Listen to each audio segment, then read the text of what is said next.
Recording by Anthony Wilson. Murder in the Gunroom by H. Beam Piper. Intro. The Lane Fleming collection of early pistols and revolvers was one of the best in the country. When Fleming was found dead on the floor of his locked gunroom, a Confederate-made Colt-type percussion .36 revolver in his hand, the coroner's verdict was death by accident. But Gladys Fleming had her doubts. Enough at any rate to engage Colonel Jefferson Davis Rand, better known just as Jeff, private detective and a pistol collector himself, to catalogue, appraise, and negotiate the sale of her late husband's collection. There were a number of people who had wanted the collection. The question was, had anyone wanted it badly enough to kill Fleming? And if so, how had he done it? Here is a mystery told against the fascinating background of old guns and gun collecting, which is rapid fire without being hysterical, exciting without losing its contact with reason, and which introduces a personable and intelligent new private detective. It is a story that will keep your nerves on a hair trigger even if you don't know the difference between a cased pair of Paterson .34s and a Texas .40 with a ramming lever. End of preface.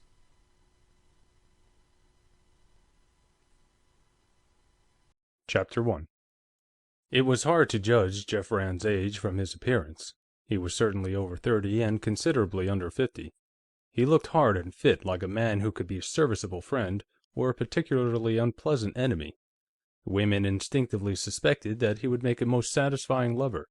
One might have taken him for a successful lawyer, he had studied law years ago, or a military officer in mufti, he still had a reserve colonelcy, and used the title occasionally to impress people who he thought needed impressing, or a prosperous businessman, as he usually thought of himself.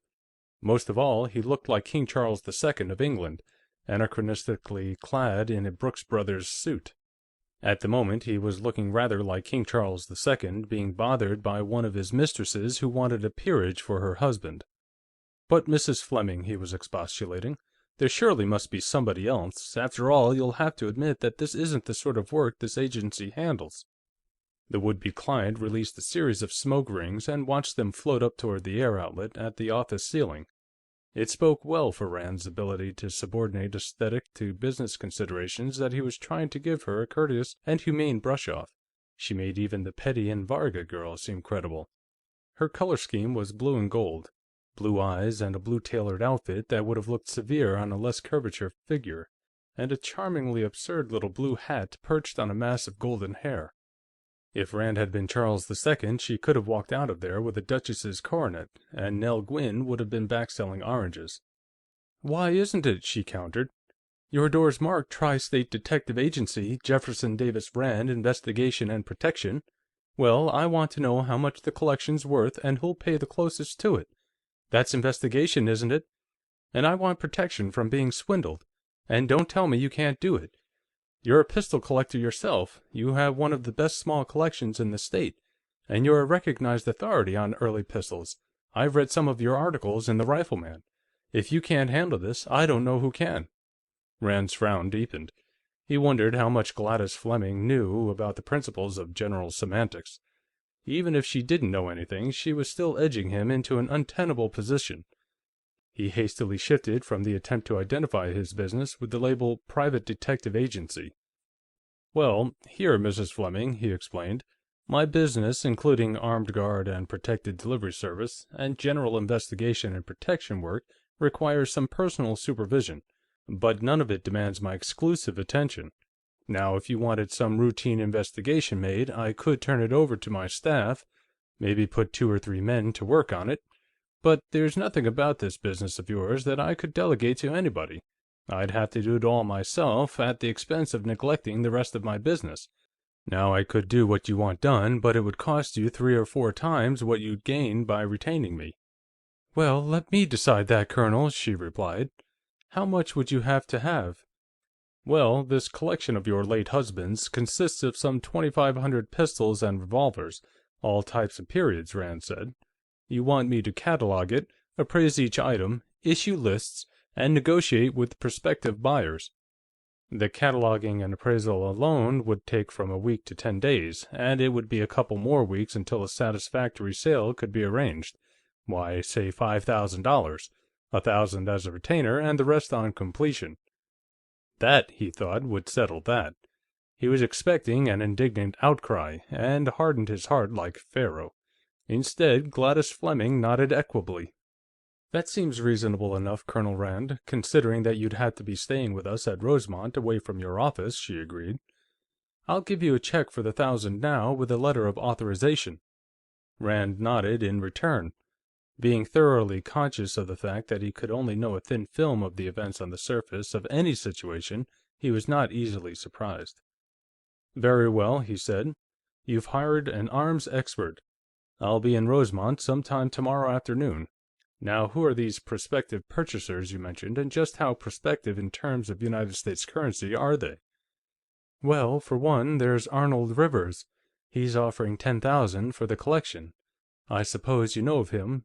He has an antique arms business at Rosemont." "I've done some business with him," Rand admitted. "Who else?"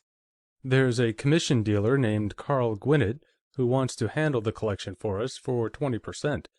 I'm told that isn't an unusually exorbitant commission, but I'm not exactly crazy about the idea." "You shouldn't be if you want your money in a hurry," Rand told her. "He'd take at least 5 years to get everything sold. He wouldn't dump the whole collection on the market at once, upset prices, and spoil his future business. 2,500 pistols of the sort Mr. Fleming had, coming on the market in a lot, could do just that. The old arms market isn't so large that it couldn't be easily saturated." "That's what I'd been thinking. And then there are some private collectors, mostly friends of Lane's, Mr. Fleming's, who are talking about forming a pool to buy the collection for distribution among themselves," she continued. "That's more like it," Rand approved. "If they can raise enough money among them, that is. They won't want the stuff for resale, and they may pay something resembling a decent price. Who are they?" "Well, Stephen Gresham appears to be the leading spirit," she said. "The corporation lawyer, you know. Then there is a Mr. Trehearne, and a Mr. MacBride, and Philip Cabot, and one or two others." "I know Gresham and Cabot," Rand said. "They're both friends of mine, and I have an account with Cabot, Joyner & Teal, Cabot's brokerage firm. I've corresponded with MacBride. He specializes in Colts. You're the sole owner, I take it?" "Well, no." She paused, picking her words carefully. "We may just run into a little trouble there. You see, the collection is part of the residue of the estate, left equally to myself and my 2 stepdaughters, Nelda Dunmore and Geraldine Varsic. You understand, Mr. Fleming and I were married in 1941. His first wife died 15 years before."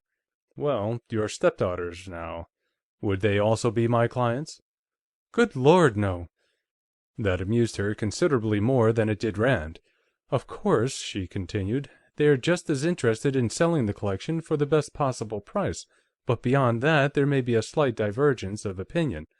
For instance, Nelda's husband, Fred Dunmore, has been insisting that we let him handle the sale of the pistols, on the grounds that he is something he calls a businessman. Nelda supports him in this. It was Fred who got this $10,000 offer from Rivers. Personally, I think Rivers is playing him for a sucker. Outside his own line, Fred is an awful innocent, and I've never trusted this man Rivers. Lane had trouble with him just before." "Arnold Rivers," Rand said, when it was evident that she was not going to continue, "has the reputation among collectors of being the biggest crook in the old gun racket, a reputation he seems determined to live up to, or down to. But here, if your stepdaughters are co-owners, what's my status? What authority, if any, have I to do any negotiating?" Gladys Fleming laughed musically. "That, my dear Colonel, is where you earn your fee," she told him. "Actually, it won't be as hard as it looks. If Nelda gives you any argument, you can count on Geraldine to take up your side as a matter of principle. If Geraldine objects first, Nelda will help you steamroll her into line. Fred Dunmore is accustomed to dealing with a lot of yes-men at the plant. You shouldn't have any trouble shouting him down. Anton Varsic won't be interested, one way or another. He has what amounts to a pathological phobia about firearms of any sort. And Humphrey Goode, our attorney, who's executor of the estate, will welcome you with open arms once he finds out what you want to do. That collection has him talking to himself already. Look, if you can come out to our happy home in the early afternoon before Fred and Anton get back from the plant, We ought to ram through some sort of agreement with Geraldine and Nelda. You, and whoever else sides with me, will be a majority," Rand considered. "Of course, the other one may pull a Gromyko on us, but I think I'll talk to Goode first." "Yes, that would be smart," Gladys Fleming agreed. "After all, he's responsible for selling the collection." She crossed to the desk and sat down in Rand's chair while she wrote out the check and a short letter of authorization. Then she returned to her own seat. "There's another thing," she continued, lighting a fresh cigarette. "Because of the manner of Mr. Fleming's death, the girls have a horror of the collection, almost but not quite as strong as their desire to get the best possible price for it." "Yes, I'd heard that Mr. Fleming had been killed in a firearms accident last November," Rand mentioned. "It was with one of his collection pieces," the widow replied. "One he'd bought just that day, a Confederate-made Colt-type percussion .36 revolver. He'd brought it home with him, simply delighted with it, and started cleaning it at once. He could hardly wait until dinner was over to get back to work on it. We'd finished dinner about 7, or a little after. At about 1:30, Nelda went out somewhere in the coupe. Anton had gone up to his laboratory in the attic. He's one of these fortunates whose work is also his hobby. He's a biochemist and dietitian. And Lane was in the gunroom on the second floor, working on his new revolver. Fred Dunmore was having a bath, and Geraldine and I had taken our coffee into the east parlor. Geraldine put on the radio, and we were listening to it. It must have been about 7:47 or 7:48, because the program had changed, and the first commercial was just over when we heard a loud noise from somewhere upstairs. Neither of us thought of a shot. My own first idea was of a door slamming. Then about 5 minutes later, we heard Anton in the upstairs hall, pounding on a door and shouting, 'Lane, Lane, are you all right?' We ran up the front stairway and found Anton in his rubber lab apron, and Fred in a bathrobe and barefooted standing outside the gunroom door. The door was locked, and that in itself was unusual. There's a Yale lock on it, but nobody ever used it. For a minute or so, we just stood there. Anton was explaining that he had heard a shot and that nobody in the gunroom answered. Geraldine told him, rather impatiently, to go down to the library and up the spiral. You see, she explained, the library is directly under the gunroom, and there's a spiral stairway connecting the two rooms. So Anton went downstairs, and we stood waiting in the hall. Fred was shivering in his bathrobe. He said he'd just jumped out of the bathtub, and he had nothing on under it. After a while, Anton opened the gunroom door from the inside and stood in the doorway, blocking it. He said, 'You'd better not come in, there's been an accident, but it's too late to do anything. Lane's shot himself with one of those damned pistols. I always knew something like this would happen.' Well, I simply elbowed him out of the way and went in, and the others followed me. By this time, the uproar had penetrated to the rear of the house, and the servants, Walters, the butler, and Mrs. Horder, the cook, had joined us. We found Lane inside, lying on the floor, shot through the forehead. Of course, he was dead. He'd been sitting on one of these old cobbler's benches of the sort that used to be all the thing for cocktail tables. He had his tools and polish and oil and rags on it. He'd fallen off it to one side and was lying beside it. He had a revolver in his right hand and an oily rag in his left." "Was it the revolver he'd brought home with him?" Rand asked. "I don't know," she replied. "He showed me this Confederate revolver when he came home, but it was dirty and dusty, and I didn't touch it. And I didn't look closely at it once he had it in his hand when he was on the floor. It was about the same size and design, that's all I could swear to," she continued. "We had something of an argument about what to do. Walters, the butler, offered to call the police. He's English, and his mind seems to run naturally to due process of law. Fred and Anton both howled that proposal down. They wanted no part of the police. At the same time, Geraldine was going into hysterics, and I was trying to get her quieted down. I took her to her room and gave her a couple of sleeping pills, and then went back to the gunroom. While I was gone, it seems that Anton had called our family doctor, Dr. Yardman, and then Fred called Humphrey Goode, our lawyer. Goode lives next door to us, about 200 yards away, so he arrived almost at once. When the doctor came, he called the coroner, and when he arrived about an hour later, they all went into a huddle and decided that it was an obvious accident and that no inquest would be necessary. Then somebody, I'm not sure who, called an undertaker.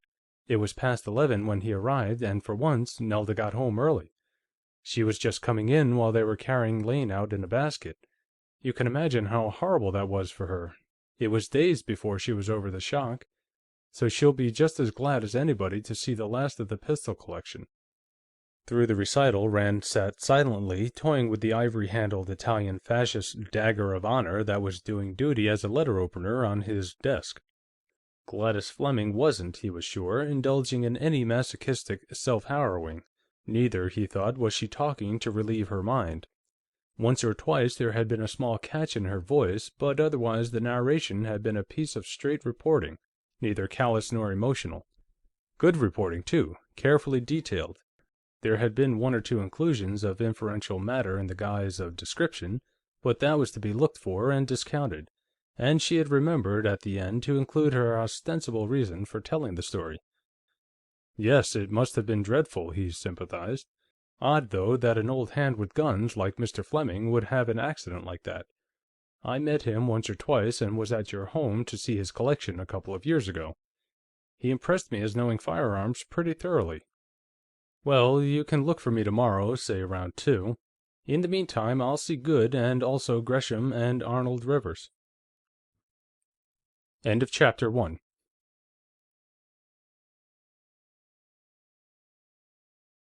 Chapter 2. After ushering his client out the hall door and closing it behind her, Rand turned and said, "All right, Kathy, or Dave, whoever's out there, come on in." Then he went back to his desk and reached under it, snapping off a switch. As he straightened, the door from the reception office opened and his secretary, Kathy O'Grady, entered, loading a cigarette into an 8-inch amber holder. She was a handsome woman, built on the generous lines of a Renaissance goddess. None of the Renaissance masters, however, had ever employed a model so strikingly Hibernian. She had blue eyes and a fair, highly colored complexion. She wore green, which went well with her flaming red hair, and a good deal of gold costume jewelry. Behind her came Dave Ritter. He was Rand's assistant and also Kathy's lover. He was 5 or 6 years older than his employer and slightly built.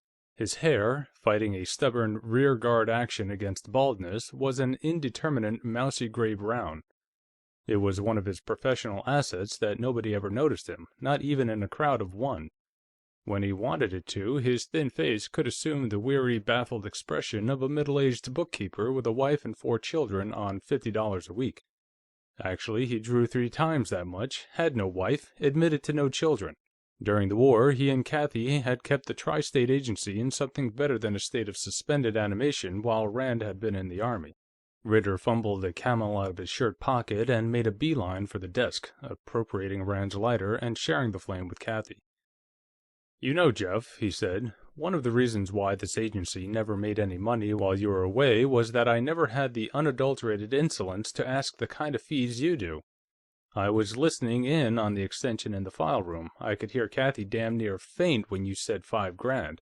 "Yes, $5,000 for appraising a collection they've been offered 10 for, and she only has a third interest," Kathy said, retracting herself into the chair lately vacated by Gladys Fleming.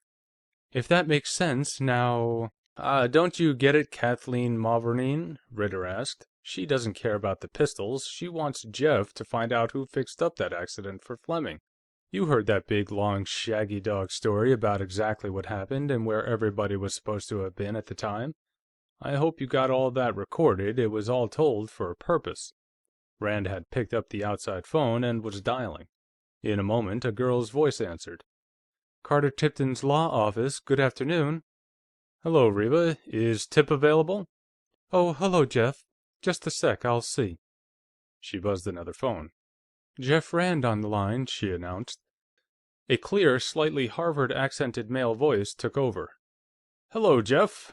Now, what sort of malfeasance have you committed?" "Nothing so far, cross my fingers," Rand replied. "I just want a little information. Are you busy?" "Okay, I'll be up directly." He replaced the phone and turned to his disciples. "Our client," he said, "wants 2 jobs done on 1 fee. Getting the pistol collection sold is one job. Exploring the whys and wherefores of that, quote, accident, unquote, is the other. She has a hunch, and probably nothing much better, that there's something sour about the accident.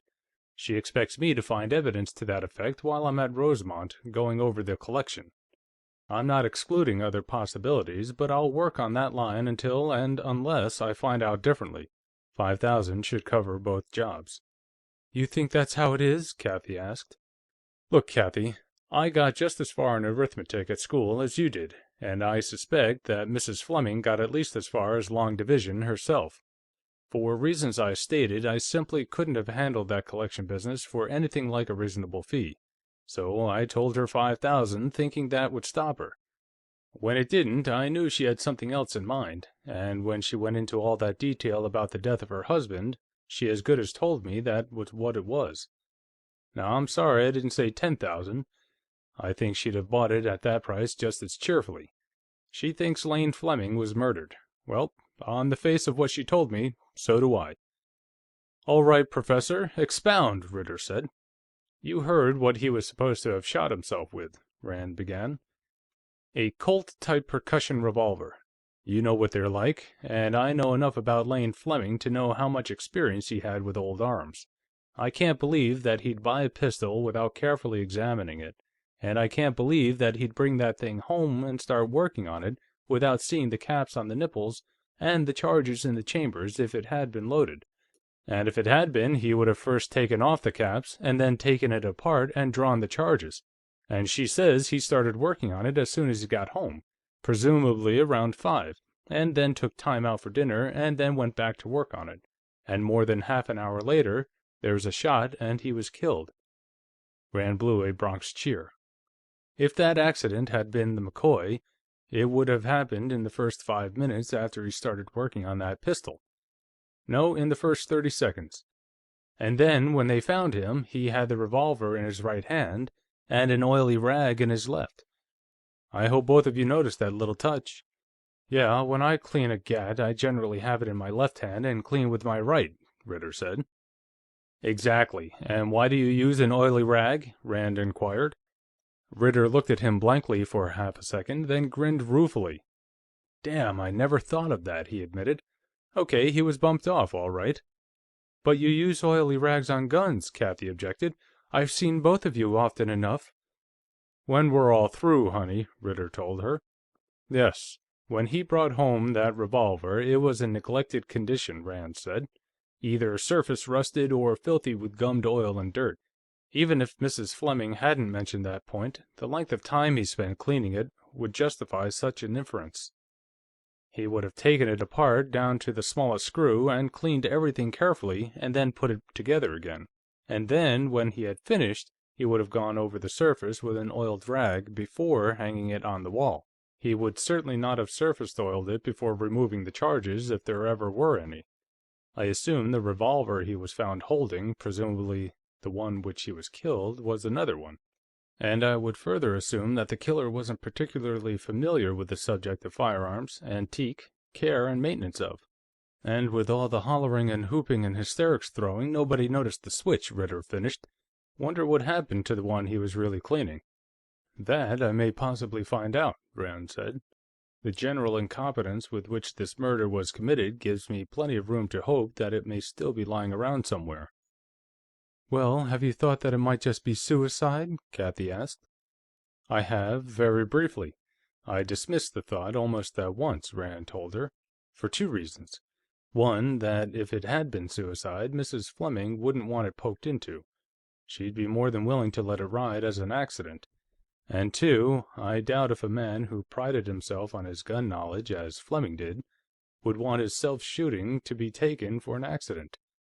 I'm damn sure I wouldn't want my friends to go around saying, 'What a dope, didn't know it was loaded.' I doubt if he'd even expect people to believe that it had been an accident." He shook his head. "No, the only inference I can draw is that somebody murdered Fleming and then faked evidence intended to indicate an accident." He rose. "I'll be back in a little. Think it over while I'm gone." Carter Tipton had his law office on the floor above the Tri-State Detective Agency. He handled all Rand's not infrequent legal involvements, and Rand did all his investigating and witness chasing. Annually, they compared books to see who owed whom how much. Tipton was about 5 years Rand's junior, and had been in the Navy during the war. He was frequently described as New Belfast's leading younger attorney and most eligible bachelor. His dark, conservatively cut clothes fitted him as though they had been sprayed on. He wore gold-rimmed glasses, and he was so freshly barbered, manicured, valeted, and scrubbed as to give the impression that he had been born in cellophane and just unwrapped. He leaned back in his chair and waved his visitor to a seat. "Tip, do you know anything about this Fleming family out at Rosemont?" Rand began, getting out his pipe and tobacco. "The Premix Foods Flemings?" Tipton asked. "Yes, a little. Which one of them wants you to frame what on which other one?" "That'll do for a good simplified description to start with," Rand commented. "Why, my client is Mrs. Gladys Fleming. As to what she wants..." He told the young lawyer about his recent interview and subsequent conclusions. "So you see," he finished, "she won't commit herself, even with me. Maybe she thinks I have more official status and more obligations to the police than I have. Maybe she isn't sure in her own mind and wants me to see independently if there's any smell of something dead in the woodpile. Or she may think that having a private detective called in may throw a scare into somebody. Or maybe she thinks somebody may be fixing up an accident for her next, and she wants a pistol-toting gent in the house for a while. Or any combination thereof. Personally, I deplore these clients who hire you to do one thing and expect you to do another, but with $5,000 for sweetening, I can take them. Yes, you know I've heard rumors of suicide, but this is the first whiff of murder I've caught." He hesitated slightly. "I must say, I'm not greatly surprised. Lane Fleming's death was very convenient to a number of people. You know about this premix company, don't you?" "Vaguely. They manufacture ready-mixed pancake flour and ready-mixed ice cream and pudding powders. And this dehydrated vegetable soup. Pour on hot water, stir and serve, don't they? My colored boy, Buck, got some of the soup once for an experiment. We unanimously voted not to try it again. They put out quite a line of such godsends to the neophyte in the kitchen, the popularity of which is reflected in a steadily rising divorce rate," Tipton said. "They advertised very extensively, including half an hour of tear-jerking drama on a national hookup during soap opera time. Your client, the former Gladys Farrand, was on the air for Premix for a couple of years. That's how Lane Fleming first met her." "So you think some irate and dyspeptic husband went to the source of his woes?" Rand inquired. "Well, not exactly. You see, Premix is only little business, as the food industry goes, but they have something very sweet. So sweet, in fact, that one of the really big fellows, National Milling and Packaging, has been going to rather extreme lengths to effect a merger. Millpack, par 100, is quoted at around 145, and Premix, par 50, is at 75 now, and Millpack is offering a 2-for-1 share exchange, which would be a little less than 4-for-1 in value. I might add, for what it's worth, that this Stephen Gresham you mentioned is Millpack's attorney, negotiator, and general Mr. Fix-It. He has been trying to put over this merger for Millpack." "I'll bear that in mind, too," Rand said. "Naturally, all this is not being shouted from the housetops," Tipton continued. "Fact is, it's a minor infraction of ethics for me to mention it to you." "I'll file it in the burn box," Rand promised. "What was the matter? Didn't Premix want to merge?" "Lane Fleming didn't. And since he held 52% of the common stock himself, try and do anything about it." "Anything short of retiring Fleming to the graveyard, that is," Rand amended. "That would do for a murder motive very nicely." "What were Fleming's objections to the merger?" "Mainly sentimental. Premix was his baby, or at least his kid brother. His father started mixing pancake flour back before the First World War, and Lane Fleming peddled it off a spring wagon. They worked up a nice little local trade and finally a statewide wholesale business. They incorporated in the early 20s, and then, after the old man died, Lane Fleming hired an advertising agency to promote his products and built up a national distribution and took on some sidelines. Then, during the late Mr. Chamberlain's Peace in Our Time, he picked up a refuge Czech chemist and foods expert named Anton Varcek, who whipped up a lot of new products.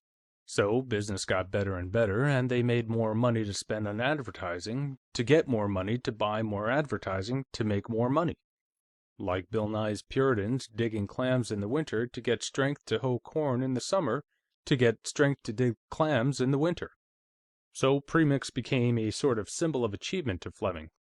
Then he was one of these old-model paternalistic employers, and he was afraid that if he relinquished control, a lot of his old retainers would be turned out to grass. And finally, he was opposed in principle to concentration of business ownership. He claimed it made business more vulnerable to government control and eventual socialization. I'm not sure he didn't have something there, Rand considered. We get all our corporate eggs in a few baskets, and they're that much easier for the planned economy boys to grab. Just who on the premix side was in favor of this merger? Just about everybody but Fleming, Tipton replied. His two sons-in-laws, Fred Dunmore and Varsic, who are first and second vice presidents. Humphrey Goode, the company attorney who doubles as board chairman. All the directors, all the New York banking crowd who are interested in premix, and all the two-share tiny mites. I don't know who inherits Fleming's voting interest, but I can find out for you by this time tomorrow. Do that, Tip, and bill me for what you think finding out is worth, Rand said. It'll be a novel reversal of order for you to be billing me for an investigation. Now, how about the family? As distinct from the company? Well, there's your client, Gladys Fleming. She married Lane Fleming about 10 years ago, when she was 25 and he was 55. In spite of the age difference, I understand it was a fairly happy marriage. Then there are two daughters by a previous marriage, Nelda Dunmore and Geraldine Varsic, and their respective husbands. They all live together in a big house at Rosemont. In the company, Dunmore is sales and Varsic is production. They each have a corner of the mantle of Lane Fleming in one hand and a dirk in the other. Nelda and Geraldine hate each other like Greeks and Trojans. Nelda is the nymphomaniac sister, and Geraldine is the dipsomaniac. From time to time, temporary alliances get formed, mainly against Gladys. All of them resent the way she married herself into a third interest into the estate. You're going to have yourself a nice, pleasant little stay in the country. I'm looking forward to it, Rand grimaced. You mentioned suicide rumors. Such as, and who's been spreading them? Oh, they're the usual bodiless voices that float about, Tipton told him. Emanating, I suspect, from sources interested in shaking out the less sophisticated small shareholders before the merger. The story is always approximately the same. That Lane Fleming saw his company drifting reefward, was unwilling to survive the shipwreck, and performed seppuku. The family are supposed to have faked up the accident afterwards. I dismiss the whole thing as a rather less than subtle bit of marketing manipulation chicanery. Or a smokescreen to cover the defects in camouflaging a murder as an accident, Rand added. Tipton nodded.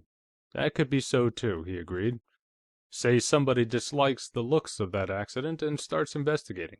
Then he runs into all this miasma of suicide rumors and promptly shrugs the whole thing off. Fleming killed himself and the family made a few alterations and are passing it off as an accident. The families of suicides have been known to do that. Yes. Regular defense in-depth system. If the accident line is penetrated, the suicide line is back of it, Rand said. Well, in the last few years, we've seen defenses in-depth penetrated with monotonous regularity.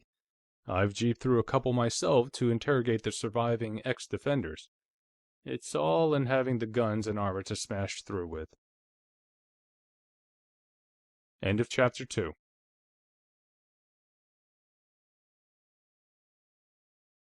Chapter 3.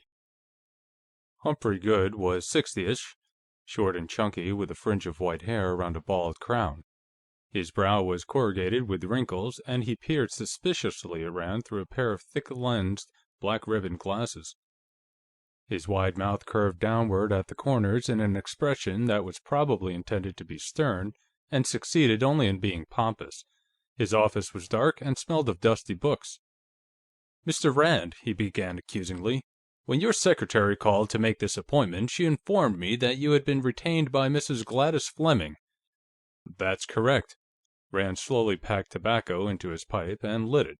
"Mrs. Fleming wants me to look after some interests of hers, and as you're executor of her late husband's estate, I thought I ought to talk to you first of all." Goode's eyes narrowed behind the thick glasses. "Mr. Rand, if you're investigating the death of Lane Fleming, you're wasting your time and Mrs. Fleming's money," he lectured. There is nothing whatever for you to find out that is not already public knowledge. Mr. Fleming was accidentally killed by the discharge of an old revolver he was cleaning. I don't know what foolish feminine impulse led Mrs. Fleming to employ you, but you'll do nobody any good in this matter, and you may do a great deal of harm." "Did my secretary tell you I was making an investigation?" Rand demanded incredulously. "She doesn't usually make mistakes of that sort." The wrinkles moved up Goode's brow like a battalion advancing in platoon front. He looked even more narrowly at Rand, his suspicion compounded with bewilderment. "Why should I investigate the death of Lane Fleming?" Rand continued. "As far as I know, Mrs. Fleming is satisfied that it was an accident. She never expressed any other belief to me. Do you think it was anything else?" "Why, of course not!" Goode exclaimed. "That's just what I was telling you. He took a fresh start. "There have been rumors, utterly without foundation, of course, that Mr. Fleming committed suicide. They are, I may say, nothing but malicious fabrications circulated for the purpose of undermining public confidence in Premix Foods, Incorporated. I had thought that perhaps Mrs. Fleming might have heard them and decided, on her own responsibility, to bring you in to scotch them. I was afraid that such a step might, by giving these rumors fresh currency, defeat its intended purpose." "Oh, nothing of the sort," Rand told him. "I'm not in the least interested in how Mr. Fleming was killed, and the question is simply not involved in what Mrs. Fleming wants me to do." He stopped there. Goode was looking at him sideways, sucking in one corner of his mouth and pushing out the other. It was not a facial contortion that impressed Rand favorably. It was too reminiscent of a high school principal under whom he had suffered years ago in Vicksburg, Mississippi. Rand began to suspect that Goode might be just another self-righteous, opinionated, egotistical windbag. Such men could be dangerous, were usually quite unscrupulous, and were almost always unpleasant to deal with. "Then why," the lawyer demanded, "did Mrs. Fleming employ you?" "Well, as you know," Rand began, "the Fleming pistol collection, now the joint property of Mrs. Fleming and her two stepdaughters, is an extremely valuable asset. Mr. Fleming spent the better part of his life gathering it. At one time or another, he must have owned between 4,000 and 5,000 different pistols and revolvers. The 2,500 left to his heirs represent the result of a systematic policy of discriminating purchase, replacement of inferior items, and general improvement. It's one of the largest and most famous collections of its kind in the country." "Well?" Goode was completely out of his depth by now. "Surely Mrs. Fleming doesn't think—" "Mrs. Fleming thinks that an expert advice is urgently needed in disposing of that collection," Rand replied, carefully picking his words to fit what he estimated to be Goode's probable semantic reactions. "She has the utmost confidence in your ability and integrity as an attorney. However, she realized that you could hardly describe yourself as an antique arms expert. It happens that I am an expert in antique firearms, particularly pistols. I have a collection of my own. I am the author of a number of articles on the subject, and I am recognized as something of an authority. I know arms values and understand market conditions. Furthermore, not being a dealer or connected with any museum, I have no mercenary motive for undervaluing the collection. That's all there is to it. Mrs. Fleming has retained me as a firearms expert in connection with the collection." Goode was looking at Rand as though the latter had just torn off a mask, revealing another and entirely different set of features underneath. The change seemed to be a welcome one, but he was evidently having trouble adjusting to it. Rand grinned inwardly. Now he was going to have to find himself a new set of verbal labels and identifications. "Well, Mr. Rand, that alters the situation considerably," he said, with noticeably less hostility. He was still a bit resentful. People had no right to confuse him by jumping about from one category to another like that. Now understand, I'm not trying to be offensive, but it seems a little unusual for a private detective also to be an authority on antique firearms." "Mr. Fleming was an authority on antique firearms, and he was a manufacturer of foodstuffs," Rand parried, carefully staying inside Goode's Aristotelian system of categories and verbal identifications. "My own business does not occupy all my time, any more than his did, and I doubt if an interest in the history and development of deadly weapons is any more incongruous in a criminologist than in an industrialist." But if there's any doubt in your mind as to my qualifications, you can check with Colonel Taylor at the State Museum, or with the editor of American Rifleman." "I see," Goode nodded. "And, as you point out, being a sort of non-professional expert, you should be free from mercenary bias." He nodded again, taking off his glasses and polishing them on an outsized white handkerchief. "Frankly, now that I understand your purpose, Mr. Rand, I must say that I am quite glad that Mrs. Fleming took this step. I was perplexed about how to deal with that collection. I realized that it was worth a great deal of money, but I haven't the vaguest idea how much, or how it could be sold to the best advantage. At a rough guess, Mr. Rand, how much do you think it ought to bring?" Rand shook his head. "I only saw it twice. The last time was 2 years ago. Ask me that after I've spent a day or so going over it, and I'll be able to give you an estimate. I will say this, though. It's probably worth a lot more than the $10,000 Arnold Rivers has offered for it." That produced an unexpected effect. Goode straightened in his chair, gobbling in surprised indignation.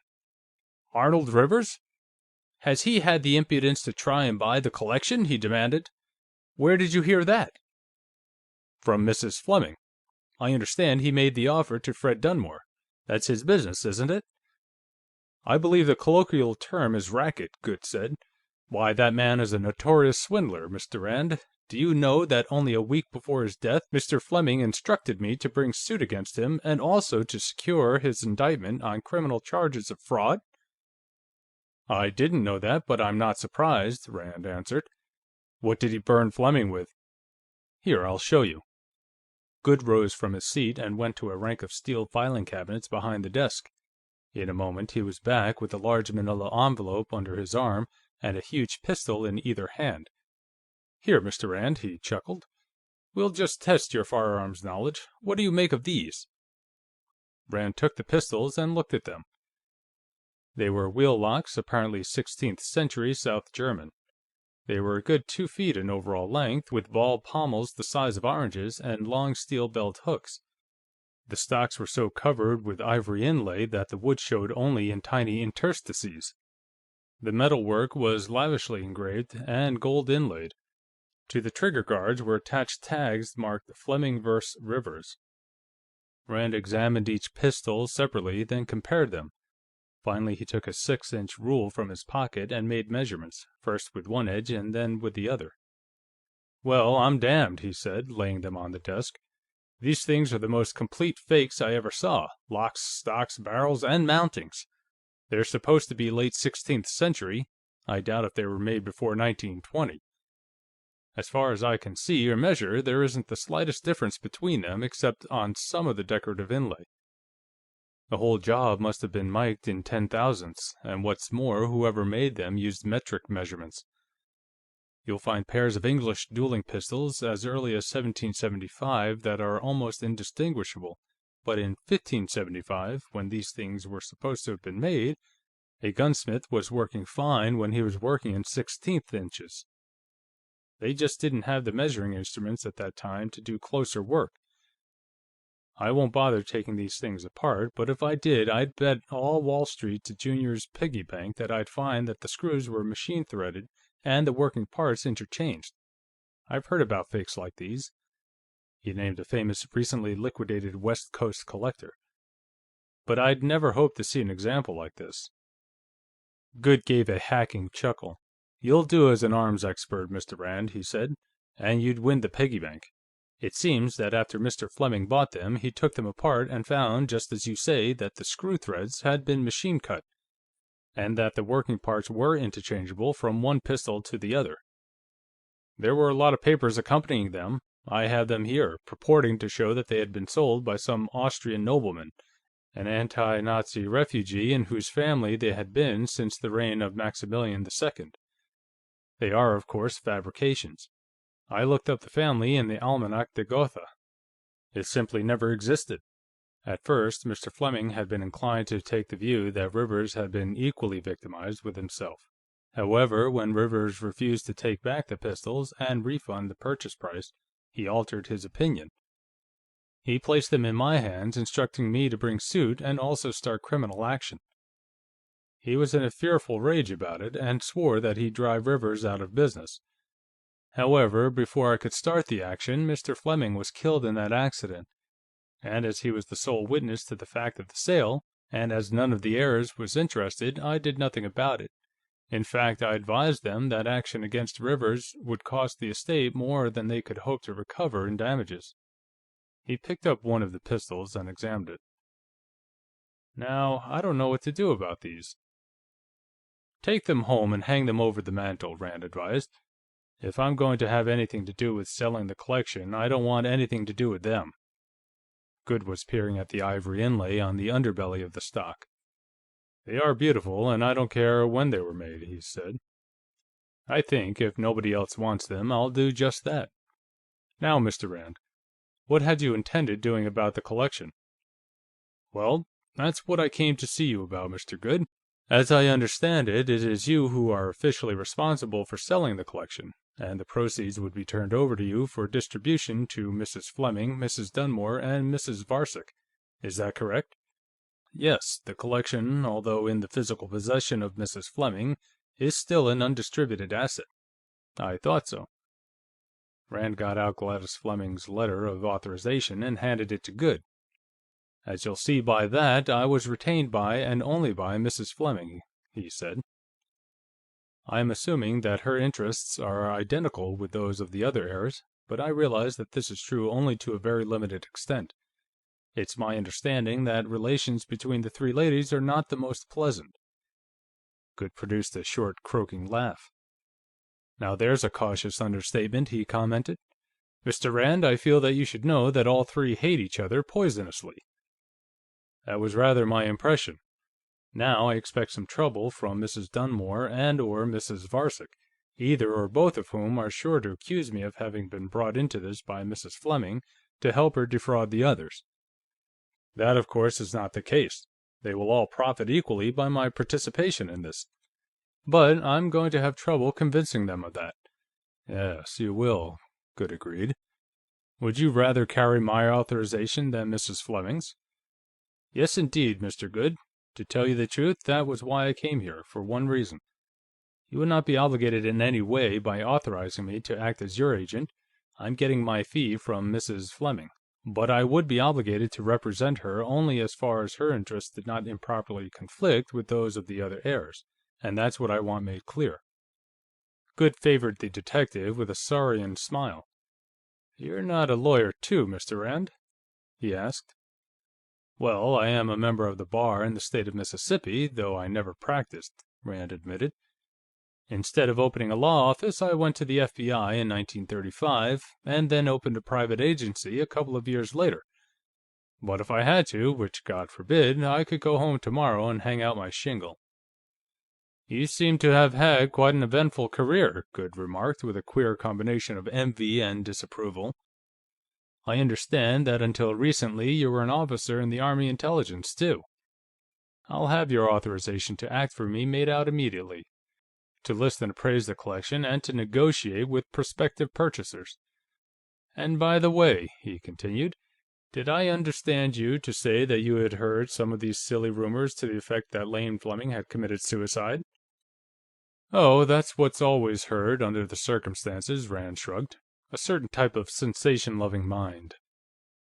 "Mr. Rand, there is not one scintilla of truth in any of these scurrilous stories," Goode declared, pumping up a fine show of indignation. "The Premix Company is in the best possible financial condition. A glance at its books, or at its last financial statement, would show that. I ought to know, I'm chairman of the board of directors. Just because there was some talk of retrenchment shortly before Mr. Fleming's death—" "Oh, no responsible person pays any attention to that sort of talk," Rand comforted him. "My armed guard and armored car service brings me into contact with a lot of the local financial crowd. None of them is taking these rumors seriously. Well, of course, nobody wants the responsibility of starting a panic, even a minor one, but people are talking, and it's hurting Premix on the market," Goode gloomed. "And now people will hear of Mrs. Fleming's having retained you, and will assume, just as I did at first, that you are making some kind of an investigation. I hope you'll make a prompt denial if you hear any talk like that." He pressed a button on his desk. "And now I'll get a letter of authorization made out for you, Mr. Rand." End of Chapter 3.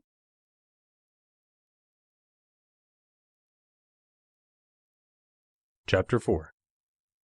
Stephen Gresham was in his early 60s, but he could have still worn his World War I uniform without anything giving at the seams, and buckled the old Sam Browne at the same hole. As Rand entered, he rose from behind his desk and advanced, smiling cordially. "Why, hello, Jeff," he greeted the detective, grasping his hand heartily. "You haven't been around for months. What have you been doing, and why don't you come out to Rosemont to see us? Dot and Irene were wondering what had become of you." "I'm afraid I've been neglecting too many of my old friends lately," Rand admitted, sitting down and getting his pipe out. "Been busy as the devil. Fact is, it was business that finally brought me around here. I understand that you and some others are forming a pool to buy the Lane Fleming collection." "Yes." Gresham became enthusiastic. "Want in on it? I'm sure the others would be glad to have you in with us. We're going to need all the money we can scrape together, with this damned Rivers bidding against us." "I'm afraid you will, at that, Stephen," Rand told him. "And not necessarily on account of Rivers. You see, the Fleming estate has just employed me to expertise the collection and handle the sale for them." Rand got his pipe lit and drawing properly. "I hate doing this to you, but you know how it is." "Oh, of course. I should have known they'd get somebody like you in to sell the collection for them. Humphrey Goode isn't competent to handle that. What we were all afraid of was a public auction at some sales gallery." Rand shook his head. "Worst thing they could do. A collection like that would go for peanuts at auction. Remember the big sales in the '20s? Why, here, I'm going to be in Rosemont, staying at the Fleming place, working on the collection for the next week or so. I suppose your crowd wouldn't want to make an offer until I have everything listed, but I'd like to talk to your associates in a group as soon as possible." "Well, we all know pretty much what's in the collection," Gresham said. "We were neighbors of his, and collectors are a gregarious lot. But we aren't anxious to make any premature offers. We don't want to offer more than we have to, and at the same time, we don't want to underbid and see the collection sold elsewhere." "No, of course not." Rand thought for a moment. "Tell you what, I'll give you and your friends the best break I can in fairness to my clients. I'm not obliged to call for sealed bids or anything like that, so when I've heard from everybody, I'll give you a chance to bid against the highest offer in hand. If you want to top it, you can have the collection for any kind of overbid that doesn't look too suspiciously nominal." "Why, Jeff, I appreciate that," Gresham said. "I think you're entirely within your rights, but naturally we won't mention this outside. I can imagine Arnold Rivers, for instance, taking a very righteous view of such an arrangement." "Yes, so can I. Of course, if he'd call me a crook, I'd take that as a compliment," Rand said. "I wonder if I could meet your group, say tomorrow evening? I want to be in a position to assure the Fleming family and Humphrey Goode that you're all serious and responsible." "Well, we're very serious about it," Gresham replied. "And I think we're all responsible. You can look us up, if you wish. Besides myself, there's Philip Cabot, of Cabot, Joyner & Teal, whom you know, and Adam Trehearne, who's worth about $500,000 in industrial shares, and Colin MacBride, who's vice president in charge of construction and maintenance for Edison Public Power and Light, at about $20,000 a year, and Pierre Jarrett and his fiancée, Karen Lawrence. Pierre was a Marine captain, invalided home after being wounded on Peleliu. He writes science fiction for the pulps. Karen has a little general antique business in Rosemont. They intend using their share of the collection, plus such culls and duplicates as the rest of us can consign to them, to go into the arms business with a general antique sideline, which Karen can manage while Pierre's writing. Tell you what, I'll call a meeting at my place tomorrow evening, say at 8:30. That suit you?" That, Rand agreed, would be all right. Gresham asked him how recently he had seen the Fleming collection. "About 2 years ago, right after I got back from Germany. You remember, we went there together one evening in March." "Yes, that's right. We didn't have time to see everything," Gresham said. "My God, Jeff, 25 wheel locks, 10 snap-haunces, and every imaginable kind of flintlock, over 100 U.S. Marshals, including the 1818 Springfield, all the S. North types, a couple of Virginia manufactory models, and he got this since the last time you saw the collection, a real Rapin Hancock forged flintlock. And about 150 Colts, all models and most variants. Remember that big Whitneyville Walker in original condition? He got that one in 1924 at the Fred Hines sale at the old Walpole Galleries. And 7 Paterson Colts, including a couple of cased sets. And anything else you can think of. A Hall flintlock breech loader, an Elisha Collier flintlock revolver, a pair of Forsyth detonator lock pistols. Oh, that's a collection to end collections. By the way, Humphrey Good showed me a pair of big, ball-butt wheel locks, all covered with ivory inlay, Rand mentioned. Gresham laughed heartily. "Aren't they the damnedest ever seen, though?" he asked. "Made in Germany about 1870 or 80, about the time arms collecting was just getting out of the family heirloom stage, wouldn't you say?" "I'd say made in Japan about 1920, Rand replied. "Remember, there were a couple of small human figurines on each pistol, a knight and a huntsman? Did you notice that they had slant eyes?" He stopped laughing and looked at Gresham seriously. "Just how much more of that sort of thing do you think I'm going to have to weed out of the collection before I can offer it for sale?" he asked. Gresham shook his head. "They're all." They were Lane Fleming's one false step. Ordinarily, Lane was a careful buyer. He must have let himself get hypnotized by all that ivory and gold, and all that documentation on crested notepaper. You know, Fleming's death was an undeserved stroke of luck for Arnold Rivers. If he hadn't been killed just when he was, he'd have run Rivers out of the old arms business. "I notice that Rivers isn't advertising in the American Rifleman anymore," Rand observed. "No. The National Rifle Association stopped his ad and lifted his membership card for good measure," Gresham said. "Rivers sold a rifle to a collector down in Virginia about 3 years ago while you were still occupying Germany. A fine early flintlock Kentuck that had been made out of a fine late percussion Kentuck by sawing off the breech end of the barrel, rethreading it for the breech plug, drilling a new vent, and fitting the lock with a flint hammer and a pan and frizzen assembly, and shortening the fore end to fit. Rivers has a gunsmith over at Kingsville, one Elmer Umholtz, who does all his fraudulent conversions for him. I have an example of Umholtz's craftsmanship myself." The collector who bought this spurious flintlock spotted what had been done, and squawked to the Rifle Association and to the postal authorities. Rivers claimed, I suppose, that he had gotten it from a family that had owned it ever since it was made, and showed letters signed D. Boone and Davy Crockett to prove it. "No, he claimed to have gotten it in trade from some wayfaring collector," Gresham replied. "He convinced Uncle Whiskers, but the NRA took a slightly dimmer view of the transaction, so Rivers doesn't advertise in the Rifleman anymore." "Wasn't there some talk about Whitneyville Walker Colts that had been made out of 1848 model Colt dragoons?" Rand asked. "Oh, Lord, yes. This fellow Umholtz was practically turning them out on an assembly line for a while. Rivers must have sold about 10 of them. You know, Umholtz is a really fine gunsmith. I had him build a deer rifle for Dot a couple of years ago. Mexican Mauser action, Johnson barrel, chambered for .300 Savage. Umholtz made the stock and fitted a scope sight. It's a beautiful little rifle. I hate to see him prostitute his talents the way he does by making these fake antiques for Rivers. You know, he made one of these mythical heavy .44 six-shooters of the sort Colt was supposed to have turned out at Paterson in 1839 for Colonel Walker's Texas Rangers. You know, the model he couldn't find any of in 1847 when he made the real Walker Colt. That story you find in Sawyer's book." "Why, that story's been absolutely disproved," Rand said. "There never was any such revolver." "Not till Umholtz made one," Gresham replied.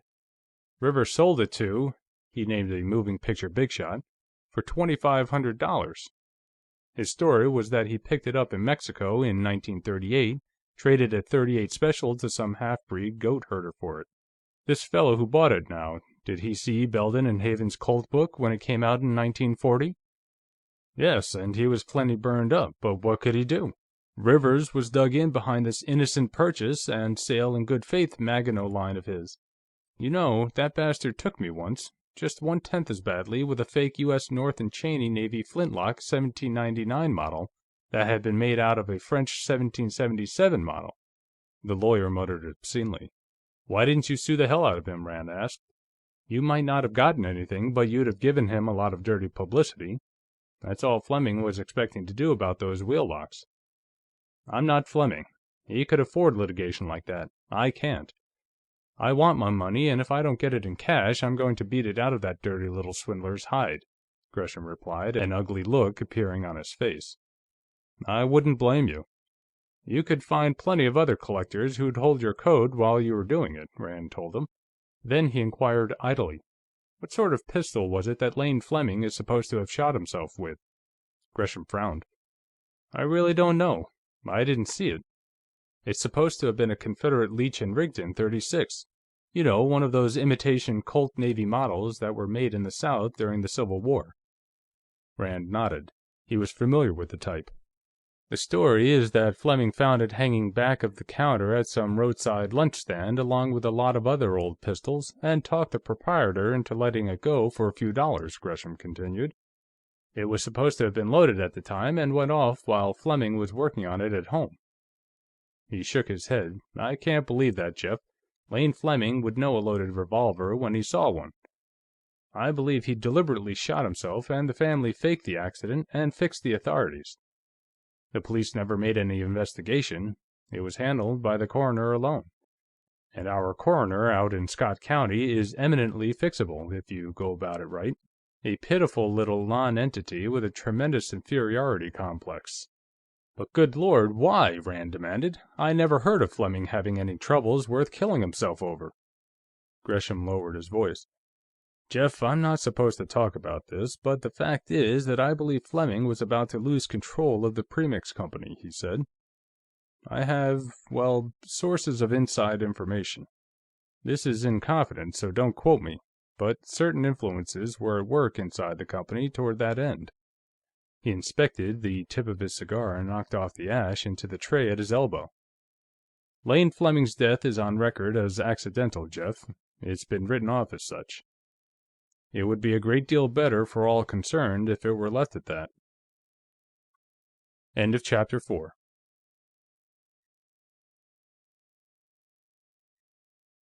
Chapter 5.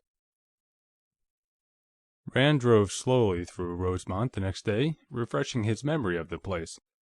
It was one of the many commuters' villages strung out for 50 miles along the railroad lines radiating from New Belfast, and depended for its support upon a population scattered over a 5-mile radius at estates and country homes.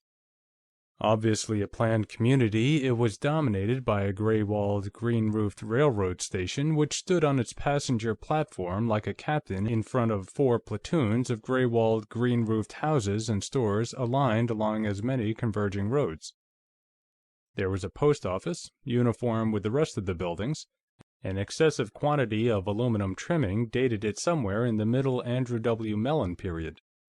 There were 4 gas stations, a movie theater, and a Woolworth store with a red front that made it look like some painted hussy who had wandered into a Quaker meeting.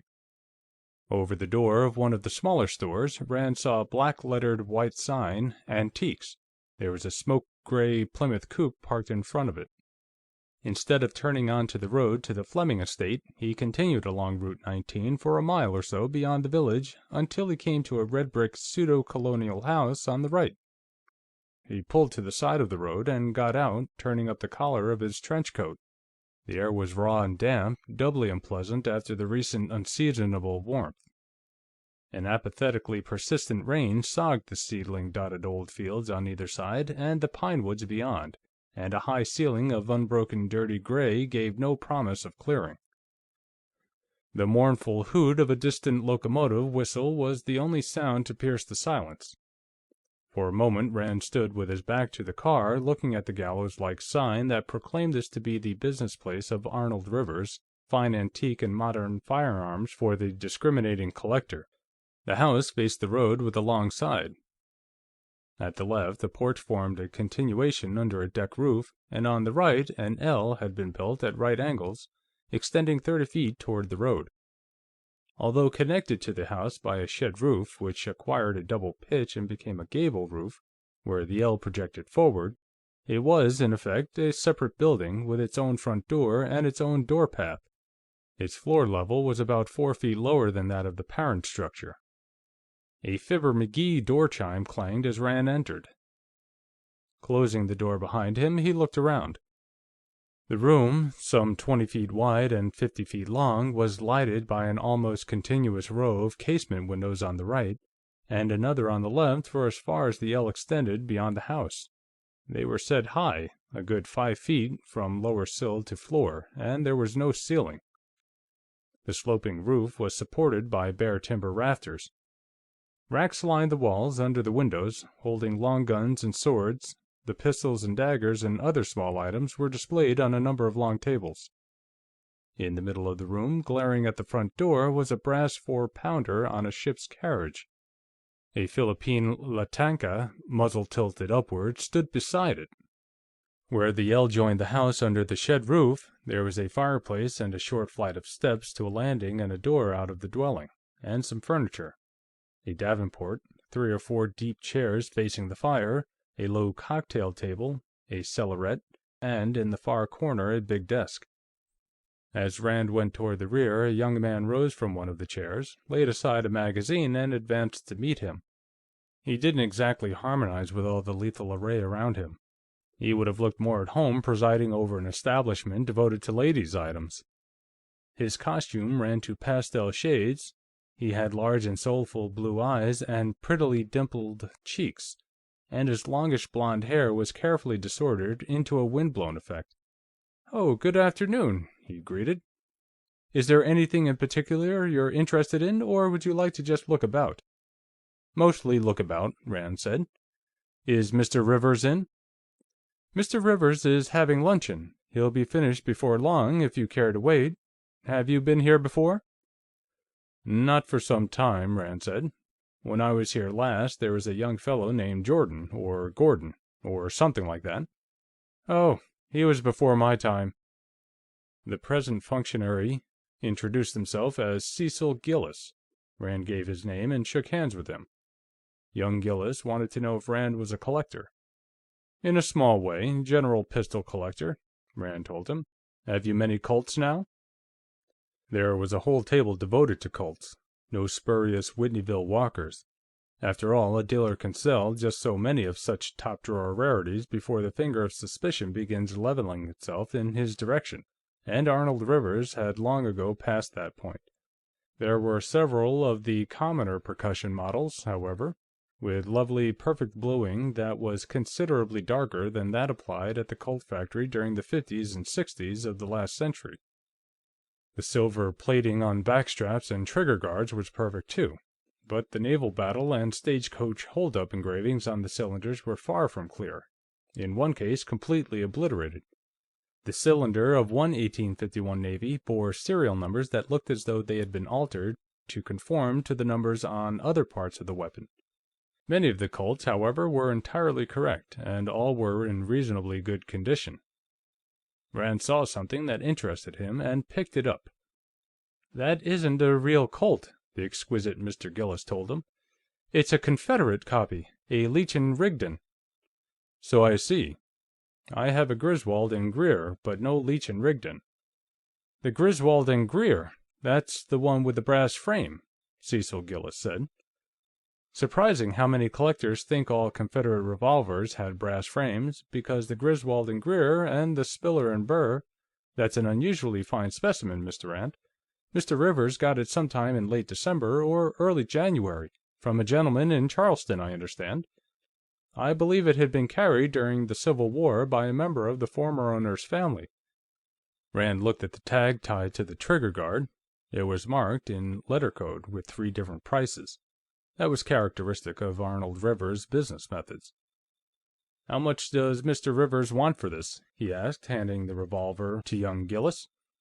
The clerk mentally decoded the 3 prices and vacillated for a moment over them. He had already appraised Rand, from his $20 Stetson past his Burberry trench coat to his English hand-sewn shoes, and placed him in the pay-dirt bracket.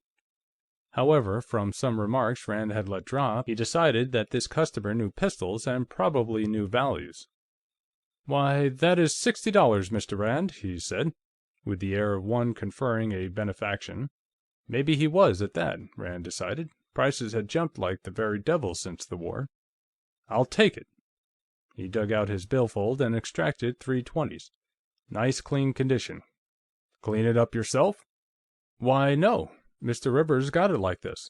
As I said, it's supposed to have been a family heirloom, but from the way it's been cared for, I would have thought it had been in a collection," the clerk replied. "Shall I wrap it for you?" "Yes, if you please."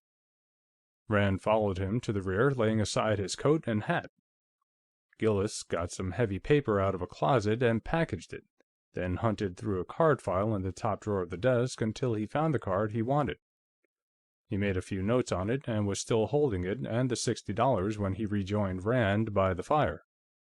In spite of his effeminate appearance and over-refined manner, the young fellow really knew arms. The conversation passed from Confederate revolvers to the arms of the Civil War in general, and they were discussing the changes in tactics occasioned by the introduction of the revolver and the repeating carbine when the door from the house opened and Arnold Rivers appeared on the landing. He looked older than when Rand had last seen him. His hair was thinner on top and grayer at the temples. Never particularly robust, he had lost weight, and his face was thinner and more hollow-cheeked. His mouth still had the old curve of supercilious insolence, and he was still smoking with the 6-inch carved ivory cigarette holder which Rand remembered. He looked his visitor over carefully from the doorway, decided that he was not soliciting magazine subscriptions or selling Fuller brushes, and came down the steps. As he did, he must have recognized Rand. He shifted the cigarette holder to his left hand and extended his right. "Mr. Rand, isn't it?" he asked. "I thought I knew you. It's been some years since you've been around here." "I've been a lot of places in the meantime," Rand said. "You were here last in October, '41, weren't you?" Rivers thought for a moment. "You bought a Highlander, then. By Alexander Murdoch of Down, wasn't it?" "No, Andrew Strahan of Edsall," Rand replied. Rivers snapped his fingers. "That's right. I sold both of those pistols at about the same time. A gentleman in Chicago got the Murdoch. The Strahan had a star-pieced lobe on the hammer. Did you ever get anybody to translate the Gaelic inscription on the barrel?" "You've a memory like Jim Farley," Rand flattered. "The inscription was the clan slogan of the Camerons, something like 'Songs of the Hound, come and get flesh.' I won't attempt the original." "Mr. Rand just bought 6524, the Leech & Rigdon, .36, Gillis interjected, handing Rivers the card and the money. Rivers looked at both, saw how much Rand had been taken for, and nodded. "A nice item," he faintly praised. As though anything selling for less than $100 was so much garbage. "Considering the condition in which Confederate arms are usually found, it's really first-rate. I think you'll like it, Mr. Rand." The telephone rang. Cecil Gillis answered it, listened for a moment, and then said, "For you, Mr. Rivers. Long distance from Milwaukee." Rivers' face lit with the beatific smile of a cat at a promising mouse hole. Excuse me, Mr. Rand." He crossed to the desk, picked up the phone, and spoke into it. "This is Arnold Rivers," he said, much as Edward Murrow used to say, "This is London." The telephone sputtered for a moment. Yes indeed, Mr. Verral." "Quite well, I thank you. And you?" "No, it hasn't been sold yet. Do you wish me to ship it to you?" "On approval, certainly. Of course it's an original flintlock. I didn't list it as re-altered, did I?" "No, not at all. The only replacement is the small spring inside the patch box. Yes, the rifling is excellent. Of course, I'll ship it at once. Goodbye, Mr. Verral." He hung up and turned to his hireling, fairly licking his chops.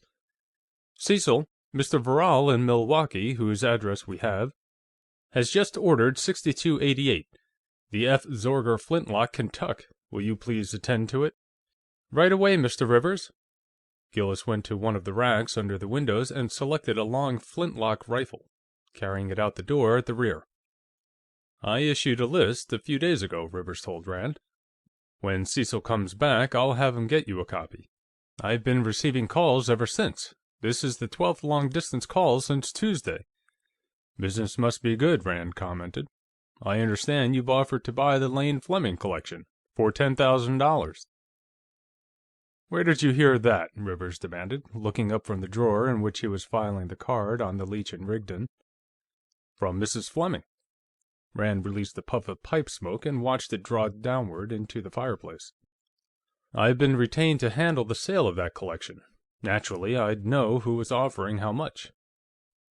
Rivers' eyes narrowed. He came around the desk, loading another cigarette into his holder. "And just why, might I ask, did Mrs. Fleming think it in order to employ a detective in a matter like that?" he wanted to know. Rand let out more smoke. "She didn't. She employed an arms expert, a Colonel Jefferson Davis Rand, USA, ORC, who is a well-known contributor to the American Rifleman and the Infantry Journal and Antiques and the Old Gun Report. You've read some of his articles, I believe? Then you're not making an investigation?" "What in the world is there to investigate?" Rand asked. "I'm just selling a lot of old pistols for the Fleming estate." "I thought Fred Dunmore was doing that." "So did Fred. You're both wrong, though. I am." He got out Goode's letter of authorization and handed it to Rivers, who read it through twice before handing it back. "You see anything in that about Fred Dunmore, or any of the other relatives-in-law?" he asked. "Well, I didn't understand. I'm glad to know what the situation really is." Rivers frowned.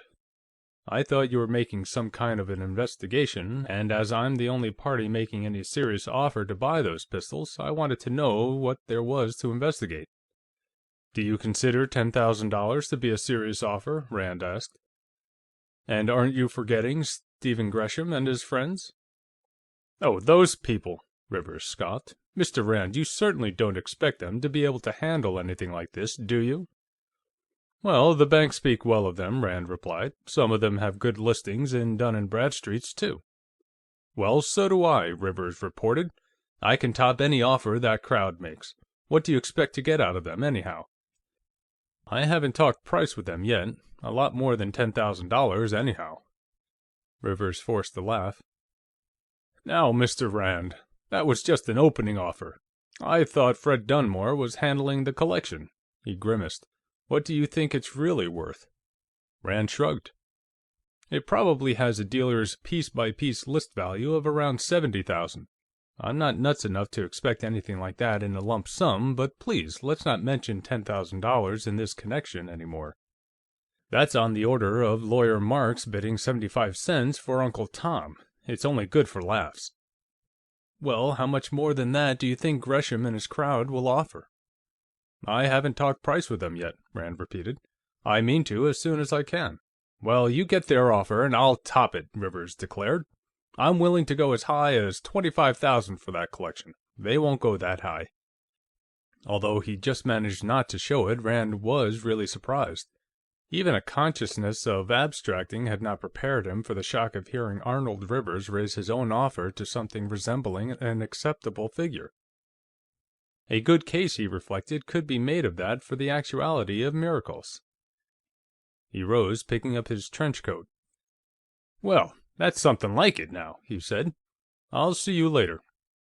I don't know how long it's going to take me to get a list prepared and circularize the old arms trade. I should hear from everybody who's interested in a few weeks. You can be sure I'll keep your offer in mind." He slipped into the coat and put on his hat, and then picked up the package containing the Confederate revolver. Rivers had risen, too. He was watching Rand nervously. When Rand tucked the package under his arm and began drawing on his gloves, Rivers cleared his throat. "Mr. Rand, I'm dreadfully sorry," he began, "but I'll have to return your money and take back that revolver. It should not have been sold." He got Rand's $60 out of his pocket as though he expected it to catch fire, and held it out. Rand favored him with a display of pained surprise. "Why, I can't do that," he replied. "I bought this revolver in good faith, and you accepted payment and were satisfied with the transaction. The sale's been made now." Rivers seemed distressed. It was probably the first time he had ever been on the receiving end of that routine, and he didn't like it. "Now, you're being unreasonable, Mr. Rand," he protested. "Look here, I'll give you $75 credit on anything else in the shop. You certainly can't find fault with an offer like that." "I don't want anything else in the shop. I want this revolver you sold me." Rand gave him a look of supercilious insolence that was at least a 200% improvement on Rivers at his most insolent. "You know, I'll begin to acquire a poor idea of your business methods before long," he added. Rivers laughed ruefully. "Well, to tell the truth, I just remembered a customer of mine who specializes in Confederate arms who would pay me at least $80 for that item," he admitted. "I thought—" Rand shook his head. "I have a special fondness for Confederate arms, myself. One of my grandfathers was in Mosby's Rangers, and the other was Barksdale, to say nothing of about a dozen great-uncles and so on." "Well, you're entirely within your rights, Mr. Rand," Rivers conceded. "I should apologize for trying to renege on a sale, but, well, I hope to see you again soon." He followed Rand to the door, shaking hands with him. "Don't forget, I'm willing to pay anything up to $25,000 for the Fleming collection." End of Chapter 5.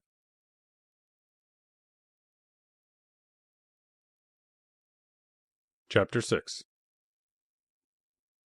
The Fleming butler, Walters, Rand remembered Gladys Fleming having called him, became apologetic upon learning who the visitor was. "Forgive me, Colonel Rand, but I'm afraid I must put you to some inconvenience, sir," he said. "You see, we have no chauffeur at present, and I don't drive very well myself. Would you object to putting up your own car, sir? The garage is under the house, at the rear. Just follow the driveway around. I'll go through the house and meet you there for the luggage. I'm dreadfully sorry to put you to the trouble, but—" "Oh, that's all right," Rand comforted him. "Just as soon do it myself, now, anyhow. I expect to be in and out with the car while I'm here, and I'd better learn the layout of the garage now." "You may back in, sir, or drive straight in and back out," the butler told him. "One way's about as easy as the other." Rand returned to his car, driving around the house. A row of doors opened out of the basement garage. Walters, who must have gone through the house on the double, was waiting for him. Having what amounted to be a conditioned reflex to park his car so that he could get in and out as fast as possible, he cut over to the right, jockeyed a little, and backed in. There were already two cars in the garage, a big maroon Packard sedan and a sand-colored Packard station wagon, standing side by side. Rand put his Lincoln in on the left of the sedan. "Bags in the luggage compartment. It isn't locked," he told the butler, making sure that the glove compartment where he had placed the Leech & Rigdon revolver was locked. As he got out, the servant went to the rear of the car and took out the Gladstone and the B-4 bag Rand had brought with him.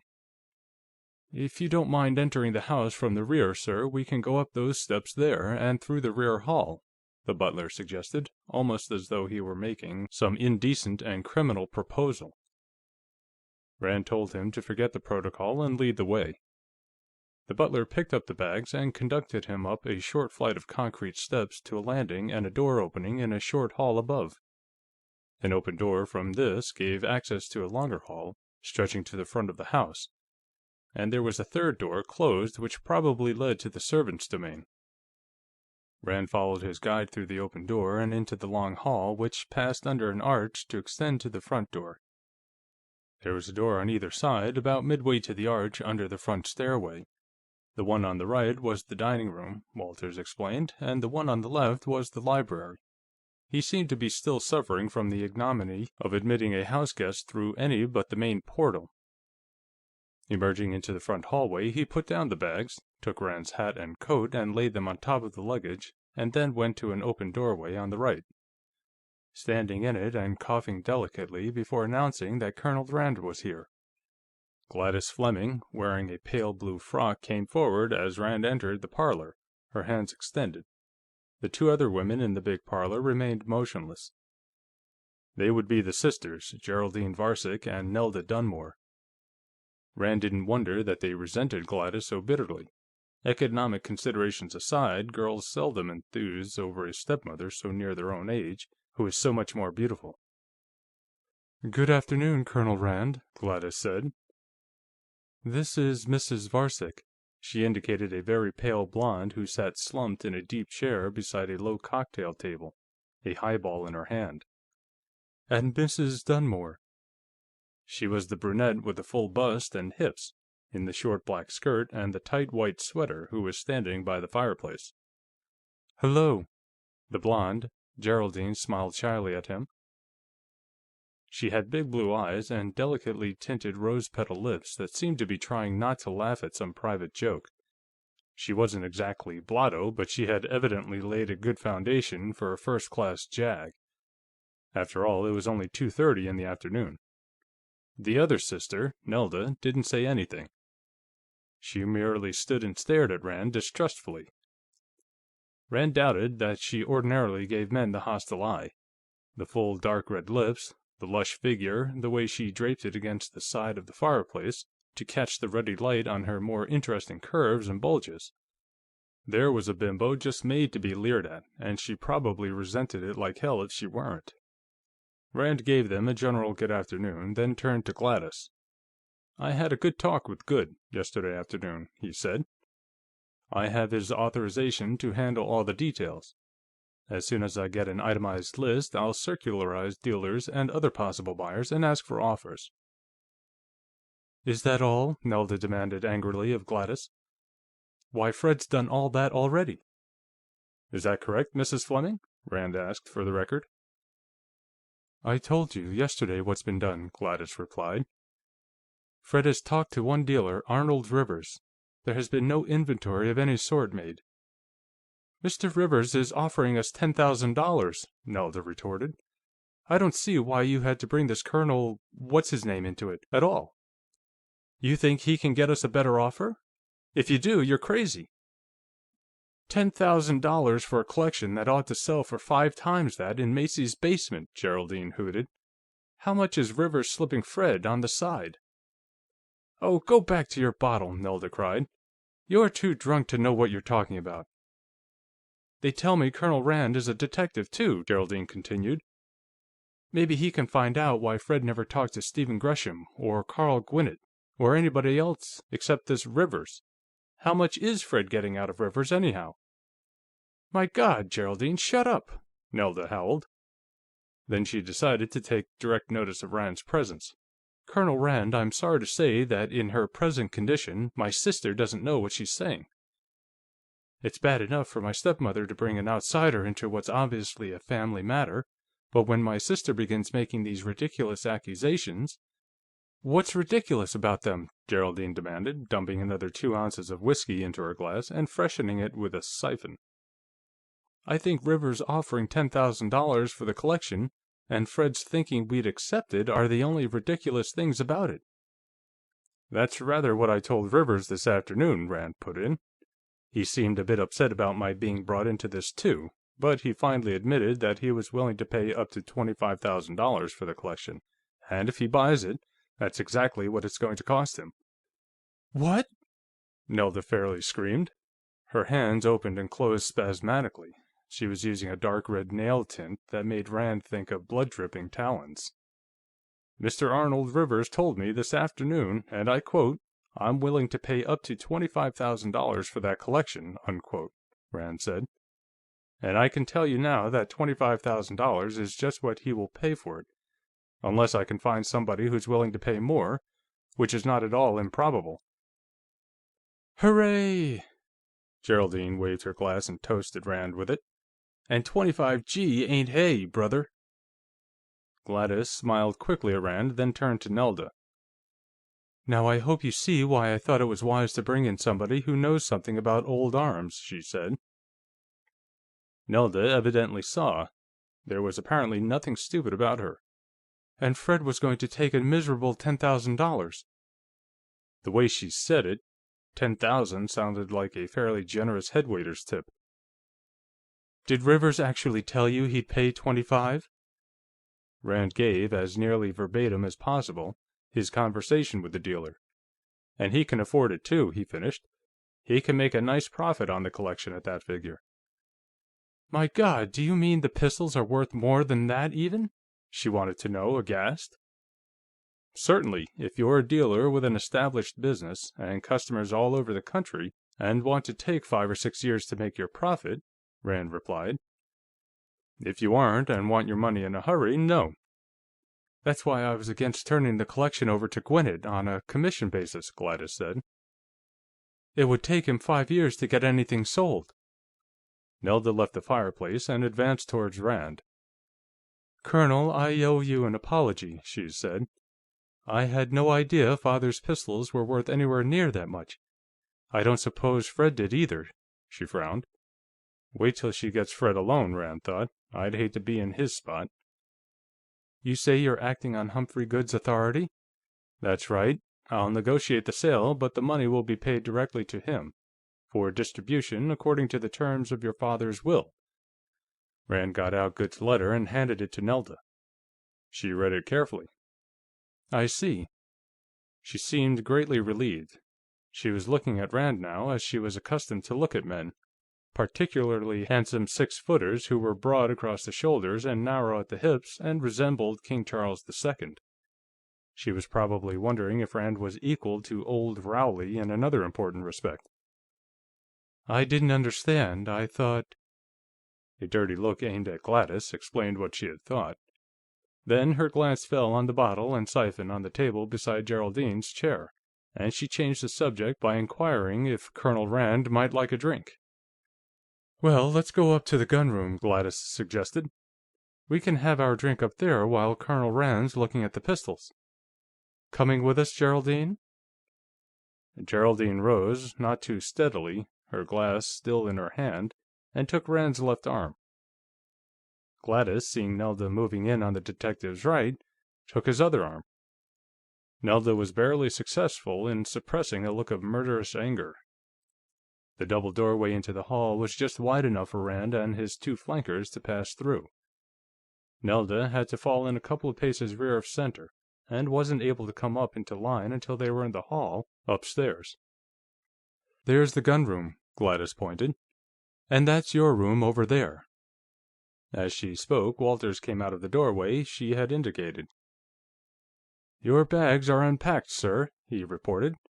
Then he told Rand where he would find his things, and where the bath was. There was a brief discussion of drinks. The butler received his instructions and went down the stairway. Rand broke up the feminine formation around him and ushered the ladies ahead of him into the gunroom. It was much as he remembered it from his visit of 2 years before.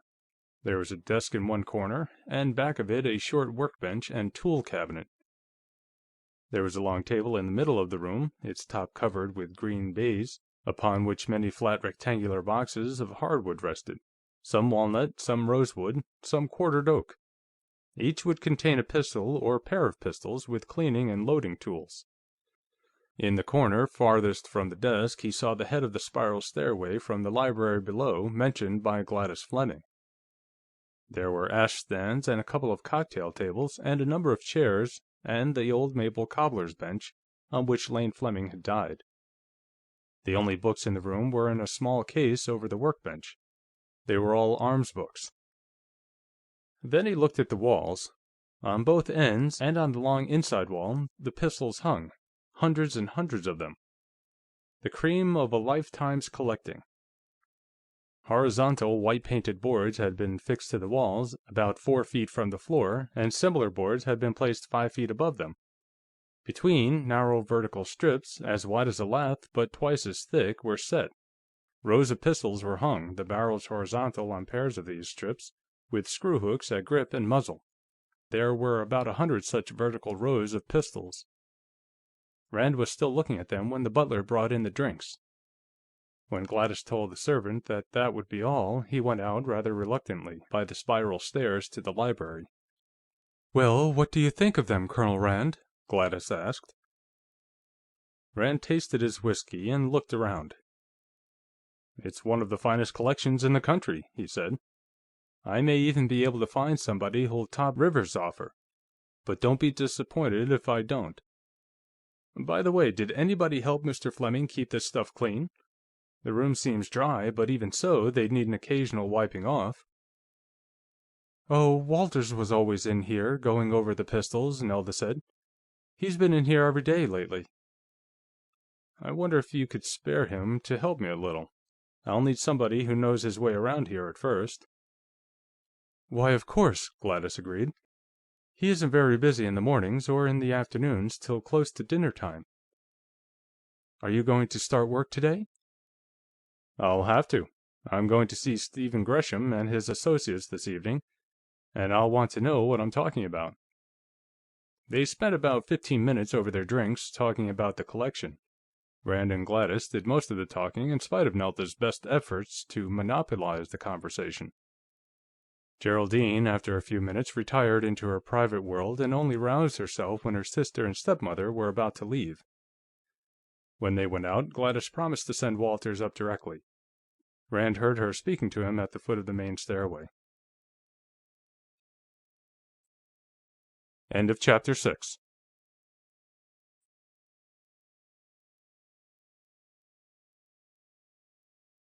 Chapter 7. When Walters entered, Rand had his pipe lit and was walking slowly around the room, laying out the work ahead of him. Roughly, the earliest pieces were on the extreme left, on the short north wall of the room, and the most recent ones on the right, at the south end. This was, of course, only relatively true.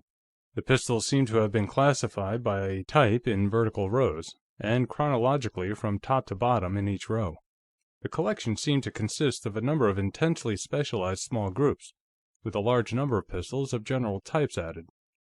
For instance, about midway on the long east wall, there were some 30-odd all-metal pistols, from the wheel-lock to the percussion. There was a collection of U.S. Marshals, with 2 rows of the regulation pistols, flintlock and percussion, of foreign governments placed on the left, and the collection of Colts on the right. After them came the other types of percussion revolvers, and the latter metallic cartridge types. It was an arrangement which made sense from the arms student's point of view, and Rand decided that it would make sense to the dealers and museums to whom he intended sending lists.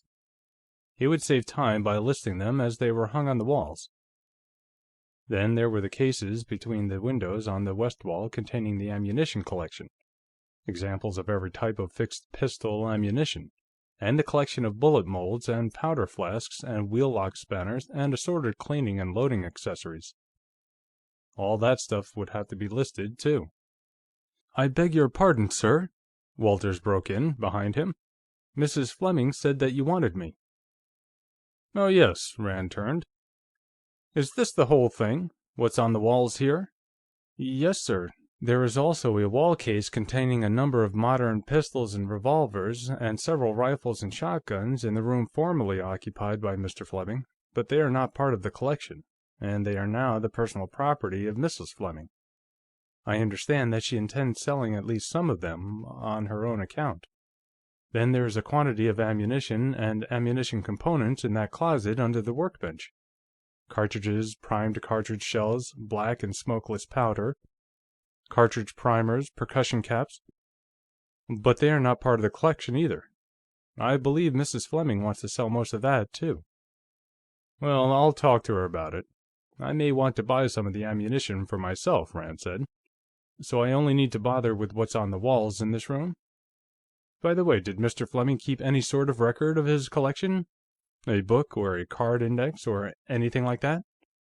"Why, no, sir." Walters was positive. Then he hedged. "If he did, I never saw or heard anything of this sort. Mr. Fleming knew everything in this room. I've seen him downstairs when somebody would ask him about something, close his eyes as though trying to visualize, and then give a perfect description of any pistol in the collection. Or else he could enumerate all the pistols of a certain type, say all the Philadelphia Derringers, or all the Allen pepperboxes, or all the rimfire Smith & Wesson tip-back types. He had a remarkable memory for his pistols, although it was not out of the ordinary otherwise, sir." Rand nodded. Any collector, at least any collector who was a serious arms student, could do that, particularly if he were a good visualizer and kept his stuff in some systematic order. At the moment, he could have named and described any or all of his own modest collection of 200-odd pistols and revolvers. "I was hoping he'd kept a record," he said. "A great many collectors do, and it would have helped me quite a bit." He made up his mind to compile such a record himself when he got back to New Belfast. It would be a big help to Carter Tipton when it came time to settle his own estate, and a man on whom the Reaper has scored as many near misses as on Jeff Rand should begin to think of such things.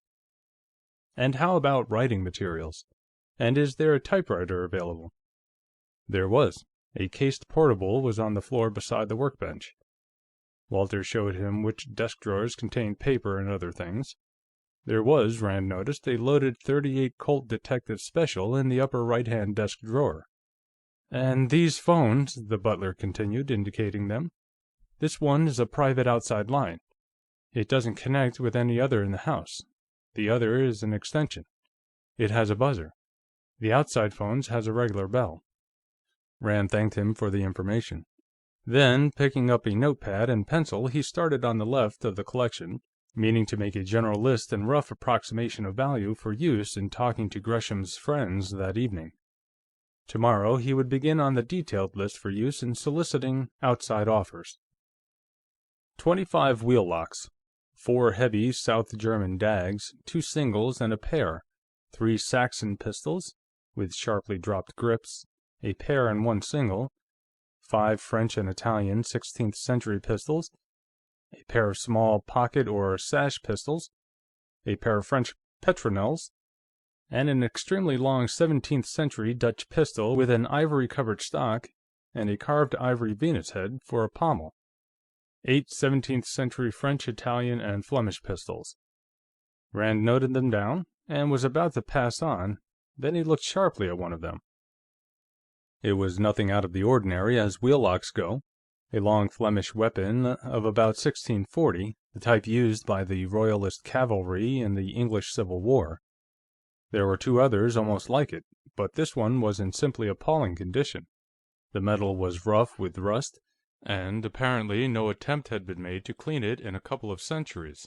There was a piece cracked out of the fore-end. The ramrod was missing, as was the front ramrod thimble.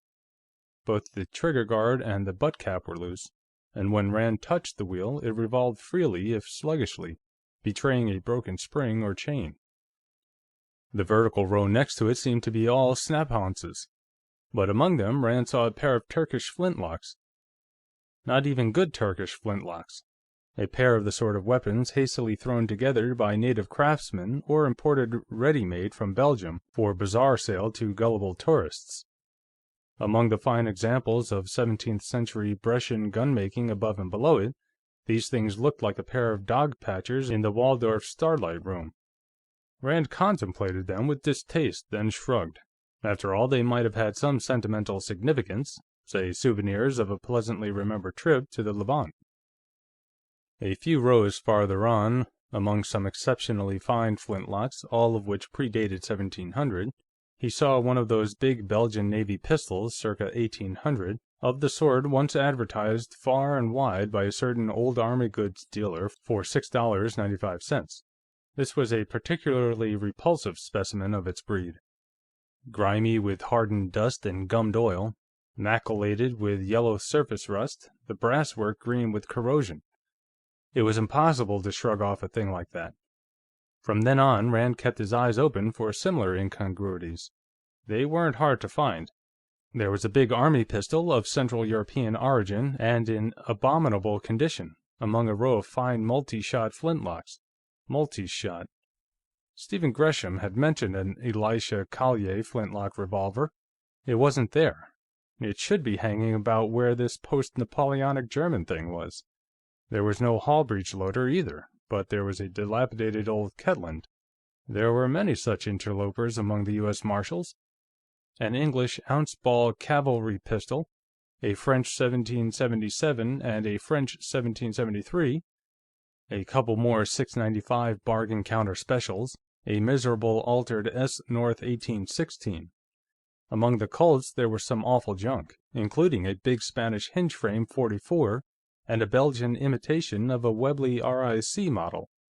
There weren't as many Paterson Colts as Gresham had spoken of, and the Whitneyville Walker was absent.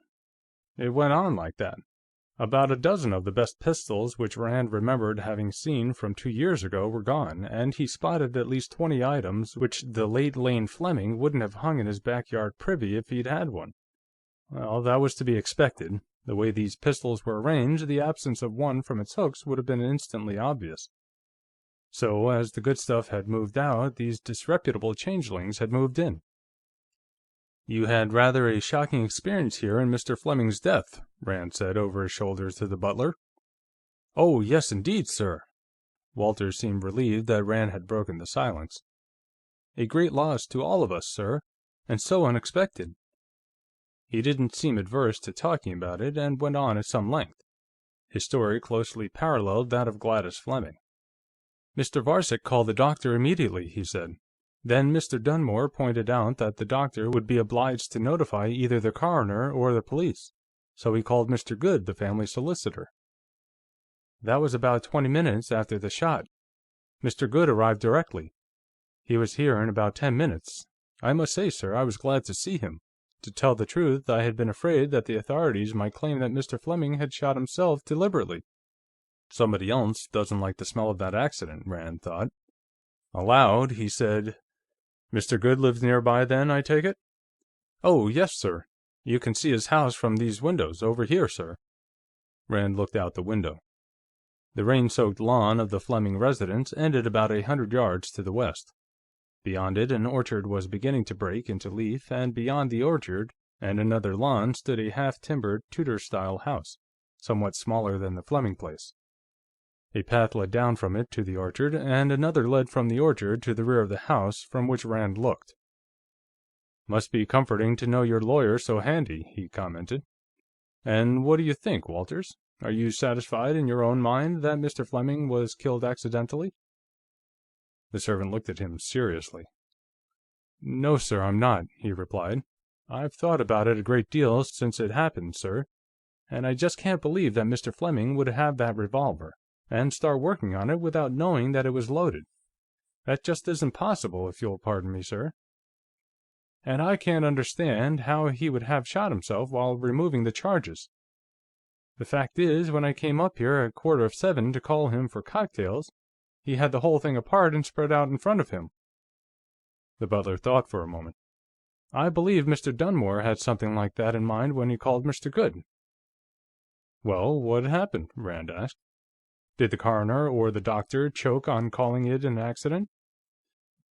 "Oh, no, sir, there was no trouble of any sort about that. You see, Dr. Yardman called the coroner as soon as he arrived, but Mr. Goode was here already. He'd come over by that path you saw to the rear of the house, and in through the garage, which was open since Mrs. Dunmore was out with the coupe. They all talked it over for a while, and the coroner decided that there would be no need for any inquest, and the doctor wrote out the certificate. That was all there was to it." Rand looked at the section of pistol rack devoted to Colts. "Which one was it?" he asked. "Oh, it's not here, sir," Walters replied. "The coroner took it away with him." "And hasn't returned it yet?" "Well, he has no business keeping it. It's part of the collection and belongs to the estate." "Yes, sir, if I may say so, I thought it was a bit high-handed of him taking it away myself, but it wasn't my place to say anything about it." "Well, I'll make it mine. If that revolver's what I'm told it is, it's too valuable to let some damned country-seat politician walk off with." A thought occurred to him. "And if I find that he's disposed of it, this county's going to need a new coroner, at least till the present incumbent gets out of jail." The buzzer of the extension phone went off like an annoyed rattlesnake. Walters scooped it up, spoke into it, listened for a moment, and handed it to Rand. "For you, sir. Mrs. Fleming." "Colonel Rand, Carl Gwinnett, the commissioned dealer I told you about, is here," Gladys told him. "Do you want to talk to him?" "Why, yes. Do I understand now that you and the other ladies want cash, and don't want the collection peddled off piecemeal?" "All right, send him up. I'll talk to him." A few minutes later, a short, compact-looking man of 40-odd entered the gunroom, shifting a briefcase to his left hand and extending his right. Rand advanced to meet him and shook hands with him. "You're Colonel Rand? Enjoyed your articles in the Rifleman," he said. "Mrs. Fleming tells me you're handling the sale of the collection for the estate." "That's right, Mr. Gwinnett. Mrs. Fleming tells me you're interested." "Yes. Originally, I offered to sell the collection for her on a commission basis, but she didn't seem to care for the idea, and neither do the other ladies. They all want spot cash and a lump sum. Yes, Mrs. Fleming herself might have been interested in your proposition if she'd been sole owner." You could probably get more for the collection, even after deducting your commission, than I'll be able to, but the collection belongs to the estate and has to be sold before any division can be made." "Yes, I see that. Well, how much would the estate, or you, consider a reasonable offer?" "Sit down, Mr. Gwinnett," Rand invited. "What would you consider a reasonable offer yourself? We're not asking any specific price, we're just taking bids, as it were." "Well, how much have you been offered to date?" "Well, we haven't heard from everybody. In fact, we haven't put out a list, or solicited offers, except locally as yet. But one gentleman has expressed a willingness to pay up to $25,000. Gwinnett's face expressed polite skepticism. "Colonel Rand," he protested, "you certainly don't take an offer like that seriously." "I think it was made seriously," Rand replied. "A respectable profit could be made on the collection, even at that price." Gwinnett's eyes shifted over the rows of horizontal barrels on the walls. He was almost visibly wrestling with mental arithmetic, and at the same time trying to keep any hint of his notion of the collection's real value out of his face. "Well, I doubt if I could raise that much," he said. "Might I ask who's making this offer?" "You might. I'm afraid I couldn't tell you. You wouldn't want me to publish your own offer broadcast, would you?" "I think I can guess. If I'm right, don't hold your head in a tub of water till you get it," Gwinnett advised. "Making a big offer to scare away competition is one thing, and paying off on it is another. I've seen that happen before, you know. Fact is, there's one dealer not far from here who makes a regular habit of it.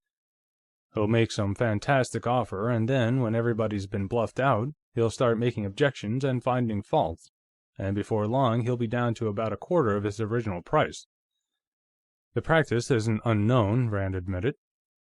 "I'll bet you don't have this $25,000 offer on paper, over a signature," Gwinnett pursued. "Well, here." He opened his briefcase and extracted a sheet of paper, handing it to Rand. "You can file this. I'll stand back of it." Rand looked at the typed and signed statement to the effect that Carl Gwinnett agreed to pay the sum of $15,000 for the Lane Fleming pistol collection, in its entirety, within 30 days of date. That was an average of $6 a pistol. There had been a time, not too long ago, when a pistol collection with an average value of $6, particularly one as large as the Fleming collection, had been something unusual. For one thing, arms values had increased sharply in the meantime. For another, Lane Fleming had kept his collection clean of the $2 items, which dragged down so many collectors' average values. Except for the 24 odd mysterious interlopers, there wasn't a pistol in the Fleming collection that wasn't worth at least $20, and quite a few had values expressible in 3 figures. "Well, your offer is duly received and filed, Mr. Gwinnett," Rand told him, folding the sheet and putting it in his pocket. "This is better than an unwitnessed verbal statement that somebody is willing to pay $25,000. I'll certainly bear you in mind." "You can show that to Arnold Rivers, if you want to," Gwinnett said. "See how much he's willing to commit himself to, over his signature." End of Chapter 7.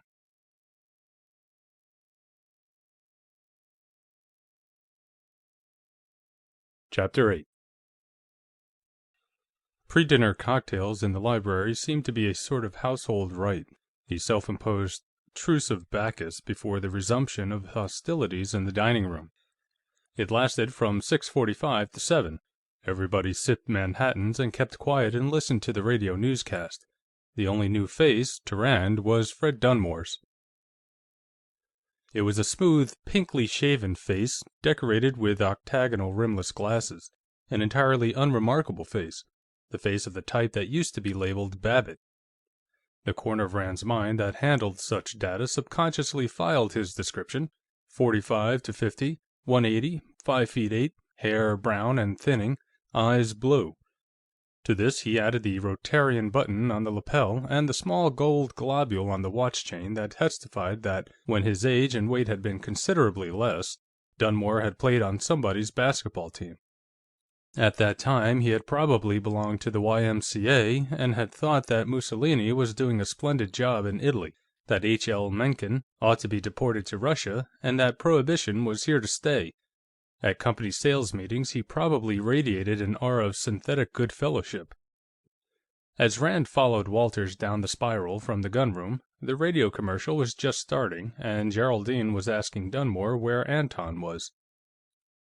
"Oh, you know," Dunmore told her impatiently. "He had to go to Lewisburg, to that medical association meeting. He's reading a paper about the new diabetic ration." He broke off as Rand approached and was introduced by Gladys, who handed both men their cocktails. Then the news commentator greeted them out of the radio, and everybody absorbed the day's news along with their Manhattans. After the broadcast, they all crossed the hall to the dining room, where hostilities began almost before the soup was cool enough to taste. "I don't see why you women had to do this," Dunmore huffed. "Rivers had made us a fair offer. Bringing in an outsider will only give him the impression that we lack confidence in him." "Well, won't that be just too bad?" Geraldine slashed at him. "We mustn't ever hurt dear Mr. Rivers' feelings like that. Let him have the collection for half what it's worth, but never let him think we know what a goddamn crook he is." Dunmore evidently didn't think that worth dignifying with an answer. Doubtless he expected Nelda to launch a counteroffensive, as a matter of principle. If he did, he was disappointed. "Well," Nelda demanded, "what did you want us to do? Give the collection away?" "You don't understand," Dunmore told her. "You probably heard somebody say what the collection's worth, and you never stop to realize that it's only worth that to a dealer who can sell it item by item." "We expect a lot more than $10,000, Nelda retorted. "In fact, we can expect more than that from Rivers. Colonel Rand was talking to Rivers this afternoon. Colonel Rand doesn't have any confidence in Rivers at all, and he doesn't care who knows it."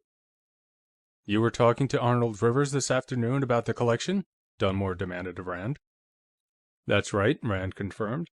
"I told him his $10,000 offer was a joke. Stephen Gresham and his friends can top that out of one pocket. Finally, he got around to admitting that he's willing to pay up to $25,000. "I don't believe it!" Dunmore exclaimed angrily. "Rivers told me personally that neither he nor any other dealer could hope to handle that collection profitably at more than $10,000. "And you believe that?" Nelda demanded. "And you're a businessman? My God!" "He's probably a good one, as long as he sticks to pancake flour," Geraldine was generous enough to concede. "But about guns, he barely knows which end the bullet comes out. 10,000 was probably his idea of what we'd think the pistols were worth." Dunmore ignored that and turned to Rand.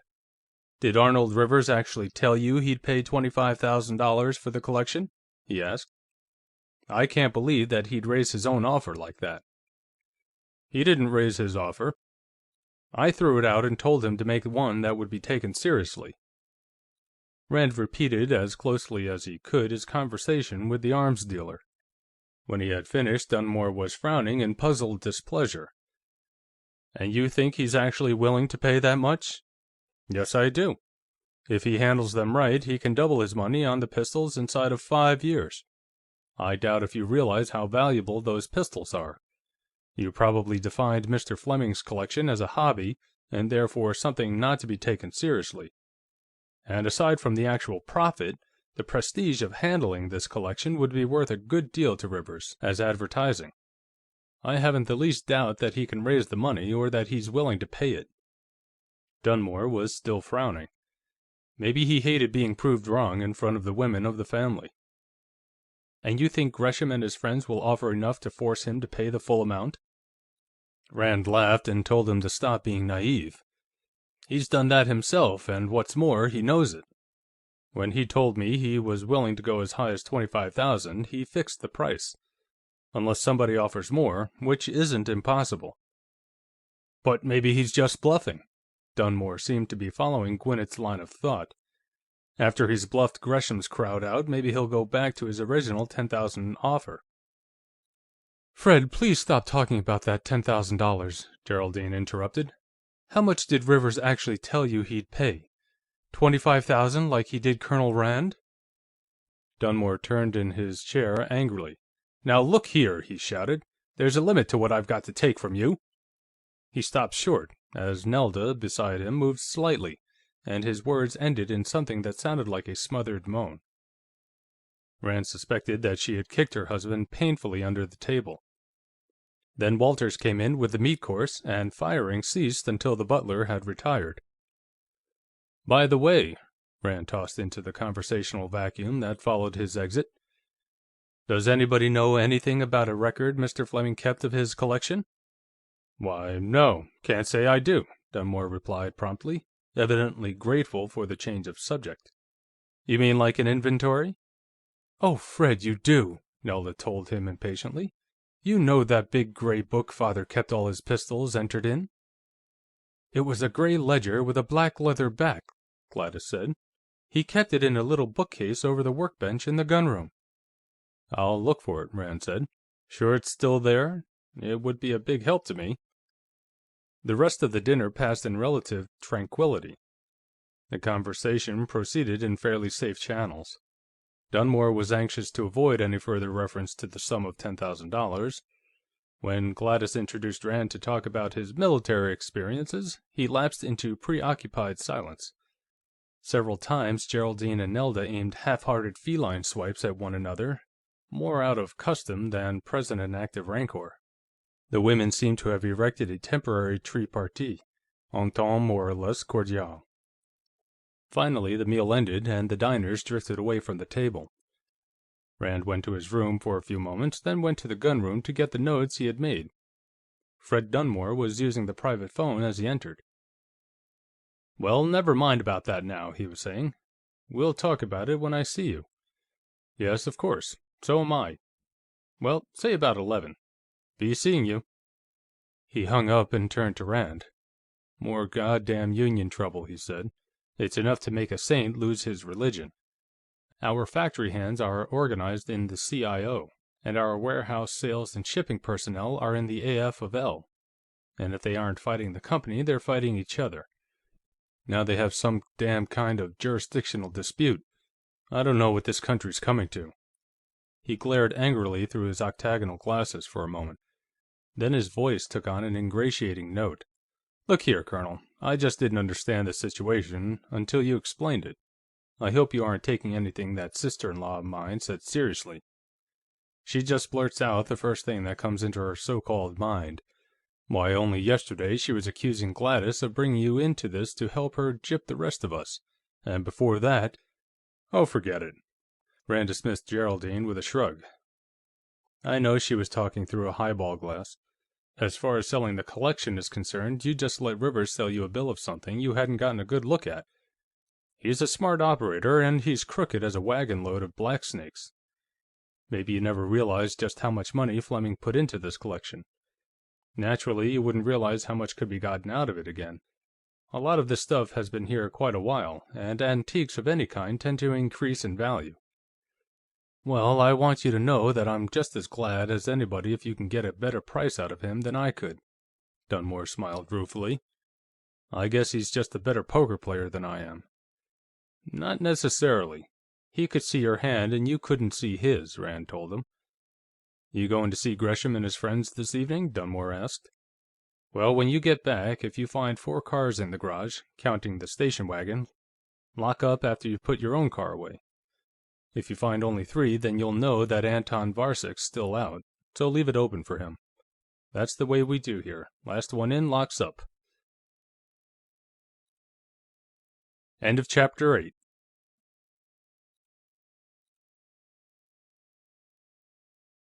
Chapter 9. Rand found another car, a smoke-gray Plymouth coupe, standing on the left of his Lincoln when he went down to the garage.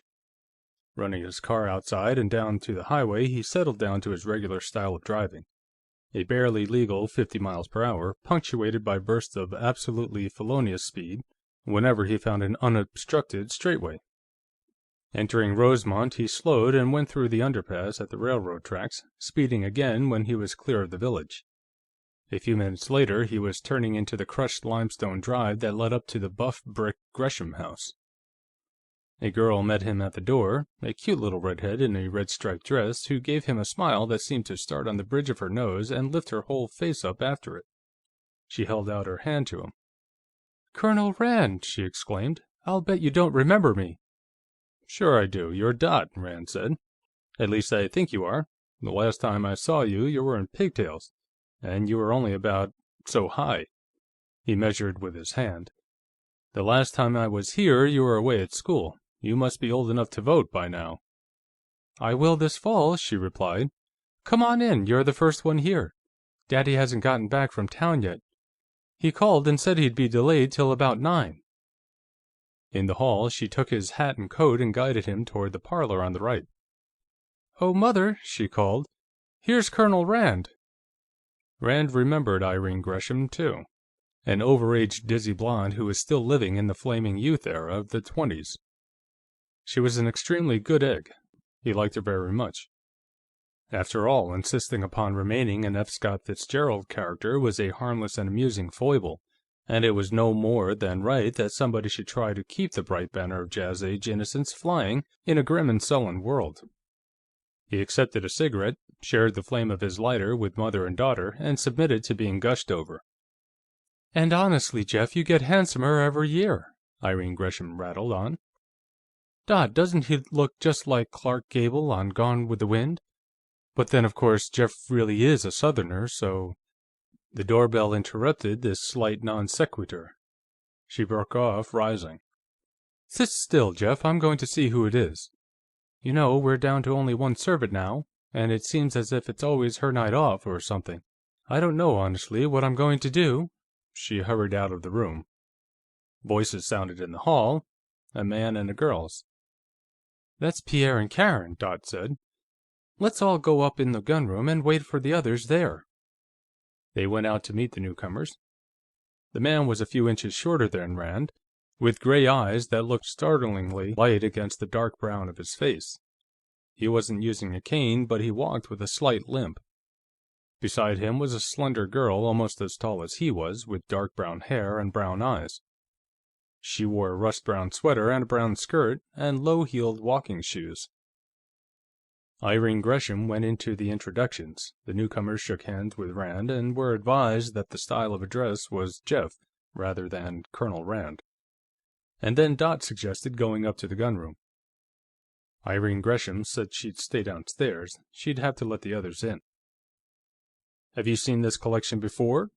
Pierre Jarret inquired as he and Rand went upstairs together. "About 2 years ago," Rand said. Stephen had just gotten a cased dueling set by Wilkinson then. From the Far West Hobby Shop, I think. "Oh, he's gotten a lot of new stuff since then, and sold off about a dozen culls and duplicates," the former Marine said. "I'll show you what's new, till the others come." They reached the head of the stairs and started down the hall to the gunroom in the wing that projected out over the garage. Along the way, the girls detached themselves for nose powdering. Unlike the room at the Fleming house, Stephen Gresham's gunroom had originally been something else, a nursery or playroom or party room. There were windows on both long sides, which considerably reduced the available wall space, and the situation wasn't helped any by the fact that the collection was about 30% long arms. Things were pretty badly crowded. Most of the rifles and muskets were in circular barracks racks, away from the walls.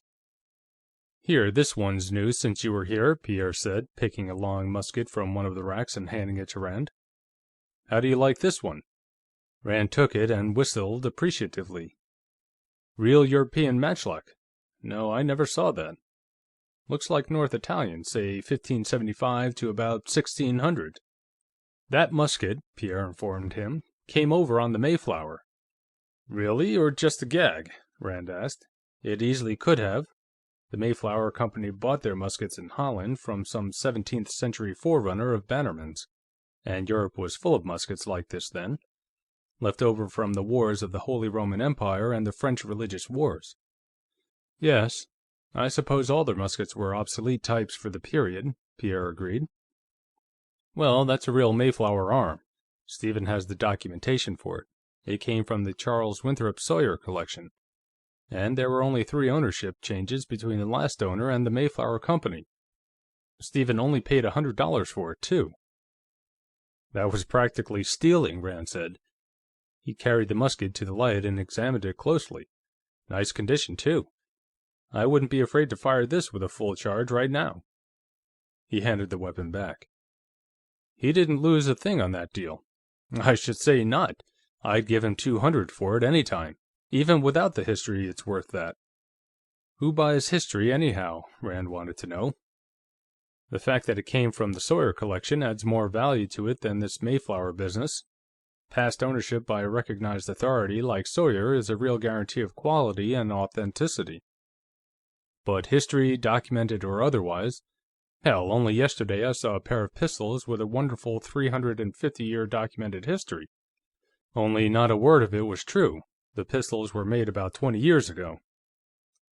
"Those wheel locks Fleming bought from Arnold Rivers?" Pierre asked. "God, wasn't that a crime? I'll bet Rivers bought himself a big drink when Lane Fleming was killed. Fleming was all set to hang Rivers' scalp in his wigwam. But with Stephen, the history does count for something. As you probably know, he collects arms types that figured in American history. Well, he can prove that this individual musket was brought over by the Pilgrims, so he can be sure it's an example of the type they used. But he'd sooner have a typical Pilgrim musket that never was within 5,000 miles of Plymouth Rock than a non-typical arm brought over as a personal weapon by one of the Mayflower Company." "Oh, none of us are really interested in the individual history of collection weapons," Rand said.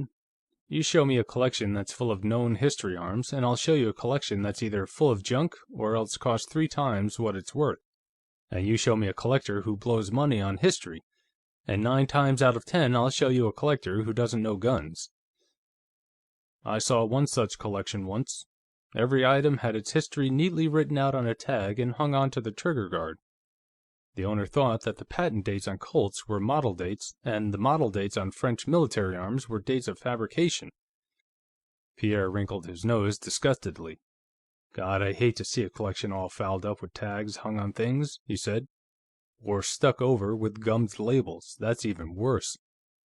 Once in a while I get something with a label pasted on it, usually on the stock, and after I get it off, there's a job getting the wood under it rubbed up to the same color as the rest of the stock." "Yes, I picked up a lovely little rifle flintlock pistol once," Rand said. "American. Full-length, curly maple stock, really a Kentucky rifle in pistol form. Whoever had owned it before me had pasted a slip of paper on the underside of the stock, between the trigger guard and the lower ramrod thimble, with a lot of crap, mostly erroneous, typed on it. It took me 6 months to remove the last traces of where that thing had been stuck on." "What do you collect, or don't you specialize?" "Pistols. I try to get the best possible specimens of the most important types. Special emphasis on British arms after 1700, and American arms after 1800. What I'm interested in is the evolution of the pistol. I have a couple of wheel locks, to start with, and 3 Miguelet locks, and an Italian snap-haunce. Then I have a few early flintlocks and a number of mid-18th century types, and some late flintlocks and percussion types, and about 20 Colts and so on through percussion revolvers, and early cartridge types to some modern arms, including a few World War II arms." "I see. About the same idea Lane Fleming had," Pierre said. "I collect personal combat arms, firearms, and edge weapons. Arms that either influenced fighting techniques or were developed to meet special combat conditions. From what you say, you're mainly interested in the way firearms were designed and made. I'm interested in the conditions under which they were used. And Adam Trehearne, who'll be here shortly, collects pistols and a few long arms in wheel-lock, proto-flintlock, and early flintlock to 1700. And Philip Cabot collects U.S. Marshals, flintlock to automatic, and also enemy and allied army weapons from all of our wars. And Colin MacBride collects nothing but Colts. Odd how a Scot who's only been in this country 20 years should be interested in so distinctively American a type." "And I collect anything I can sell at a profit, from Chinese matlocks to Tommy guns," Karen Lawrence interjected, coming into the room with Doc Gresham. Pierre grinned. "Karen is practically a unique specimen herself, the only general antique dealer I've ever seen who doesn't hate the sight of a gun collector." "That's only because I'm crazy enough to want to marry one," the girl dealer replied. "Of all the miserly, unscrupulous, grasping characters, She expressed a doubt that the average gun collector would pay more than 10 cents to see his lord and savior riding to hounds on a Bren carrier. "They don't give a hoot whose grandfather owned what, and if anything's battered up a little, they don't think it looks quaint. They think it looks lousy. And they've never heard of inflation. They think arms ought still to sell for the sort of prices they brought at the old Mark Field sale back in 1911. "What are you looking at?" Dot asked Rand, then glanced at the musket in Pierre's hands. "Oh, Priscilla," Karen laughed. "Dot not only knows everything in the collection, she knows it by name. Dot, show Colonel Rand Hester Prynne." "Hester coming up," Gresham's daughter said, catching another musket out of the same rack from which Pierre had gotten the matchlock, and passing it over to Rand. He grasped the heavy piece, approving of the easy, instinctive way in which the girl had handled it. "Look on the barrel," she told him. "On top, right at the breech." The gun was a flintlock, or rather a doglock. Sure enough, stamped on the breech was the big A of the Company of Workmen Armorers of London, the 17th-century gunmakers' guild. "That's right," he nodded. "That's Hester Prynne, all right, the first American girl to make her letter." There were footsteps in the hall outside, and male voices. Adam and Colin, Pierre recognized them before they entered. Both men were past 50. Colin MacBride was a 6-foot black Highlander, black eyes, black hair, and a black weeping willow mustache from under which a stubby pipe jutted. Except when he emptied it of ashes and refilled it, it was a permanent fixture of his weather-beaten face. Trehearne was somewhat shorter and fair. His sandy mustache, beginning to turn gray at the edges, was clipped to micrometric exactness. They shook hands with Rand, who set Hester back in her place. Trehearne took the matchlock out of Pierre's hand and looked at it wistfully. "Some chaps have all the luck," he commented. "What do you think of it, Mr. Rand?" Pierre, who had made the introductions, had respected the detective's present civilian status. "Or don't you collect long arms?" "I don't collect them, but I'm interested in anything that'll shoot. That's a good one. Those things are scarce, too." "Yes, you'll find 100 wheel locks for every matchlock, and yet there must have been 100 matchlocks for every wheel lock." "Matchlocks were cheap, and wheel locks were expensive," MacBride suggested. He spoke with the faintest trace of Highland accent. "Naturally, they got better care." "It would take a Scot to think of that," Karen said. "Now, you take a Scot who collects guns, and you have something." "That's only part of it," Rand said. "I believe that by the last quarter of the 17th century, most of the matchlocks that were lying around had been scrapped and the barrels used in making flintlocks. Hester Prynne, over there, could easily have started her career as a matchlock. And then a great many matchlocks went into the West African slave and ivory trade, and were promptly ruined by the natives. Yes, and I seem to recall having seen Spanish and French miguelet muskets that looked as though they had been altered directly from matchlock, retaining the original stock and even the original lock plate," Trehearne added. "So have I, come to think of it." Rand stole a glance at his wristwatch. It was 9:05. He was wishing Stephen Gresham would put in an appearance. MacBride and Trehearne joined Pierre and the girls in showing him Gresham's collection. Evidently, they all knew it almost as well as their own. After a while, Irene Gresham ushered in Philip Cabot. He, too, was past middle age, with prematurely white hair and a thin, scholarly face. According to Hollywood typecasting, he might have been a professor, or a judge, or a Boston Brahmin, but never a stockbroker. Irene Gresham wanted to know what everybody wanted to drink. Rand wanted bourbon and plain water. MacBride voted for Jamaican rum. Trehearne and Cabot favored brandy and soda, and Pierre and the girls wanted Bacardi and Coca-Cola. "And Stephen'll want rye and soda when he gets here," Irene said. "Come on, girls, let's rustle up the drinks." Before they returned, Stephen Gresham came in, lighting a cigar. It was just 9:22. "Well, I see everybody's here," he said. "No, where's Karen?" Pierre told him. A few minutes later, the women returned, carrying the bottles and glasses. When the flurry of drink-mixing had subsided, they all sat down. "Let's get the business over first," Gresham suggested. "I suppose you've gone over the collection already, Jeff?" "Yes, and first of all, I want to know something. When was the last that any of you saw it? Gresham and Pierre had been in Fleming's gunroom just 2 days before the fatal accident. "And can you tell me if the big Whitneyville Colt was still there, then?" Rand asked. "Or the Rappahannock Forge, or the Collier flintlock, or the Hall?" "Why, of course." "My God, aren't they there now?" Gresham demanded. Rand shook his head. "And if Fleming still had them 2 days before he was killed, then somebody's been weeding out the collection since. Doing it very cleverly, too," he added. "You know how that stuff's arranged, and how conspicuous a missing pistol would be. Well, when I was going over the collection, I found about 24 pieces of the most utter trash. Things Lane Fleming wouldn't have allowed in the house, all hanging where some really good item ought to have been." He took a paper from his pocket and read off a list of the dubious items, interpolating comments on the condition, and a list of the real rarities which Gresham had mentioned the day before, which were now missing. "All that good stuff was there the last time I saw the collection," Gresham said. "What do you say, Pierre?" "I had the Hall pistol in my hands," Pierre said, "and I remember looking at the Rappahannock Forge."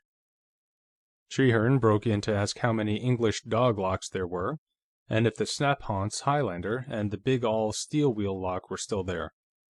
At the same time, Cabot was inquiring about the Springfield 1818 and the Virginia manufactory pistols.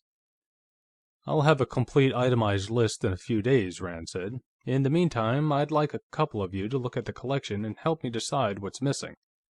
I'm going to try to catch the thief and then get at the fence through them."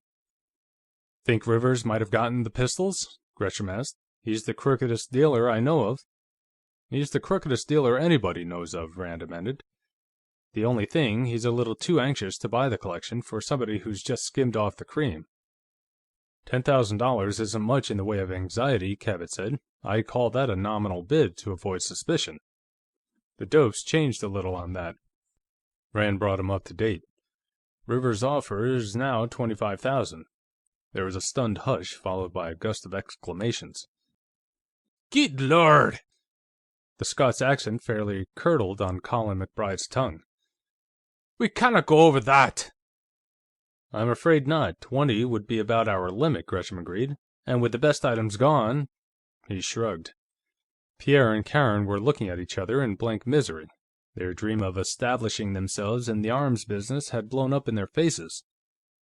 "Oh, he's talking through his hat," Cabot declared. "He just hopes we'll lose interest, and then he'll buy what's left of the collection for a song."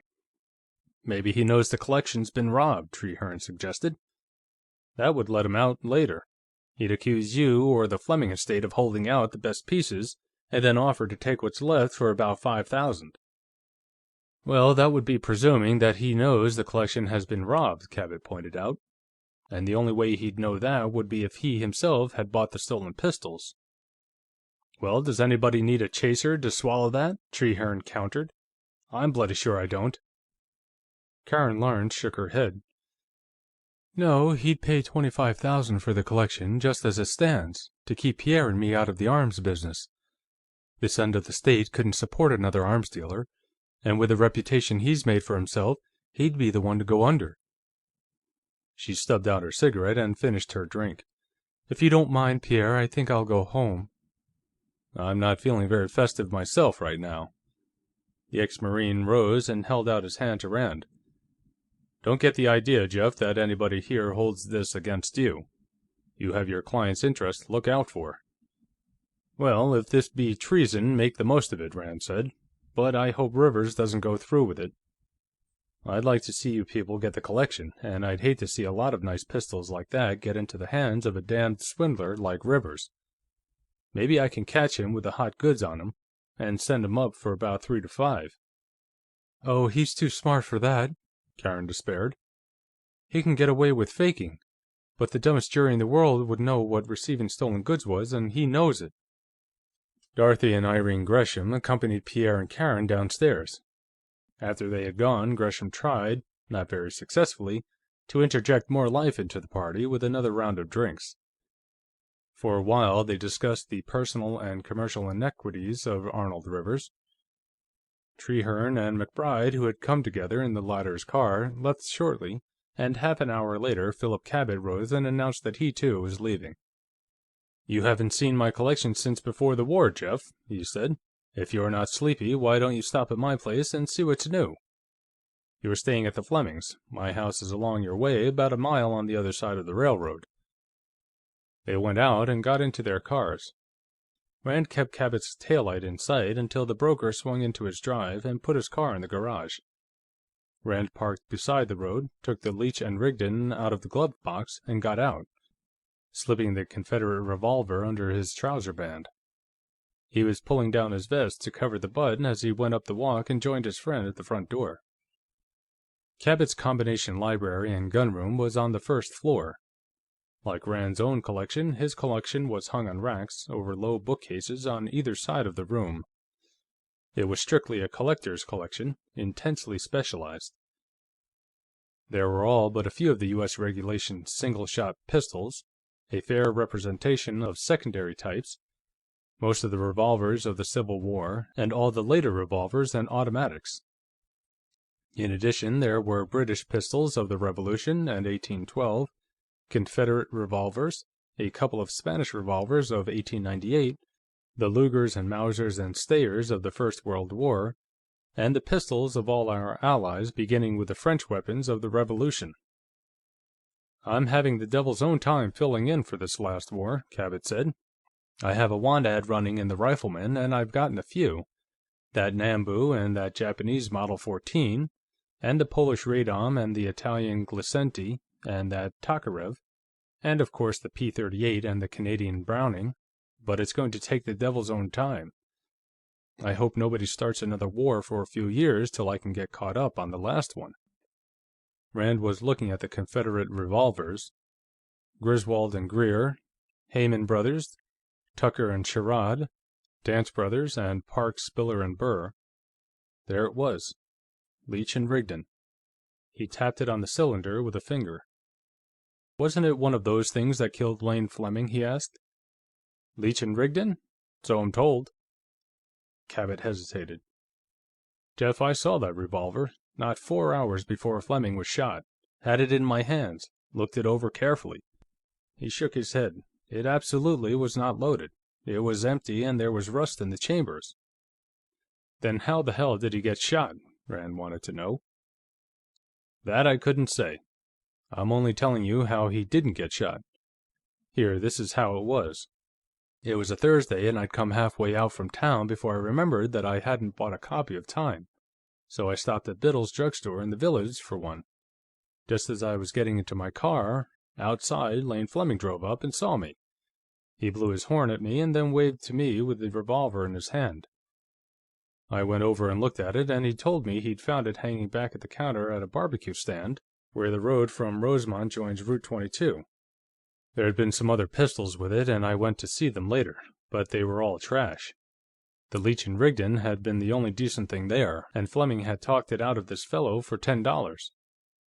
He was disgustingly gleeful about it, particularly as it was a better specimen than mine." "Would you know it if you saw it again?" Rand asked. "Yes, I remember the serials. I always look at serials on Confederate arms.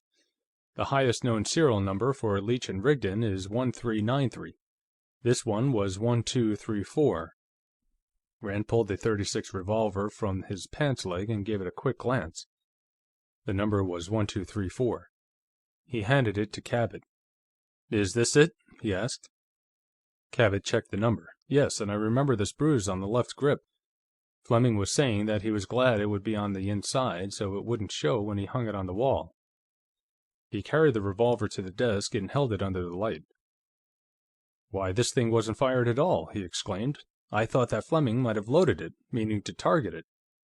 He had a pistol range back of his house, but the chambers are clean." He sniffed at it. "Hops number 9, he said, "and I can see traces of partly dissolved rust, and no traces of fouling. What the devil, Jeff?" "It probably hasn't been fired since Appomattox," Rand agreed. "Philip, do you think all this didn't know it was loaded routine might be an elaborate suicide buildup, either before or after the fact?" "Absolutely not." There was a trace of impatience in Cabot's voice. "Lane Fleming wasn't the man to commit suicide. I knew him too well ever to believe that. I heard a rumor that he was about to lose control of his company," Rand mentioned. You know how much Premix meant to him." "That's idiotic." Cabot's voice was openly scornful now, and he seemed a little angry that Rand should believe such a story, as though his confidence in his friend's intelligence had been betrayed. "Good Lord, Jeff, where did you even hear a yarn like that?" Quote, "usually well-informed sources," unquote. "Well, they were unusually ill-informed that time," Cabot replied. "Take my word for it, there's absolutely nothing in it." "So it wasn't an accident, and it wasn't suicide," Rand considered. "Philip, what is the prognosis on this merger of Premix and National Milling and Packaging, now that Lane Fleming's opposition has been, shall we say, liquidated?" Cabot's head jerked up. He looked at Rand in shocked surprise. "My God, you don't think—" he began. "Jeff, are you investigating Lane Fleming's death?" "I was retained to sell the collection," Rand stated. "Now, I suppose I'll have to find out who's been stealing those pistols and recover them, and jail the thief and the fence. But I was not retained to investigate the death of Lane Fleming. And I do not do work for which I am not paid," he added, with mendacious literalness. "I see. Well, the merger's going through. It won't be official until the 16th of May, when the Premix stockholders meet, but that's just a formality. It's all cut and dried and in the bag now. Better let me pick you up a little Premix. There's still some lying around. You'll make a little less than 4 for 1 on it." "I'd had that in mind when I asked you about the merger," Rand said. "I have about 2,000 with you, haven't I?" He did a moment's mental arithmetic, then got out his checkbook. "Pick me up about 100 shares," he told the broker. "I've been meaning to get in on this ever since I heard about it." "I don't see how you did hear about it," Cabot said. "For obvious reasons, it's being kept pretty well under the hat." Rand grinned. Quote, "usually well-informed sources," unquote. "Not the sources mentioned above." "Jeff, you know, this damn thing's worrying me," Cabot told him, writing a receipt and exchanging it for Rand's check. "I've been trying to ignore it, but I simply can't. Do you really think Lane Fleming was murdered by somebody who wanted to see this merger consummated, and who knew that this was an impossibility as long as Fleming was alive?" "Philip, I don't know. And furthermore, I don't give a damn," Rand lied. "If somebody wants me to look into it, and pays me my possibly exaggerated idea of what constitutes fair compensation, I will. And I'll probably come up with Fleming's murderer, dead or alive. But until then, it is simply no epidermis off my scrotum, and I advise you to adopt a similar attitude." They changed the subject, then, to the variety of pistols developed and used by the opposing nations in World War II, and the difficulties ahead of Cabot in assembling even a fairly representative group of them. Rand promised to mail Cabot a duplicate copy of his list of the letter code symbols used by the Nazis to indicate the factories manufacturing arms for them, as well as copies of some old wartime intelligence dope on enemy small arms. At a little past 1, he left Cabot's home and returned to the Fleming residence. There were 4 cars in the garage. The Packard sedan had not been moved, but the station wagon was facing in the opposite direction. The gray Plymouth was in the space for which Rand had driven earlier in the evening, and a black Chrysler Imperial had been run in on the left of the Plymouth. He put his own car in on the right of the station wagon, made sure that the Leech & Rigdon was locked in his glove box, and closed and locked the garage doors. Then he went up into the house, through the library, and by the spiral stairway to the gunroom. The garage had been open, he recalled, at the time of Lane Fleming's death. The availability of such an easy means of undetected ingress and egress threw the suspect field wide open. Anybody who knew the habits of the Fleming household could have slipped up to the gunroom, while Varsic was in his lab, Dunmore was in the bathroom, and Gladys and Geraldine were in the parlor. As he passed the hall to his own room, Rand was thinking of how narrowly Arnold Rivers had escaped a disastrous lawsuit and criminal action by the death of Lane Fleming. End of Chapter 9.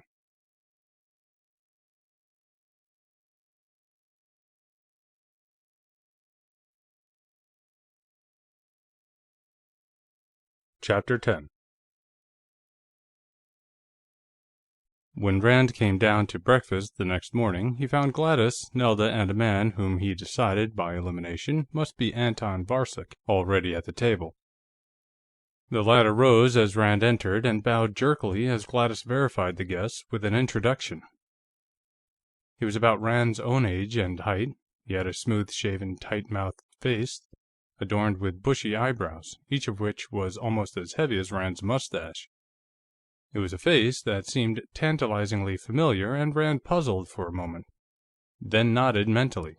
Of course he had seen a face like that hundreds of times, in newsreels, and news photos, and once in pre-war Berlin, its living double, Rudolf Hess. He wondered how much deeper the resemblance went, and tried not to let it prejudice him. Nelda greeted him with a trowelful of sweetness and a dash of bedroom bait. Gladys waved him to a vacant seat at her right and summoned the maid who had been serving breakfast. After Rand had indicated his preference of fruit and found out what else there was to eat, he inquired where the others were. "Oh, Fred's still dressing. He'll be down in a minute," Nelda told him. "And Geraldine won't. She never eats with her breakfast." Varcek winced slightly at this, then shifted the subject by inquiring if Rand were a professional antiques expert. "No, I'm a Lillipure amateur," Rand told him. "Or was, until I took this job. I have a collection of my own, and I'm supposed to be something of an authority. My business is operating a private detective agency." "But you are here only as an arms expert?" Varcek inquired. "You are not making any sort of detective investigation?" "That's right," Rand assured him. "This is practically a paid vacation for me. First time I ever handled anything like this. It's a real pleasure to be working at something I really enjoy for a change."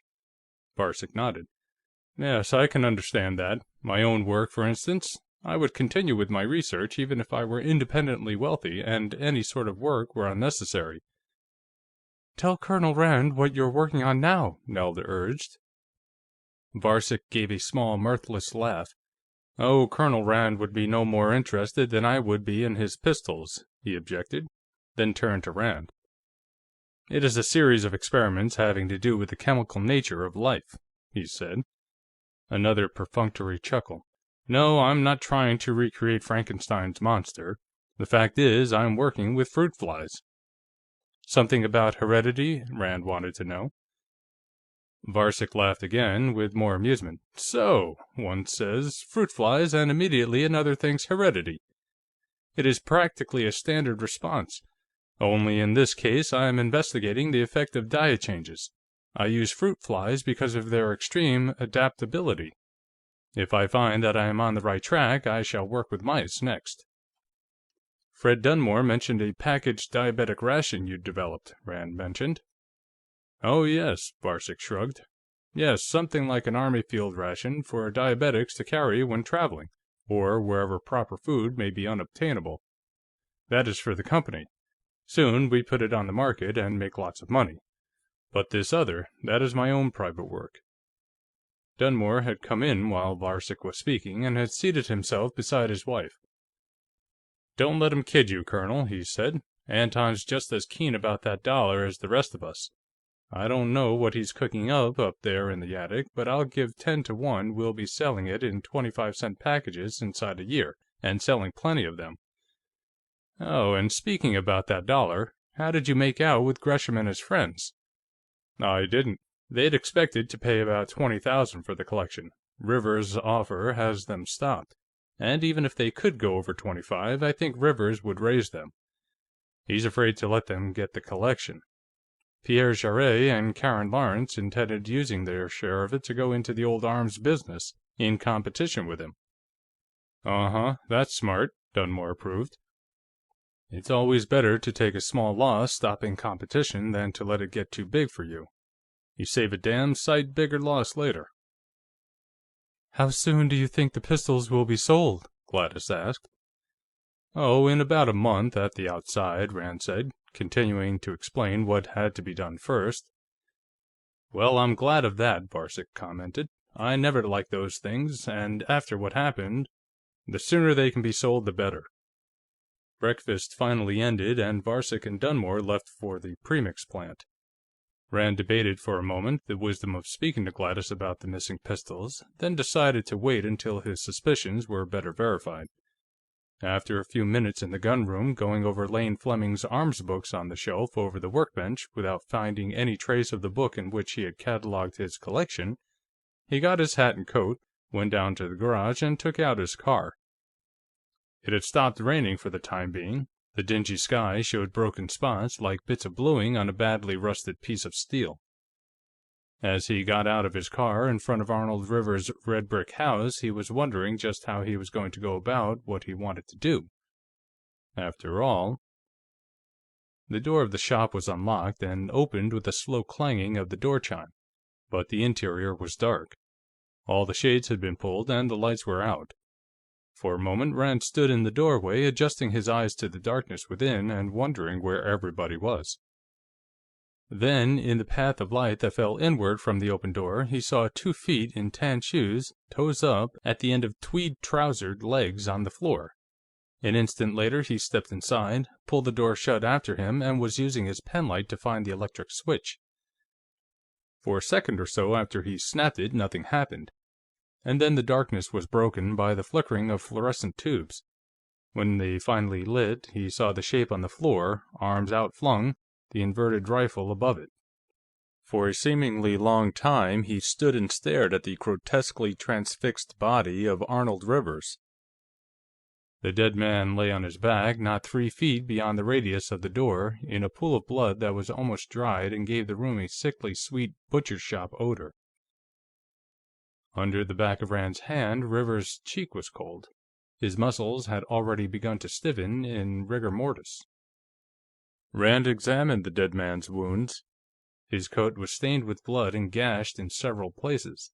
Driven into his chest by a downward blow, the bayonet of a short German service Mauser pinned him to the floor like a specimen on a naturalist's card. Beside the one in which the weapon remained, there were 3 stab wounds in the chest, and the lower part of the face was disfigured by what looked like a butt blow. Bending over, Rand could see the imprint of the Mauser butt plate on Rivers' jaw. On the butt plate itself were traces of blood. The rifle, a regulation German infantry weapon, the long familiar Gewehr 98 in its most recent modification, was a Nazi product, bearing the eagle and encircled swastika of the Third Reich, and the code letters LZA, the symbol of the Mauserwerk AG plant at Karlsruhe. It had doubtless been sold to Rivers by some returned soldier. In a rack beside the door were a number of other bolt-action military rifles, a Krag, a couple of Arisakas, a long German infantry rifle of the First World War, a Greek Mannlicher, a Mexican Mauser, a British short model Lee Enfield. All had fixed bayonets. Between the Lee Enfield and one of the Arisakas there was a vacancy. Rivers' carved ivory cigarette holder was lying beside the body, crushed at the end as though it had been stepped on. A half-smoked cigarette had been in it. It, too, was crushed. There was no evidence of any great struggle, however. The attack which had ended the arms dealer's life must have come as a complete surprise. He had probably been holding the cigarette holder in his hand when the butt blow had been delivered, and had dropped it and flung up his arms instinctively. Thereupon, the assailant had reversed his weapon and driven the bayonet into his chest. The first blow, no doubt, had been fatal. It could have been any of the 3 stabs in the chest, but the killer had given him 2 more, probably while he was on the floor. Then, grasping the rifle in both hands, he stood over his victim and pinned the body to the floor. That last blow could only have been inspired by pure anger and hatred. Yet, apparently, Rivers had been unaware of his visitor's murderous intentions, even while the rifle was being taken from the rack. Rand strolled back through the shop, looking about. Someone had been here with Rivers for some time. The dealer and another man had sat by the fire, drinking and smoking. On the low table was a fifth of Haig & Haig, a siphon, 2 glasses, a glass bowl containing water that had evidently melted from ice cubes, and an ashtray. In the ashtray were a number of Rivers' cigarette butts, all holder crimped, and a quantity of ash, some of it cigar ash. There was no cigar butt, and no band or cellophane wrapper. The fire on the hearth had burned out, and the ashes were cold. They were not all wood ashes. A considerable amount of paper, no, cardboard, had been burned there also. Poking gently with the point of a sword he took from a rack, Rand discovered that what had been burned had been a number of cards, about 6 inches by 4, one of which had, somehow, managed to escape the flames, with nothing more than a charred edge. Improvising tweezers from a pipe cleaner, he picked this up and looked at it. It had been typewritten. 4850. English screw barrel, FL pocket pistol. Queen Anne type, side hammer with pen attached to barrel, steel barrel and frame. Marked, Wilson, Minories, London. Silver mask butt cap, hallmarked for 1723. 4.5-inch barrel, 9 1/4 inch, OA. Cow, about 44. Taken in trade, 321.38 from V. Sparling for Kentuck, number 2538, along with 4851, 4852, 4853. Approximate cost, RLSS, replacement, due, NLSS, OSSS, LSSS. To this had been added in pen, sold R. Kingsley, St. Louis, Missouri, mail order, 12/20/42, OSSS. Rand laid the card on the cocktail table along with the drinking equipment. At least he knew what had gone into the fire. Arnold Rivers' card index purchase and sales record. He doubted very strongly if that would have been burned while its owner was still alive. Going over to the desk, he checked. The drawer from which he had seen Cecil Gillis get the card for the Leech & Rigdon had been cleaned out. Picking up the phone in an awkward, unnatural manner, he used a pencil from his pocket to dial a number with which he was familiar, a number that meant the same thing on any telephone exchange in the state. "State Police, Corporal Kavaleen," a voice sing-songed out the receiver. "My name is Rand," he identified himself. "I am calling from Arnold Rivers' Antique Arms Shop on Route 19, about 1.5 miles east of Rosemont. I am reporting a homicide." "Yeah, go ahead. Hey, did you say homicide?" the other voice asked sharply. "Who?" "Rivers himself. I called at his shop a few minutes ago, found the front door open, and walked in. I found Rivers lying dead on the floor just inside the door. He had been killed with a Mauser rifle. Not shot, clubbed with the butt and bayoneted. The body is cold, beginning to stiffen. A pool of blood on the floor is almost completely dried." "That's a good report, mister," the corporal approved. "You stick around, we'll be right along. You haven't touched anything, have you?" "Not around the body. How long will it take you to get there?" "About 10 minutes. I'll tell Sergeant McKenna right away." Rand hung up and glanced at his watch. 10:22. He gave himself 7 minutes and went around the room rapidly, looking only at pistols. He saw nothing that might have come from the Fleming collection. Finally, he opened the front door just as a white state police car was pulling up at the end of the walk. Sergeant Ignatius Loyola McKenna, customarily known and addressed as Mick, piled out almost before it had stopped. The driver, a stocky blue-eyed Finn with a corporal's chevrons, followed him, and 2 privates got out from behind, dragging after them a box about the size and shape of an army footlocker. McKenna was halfway up the drive before he recognized Rand, then he stopped short. "Well, Jesus me beads!" He turned suddenly to the corporal. "My God, Arvo! You said his name was Grant!" "That's what I thought he said." Rand recognized the sing-song accent he had heard on the phone. "You know him?" "Know him?" McKenna stepped aside quickly to avoid being overrun by his 2 privates with the equipment box. He sighed resignedly.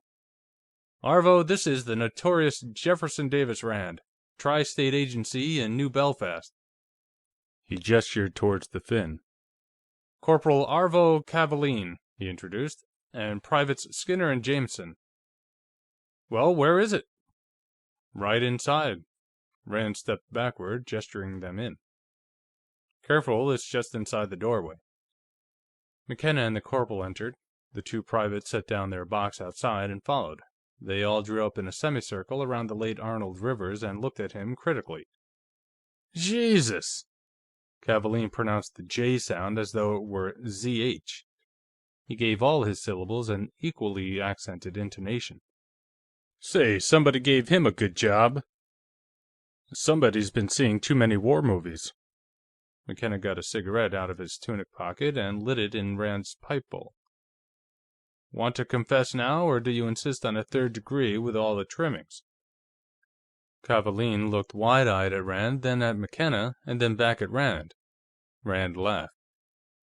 "Now, Mick," he reproved, "you know I never kill anybody unless I have a clear case of self-defense and a flock of witnesses to back it up." McKenna nodded and reassured his corporal.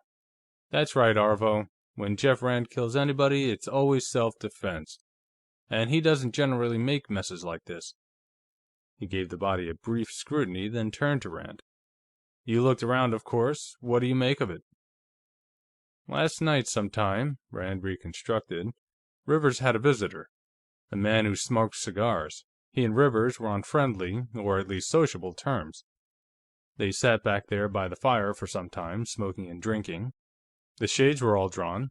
I don't know whether that was standard procedure, or because this conference was something clandestine. Finally, Rivers' visitor got up to leave. Now, of course, he could have left, and somebody else could have come here later, been admitted, and killed Rivers. That's a possibility," Rand said. "But it's also an assumption without anything to support it. I rather like the idea that the man who sat back there drinking and smoking with Rivers was the killer. If so, Rivers must have gone with him to the door and was about to open it when this fellow picked up that rifle, probably from that rack over there, and clipped him on the jaw with the butt. Then he gave him the point 3 times, the second and third probably while Rivers was down. Then he swung it up and slammed down with it, and left it sticking through Rivers and the floor." McKenna nodded. "Lights on when you got here?" he asked. "No, I put them on when I came in. The killer must have turned them off when he left, but the deadlatch on the door wasn't set, and he doesn't seem to have bothered checking on that." "Think he left right after he killed Rivers?" Rand shook his head. "No, that was just the first part of it. After he'd finished Rivers, he went back to that desk and got all the cards Rivers used to record his transactions on, an individual card for every item. He destroyed the lot of them, or at least most of them, in the fireplace. Now, I'm only guessing here, but I think he took out a card, or cards, in which he had some interest, and then dumped the rest in the fire to prevent anybody from being able to determine which ones he was interested in. I'm further guessing that the cards which the killer wanted to suppress were in the sold file. But I'm not guessing about the destruction of the record file. I found the fireplace full of ashes. Found one card that had escaped unburned. You can be sure that one wasn't important. And found the drawer where the record system was kept empty." "Think he might have stolen something and covered up by burning the cards?" McKenna asked. Rand shook his head again. "I was here yesterday, bought a pistol from Rivers. That's how I noticed this card index system. Of course, I didn't look at everything while I was here, but I can't see where any quantity of arms have been removed, and Rivers didn't have any single item that was worth a murder. Fact is, no old firearm is. There are only a very few old arms that are worth over $1,000, and most of them are well-known, unique specimens that would be unsaleable because every collector would know where it came from. We can check possible thefts with Rivers' clerk when he gets here," McKenna said. "Now, suppose you show me these things you found back at the rear. Arvo, you and the boys start taking pictures," he told the corporal, then he followed Rand back through the shop. He tested the temperature of the water in the ice bowl with his finger. He looked at the ashtray and bent over and sniffed at each of the 2 glasses. "I see one of them's been emptied out," he commented. "Want to bet it hasn't been wiped clean, too?" "Uh-uh," Rand smiled slightly. "Even the tiny tots wipe off the cookie jar after they've raided it," he said. A flashbulb lit the front of the shop briefly. Corporal Kavaalen said something to the others. McKenna picked up the card Rand had found by the edges and looked at it. "What in the hell's this all about, Jeff?" he asked. "Rivers made it out for one of his pistols, an English flintlock pocket pistol. I can show you one almost like it up front. He'd gotten it and 3 others back in 1938 in trade for a Kentucky rifle. The numbers are reference numbers. The letters are Rivers' private price code. Those three at the end are, respectively, what he absolutely had to get for it, what he thought was a reasonable price, and the most he thought the traffic would stand. He sold it in 1942 for his middle price." There was another flash by the door, then Kavaalen called out, "Hey, Mick, we got two of the stiffs now. All right if we pull out the bayonet for a close-up of his chest?" "Sure. Better chalkline it first, you'll move things jerking that bayonet out." He turned back to Rand. "You think, then, that maybe some card in that file would have gotten somebody in trouble, and he had to croak Rivers to get it, and then burn the rest of the cards for a cover-up?" "That's the way it looks to me," Rand agreed. "Just because I can't think of any other possibilities, though, doesn't mean there aren't any others." "Hey, you think he might have been selling modern arms to criminals without reporting the sale?" McKenna asked. "I wouldn't put it past him," Rand considered. "There was very little that I would put past that fellow. But I wouldn't think he'd be stupid enough to carry a record of such sales in his own file, though." McKenna rubbed the butt of his .38 reflectively. That seemed to be his substitute for head-scratching, as an aid to cerebration. "You said you were here yesterday and bought a pistol," he began. "All right, I know about that collection of yours, but why were you back here bright and early this morning? You working on Rivers for somebody? If so, give." Rand told him what he was working on. "Rivers wants to buy the Fleming collection. That was the reason I saw him yesterday. But the reason I came here this morning is that I find that somebody has stolen about 24 of the best pistols out of the collection since Fleming's death, and tried to cover up by replacing them with some junk that Lane Fleming wouldn't have allowed inside his house. For my money, it's the butler. Now that Fleming's dead, he's the only one in the house who knows enough about arms to know what's worth stealing. He has constant access to the gunroom. I caught him in a lie about a book Fleming kept a record of his collection in, and now the book has vanished. And furthermore, and most important, if he'd been on the level, he would have spotted what was going on long ago and squawked about it." "That's a damn good circumstantial case, Jeff," McKenna nodded. "Nothing you could take to a jury, of course, but mighty good grounds for suspicion. You think Rivers could have been the fence?" "He could have been. Whoever was high-grading the collection had to have an outlet for his stuff, and he had to have a source of supply for the junk he was infiltrating into the collection as replacements. A crooked dealer is the answer to both, and Arnold Rivers was definitely crooked." "You know that?" McKenna inquired. "For sure?" Another flash lit the front of the shop. Rand nodded. "For damn good and sure. I can show you half a dozen firearms in this shop that have been altered to increase their value. I don't mean legitimate restorations, I mean fraudulent alterations." He went on to tell McKenna about Rivers' expulsion from membership in the National Rifle Association. "And I know that he sold a pair of pistols to Lane Fleming about a week before Fleming was killed that were outright fakes. Fleming was going to sue the ears off Rivers about that. The fact is, until this morning, I'd been wondering if that might have been why Fleming had that sour-looking accident. If he'd lived, he'd have run Rivers out of business."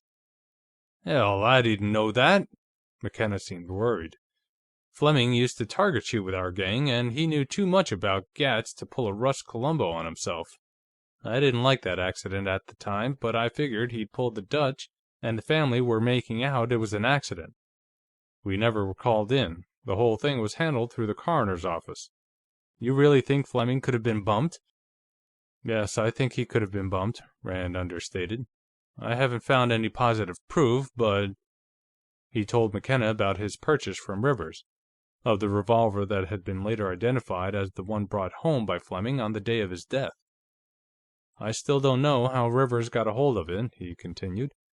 "Until I walked in here not half an hour ago and found Rivers dead on the floor, I'd had a suspicion that Rivers might have sneaked into the Fleming house, shot Fleming with another revolver, left it in Fleming's hand, and carried away the one Fleming had been working on.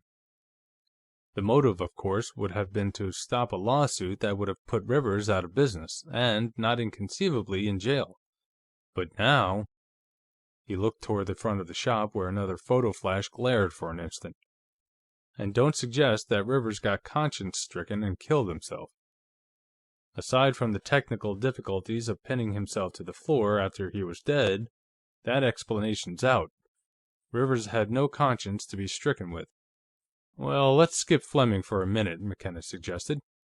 "You think this butler at the Fleming place was robbing the collection? And you say he could have sold the stuff he stole to Rivers. Well, when the family gets you in to work on the collection, Jeeves, or whatever his name is, realizes that you're going to spot what's been going on and will probably suspect him. He knows you're no ordinary arms expert. You're an agency dick. So he gets scared. If you catch up with Rivers, Rivers'll talk. So he comes over here last night and kills Rivers off before you can get to him. And while Rivers may not keep a record of the stuff he's got from Jeeves, or whatever his name is—" "Walters," Rand replied. "Walters, then. While he may not keep a record of what he bought from Walters, the chances are he does keep a record of the stuff Walters got from him, to use for replacements. So the card file goes into the fire. How's that?" The flare of another flashbulb made distorted shadows dance over the walls. "That would hang together now," Rand agreed. "Of course, I haven't found anything here except the revolver I bought yesterday that came from the Fleming place. But I'll add this. As soon as Rivers found out I was working on the Fleming family, he tried to get that revolver back from me, offered me $75 worth of credit on anything else in the shop if I'd give it back to him. Not 20 minutes after I'd paid him $60 for it." "See?" McKenna pounced. "Look, suppose you had a lot of hot stuff in a place like this. You might take a chance on selling something that had gotten mixed in with your legitimate stuff, but would you want to sell it right back to where it had been stolen from?" "No, I wouldn't. And if I were a butler who'd been robbing a valuable collection, and an agency man moved in and started poking around, I might get in a panic and do something extreme. That all hangs together, too." While Rand was talking to McKenna, Private Jameson wandered back through the shop. "Hey, Sarge, is there any way to get into the house from here?" he asked. "The outside doors are all locked, and I can't raise anybody." Rand pointed out the flight of steps beside the fireplace. "I saw Rivers come out of the house that way yesterday," he said. The state policeman went up the steps and tried the door. It opened, and he went through. "Chances are Mrs. Rivers is away," McKenna said. "She's away a lot. They have a colored girl who comes in by the day, but she doesn't generally get here before noon. And the clerk doesn't get here till about the same time." "You seem to know a lot about this household," Rand said. "Yeah, we have this place marked up as a bad burglary and stick-up hazard. We keep an eye on it. Rivers has all these guns, he does a big cash business, he always has a couple of $100 to $1,000 on him. It's a wonder somebody hasn't made a try at this place long ago. Tell you what, Jeff, say you check up on this butler at the Fleming place for us, and we'll check up here and see if we can find any of the stuff that was stolen. We can get together and compare notes. Maybe one or another of us may run across something about that accident of Fleming's, too." "Suits me. I'll be glad to help you, and I'll be glad for any help that you can give me in recovering those pistols. I haven't made any formal report on that yet because I'm not sure exactly what's missing, and I don't want any of that kind of publicity while I'm trying to sell the collection. It may be that the two matters are related. There are some points of similarity which may or may not mean anything.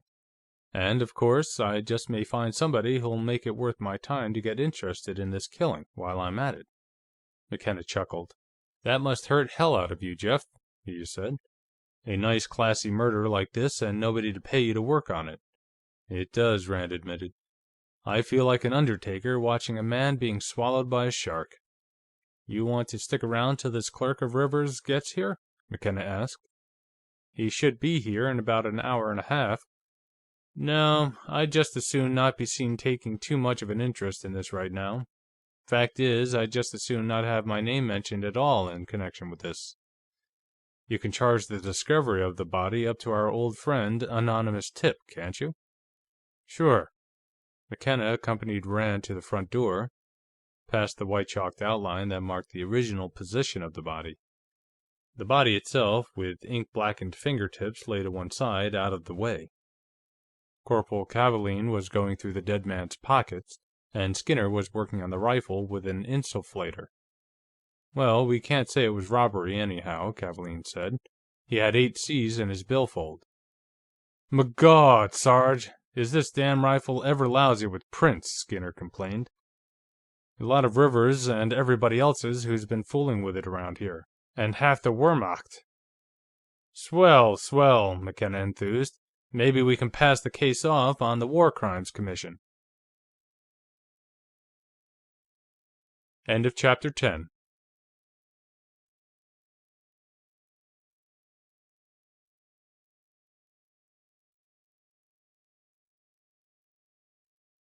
Chapter 11. Mick McKenna had put his finger right on the sore spot. It did hurt Rand like hell. A nice, sensational murder and no money in it for the Tri-State Agency. Obviously, somebody would have to be persuaded to finance an investigation, preferably some innocent victim of unjust suspicion. Somebody who could best clear himself by unmasking the real villain. For villain, Rand mentally substituted public benefactor. He was running over a list of possible suspects as he entered Rosemont.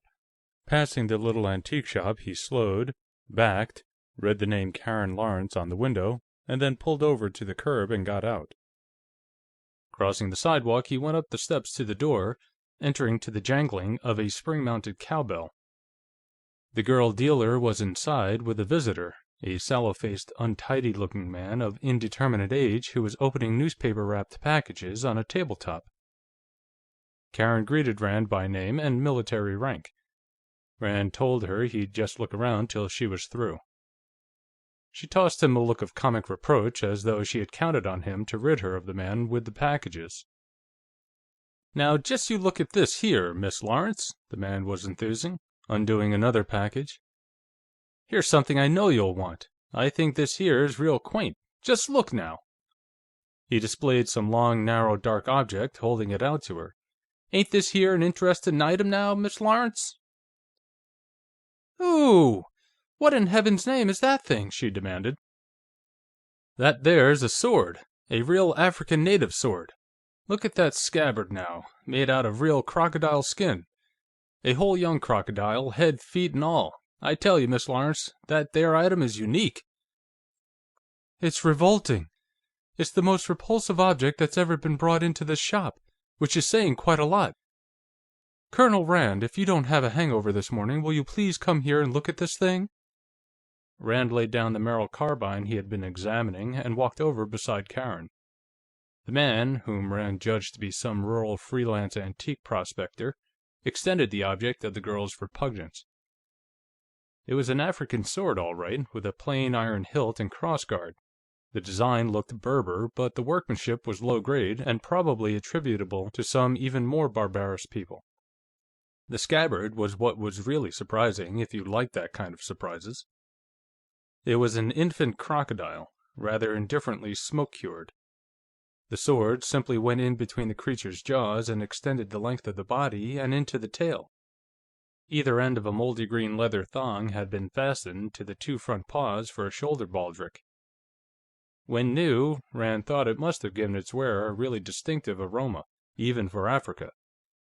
He drew the blade gingerly, looked at it, and sheathed it with caution. "East African, Danakil or Somali, or something like that," he commented. "Be damn good and careful not to scratch yourself on that. If you do, you'll need about a gallon of anti-tetanus shots." "You think it might be poisoned?" The man with the dirty neck and month-old haircut inquired eagerly. "See, Miss Lawrence? What I told you. A real African native sword. I got that there from Hen Sourbaugh, over at Feltonville. His uncle, the Reverend Sourbaugh, that used to preach at Hemlock Gap Church, brung it from Africa himself about 50 years ago. He used to be a missionary in his younger days. I can make you an awful good price on that there item, Miss Lawrence." "God forbid!" she exclaimed. "All my customers are heavy drinkers. I wouldn't want to answer for what might happen if some of them saw that thing suddenly." "Oh, well, how about that there little amethyst bottle, then?" "Well, I would give you $7 for that," she grudged. "You would?" Well, it's yours, then. And how about them there salt cellars? And that there knife box?" Rand wandered back to examining firearms. Eventually, after buying the knife box, Karen got rid of the man with the antiques. When he had gone, she found a pack of cigarettes, offered it to Rand, and lit one for herself. "Well, now you see why girls leave home and start antique shops," she said. "Never a dull moment. Wasn't that sword the awfulest thing you ever saw, though?" "Well, one of the 10 awfulest," Rand conceded. "I just stopped in to give you some good news. You won't need to consider that offer of Arnold Rivers anymore. He is no longer interested in the Fleming collection." "He isn't?" An eager, happy light danced up in her eyes. "You saw him again this morning? What did he say?" "He didn't say anything. He isn't talking anymore, either. Fact is, he isn't even breathing anymore." You mean he's dead?" She was surprised, even shocked. The shock was probably a concession to good taste, but the surprise looked genuine. "When did he die? It must have been very sudden. I saw him a few days ago, and he looked all right. Of course, he's been having trouble with his lungs, but—" "It was very sudden. Sometime last night, some person, or persons unknown, gave him a butt and bayonet job with a German Mauser out of a rack in his shop. A most unpleasantly thorough job. I went to see him this morning, hoping to badger something out of him about those pistols that are missing from the Fleming collection, and found the body. I notified the state police, and just came from there." "For God's sake!" The shock was genuine, too, now. "Have the police any idea?" "Not the foggiest. If some of the Fleming pistols turn up at his place, I might think that had something to do with it. So far, though, they haven't. I gave the shop a once-over lightly before the cops arrived, and couldn't find anything." She tried to take a puff from her cigarette and found that she had broken it in her fingers. She lit a new one from the mangled butt. "When did it happen?" She tried to make the question sound casual. "That I couldn't say, either. Around midnight would be my guess. They might be able to fix it no earlier time." An idea occurred to him, and he smiled. "But that's dreadful!" She really meant that. "It's a terrible thing to happen to anybody, being killed like that." She stopped just short of adding, "even Rivers." Instead, she continued, "But I can't say I'm really very sorry he's dead, Colonel." "Outside of maybe his wife and the gunsmith who made his fake Walker Colts and North & Cheney flintlocks, who is?" he countered. "Oh, yes, Cecil Gillis. He's about due for induction into the Army of the Unemployed, unless Mrs. Rivers intends carrying on the business." Karen's eyes widened. "Cecil Gillis?" she exclaimed softly. "I wonder, now, if he has an alibi for last night." "Think he might need one?" Rand asked. "Of course, I only saw him once, but he didn't strike me as a possible candidate. I can't seem to see young Gillis doing a messy job like this was, or going to all that manual labor when he could have used something neat, like a pistol or a dagger." "Well, Cecil isn't quite the languishing flower he looks," Karen told him. "He does a lot of swimming, and he's one of the few people around here who can beat me at tennis. And he has a motive. Maybe 2 motives." "Such as?" Rand prompted. "Maybe you think Cecil is one of those boys," she euphemized. "Well, he isn't. He takes a perfectly normal and even slightly wolfish interest in the female of his species. And while Arnold Rivers may have been a good provider from a financial standpoint, he wasn't quite up to his wife's requirements in another important respect. And Rivers was away a lot, on buying trips and so on. And when he was, nobody ever saw Cecil leave the Rivers place in the evenings. At least, that's the story. Personally, I wouldn't know. Of course, where there's smoke, there may be nothing more than somebody with a stogie, but then there may be a regular conflagration."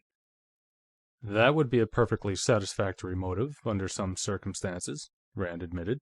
"And the other?" "Cecil might have been doing funny things with the books, and Rivers might have caught him." "That would also be a good enough motive. It would also, Rand thought, furnish an explanation for the burning of Rivers' record cards. I'll mention it to Mick McKenna. He's hard up for a good, usable suspect.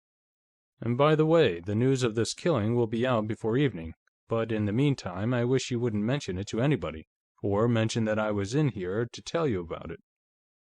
"I won't. I'm glad you told me, though. Do you think there may be a chance that we can get the collection now?" "I wouldn't know why not. Rivers's offer was pretty high. There aren't many other dealers who would be able to duplicate it. Well, don't take any Czechoslovakian Stiegel." He moved his car down the street to the Rosemont Inn, where he went into the combination bar and grill and had a bourbon and water at the bar. Then he ordered lunch, and while waiting for it, went into a phone booth and dialed the number of Stephen Gresham's office in New Belfast. "I'd hoped to catch you before you left for lunch," he said, when the lawyer answered. "There's been a new development in the Fleming business." He had decided to follow the same line as with Karen Lawrence. "You needn't worry about Arnold Rivers's offer anymore." "Ha! So he backed out?" "He was shoved out," Rand corrected, "on the sharp end of a Mauser bayonet sometime last night. I found the body this morning when I went to see him and notified the state police. They call it murder, but of course they're just prejudiced. I'd call it a nuisance abatement project." "Look here, are you kidding?" Gresham demanded. "I never kid about those who have passed on," Rand denied piously. Then he recited the already hackneyed description of what had happened to Rivers, with careful attention to all the gruesome details. "So I called Copper directly. Sergeant McKenna's up a stump about it, and looking in all directions for a suspect." Gresham was silent for a moment, then swore softly. "My God, Jeff, this is going to raise all kinds of hell." He was silent for a moment. "Look here, can you see me at my home about 2:30 this afternoon? I want to talk to you about this." Rand smiled happily. This looked like what he had been angling for. Maybe Arnold Rivers hadn't died in vain, after all. "Why, yes, I can make it," he replied. "Good. See you there, then." Rand assured him that he would be on hand. When he returned to his table, he found his lunch waiting for him. He sat down and ate with a good appetite. After finishing, he had another drink and sat sipping it slowly and smoking his pipe, going over the story Gladys Fleming had told him, and the gossip he had gotten from Carter Tipton, and the other statements which had been made to him by different people about the death of Lane Fleming, and the conclusions he had reached about the theft of the pistols and the killing of Arnold Rivers.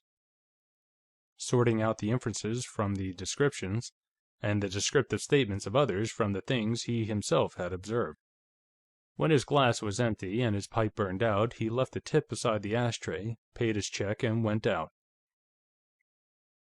He had 2 hours until his meeting with Stephen Gresham. He knew exactly where to spend them. The county seat was a normal 20 minutes' drive from Rosemont, but with the road relatively free from traffic, he was able to cut that to 15. Parking his car in front of the courthouse, he went inside. The coroner, one Jason Kirchner, with a Casper milquetoast mustache and an underslung jaw. He wore an Elks watch arm, an Odd Fellows ring, and a Knights of Pythias lapel pin. He looked at Rand's credentials, including the letter Humphrey Goode had given him, with some bewilderment. "You're working for Mr. Goode?" he asked rather needlessly. "Yes, I see. Handling the sale of Mr. Fleming's pistols for the estate. Yes. That must be interesting work, Mr. Rand. Now, what can I do for you?" "Why, I understand you have an item from that collection here in your office," Rand said. "The pistol with which Mr. Fleming shot himself. Regardless of its unpleasant associations, that pistol is a valuable collector's item, and one of the assets of the estate. If I'm to get full value for the collection for the heirs, I'll have to have that to sell with the rest of the weapons." "Well, now, look here, Mr. Rand," Kirchner started to argue.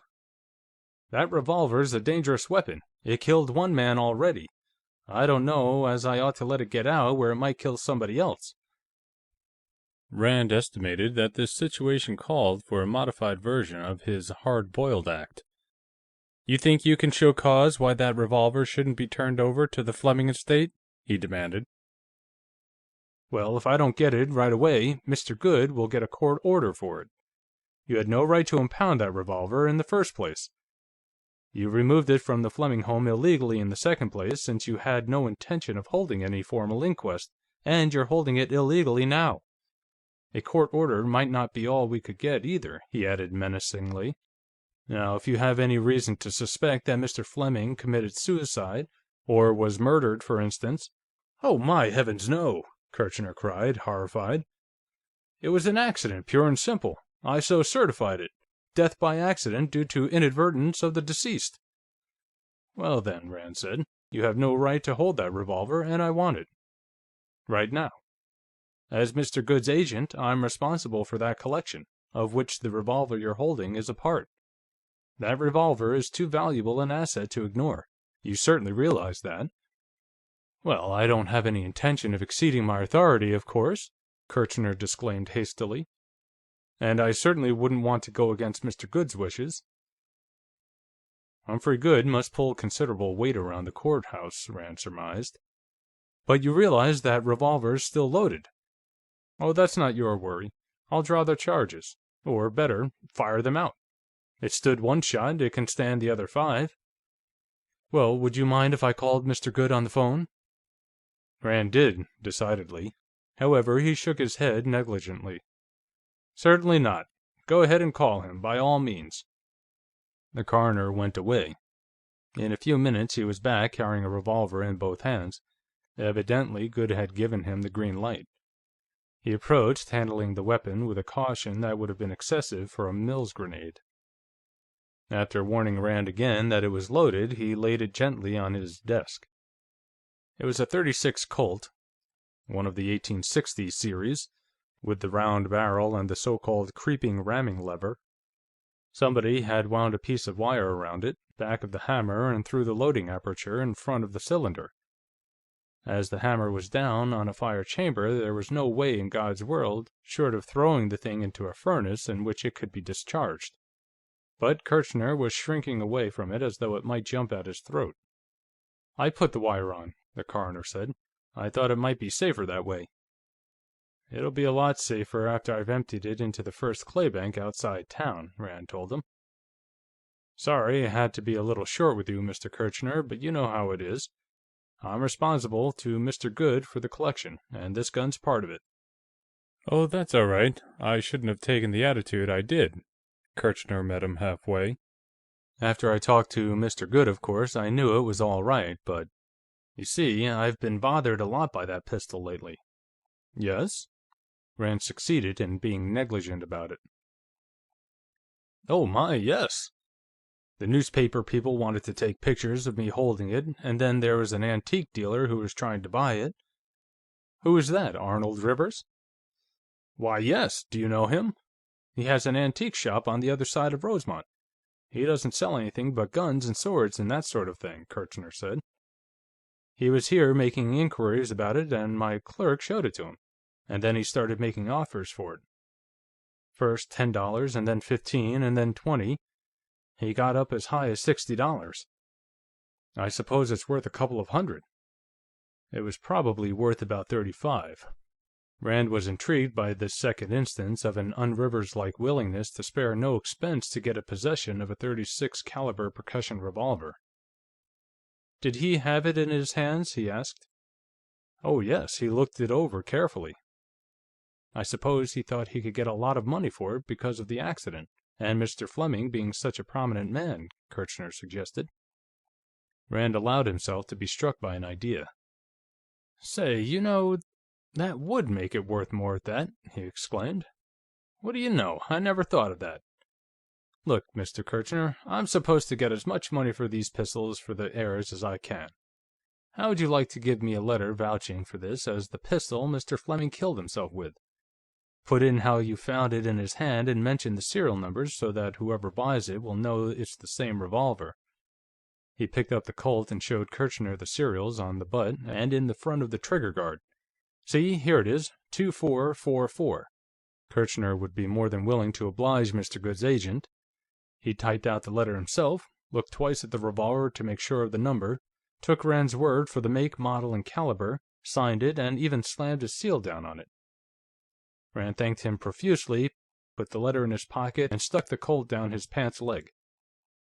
About 2 miles from the county seat, Rand stopped his car on a deserted stretch of road and got out.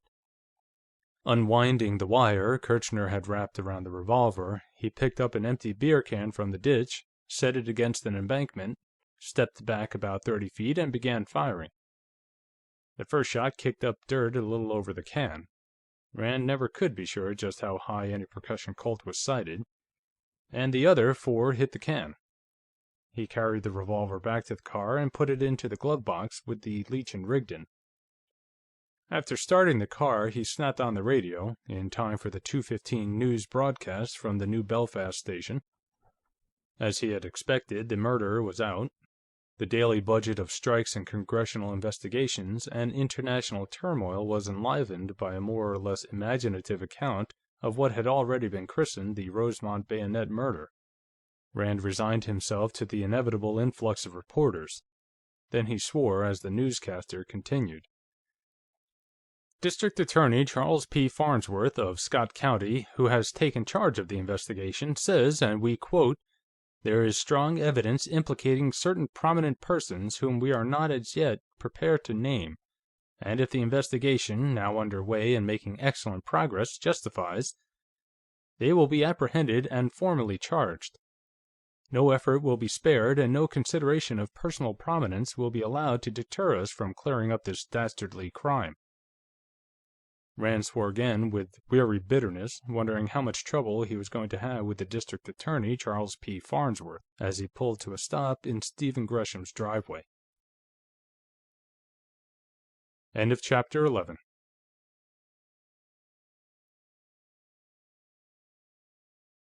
Chapter 12.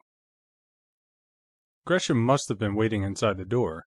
As soon as Rand came up onto the porch, he opened it and motioned the detective inside. Beyond a hasty greeting as Rand passed the threshold, he did not speak until they were seated in the gunroom upstairs. Then he came straight to the point. "Jeff, can you spare the time from this work you're doing at the Flemings to investigate this Rivers business?" he asked. "And how much would an investigation cost me?" "It's got to be a blitz job. I'm not interested in getting anybody convicted in court. I just want the case cleared up in a hurry." "Well..." Rand puffed at the cigar Gresham had given him, watching the ash form on the end. "I don't work by the day, Stephen. I take a lump sum fee, and, of course, it's to my interest to get a case cleared up as soon as I can. But I can't set any time limit on a job like this. This Rivers killing has more angles than nude descending a staircase. I don't know how much work I'll have to do, or even what kind." "Well, it'll have to be fast," Gresham told him urgently. "Look, I didn't kill Arnold Rivers. I hated his guts, and I think whoever did it ought to get a medal and a testimonial dinner. But I did not kill him. You believe me?" "I'm inclined to," Rand replied.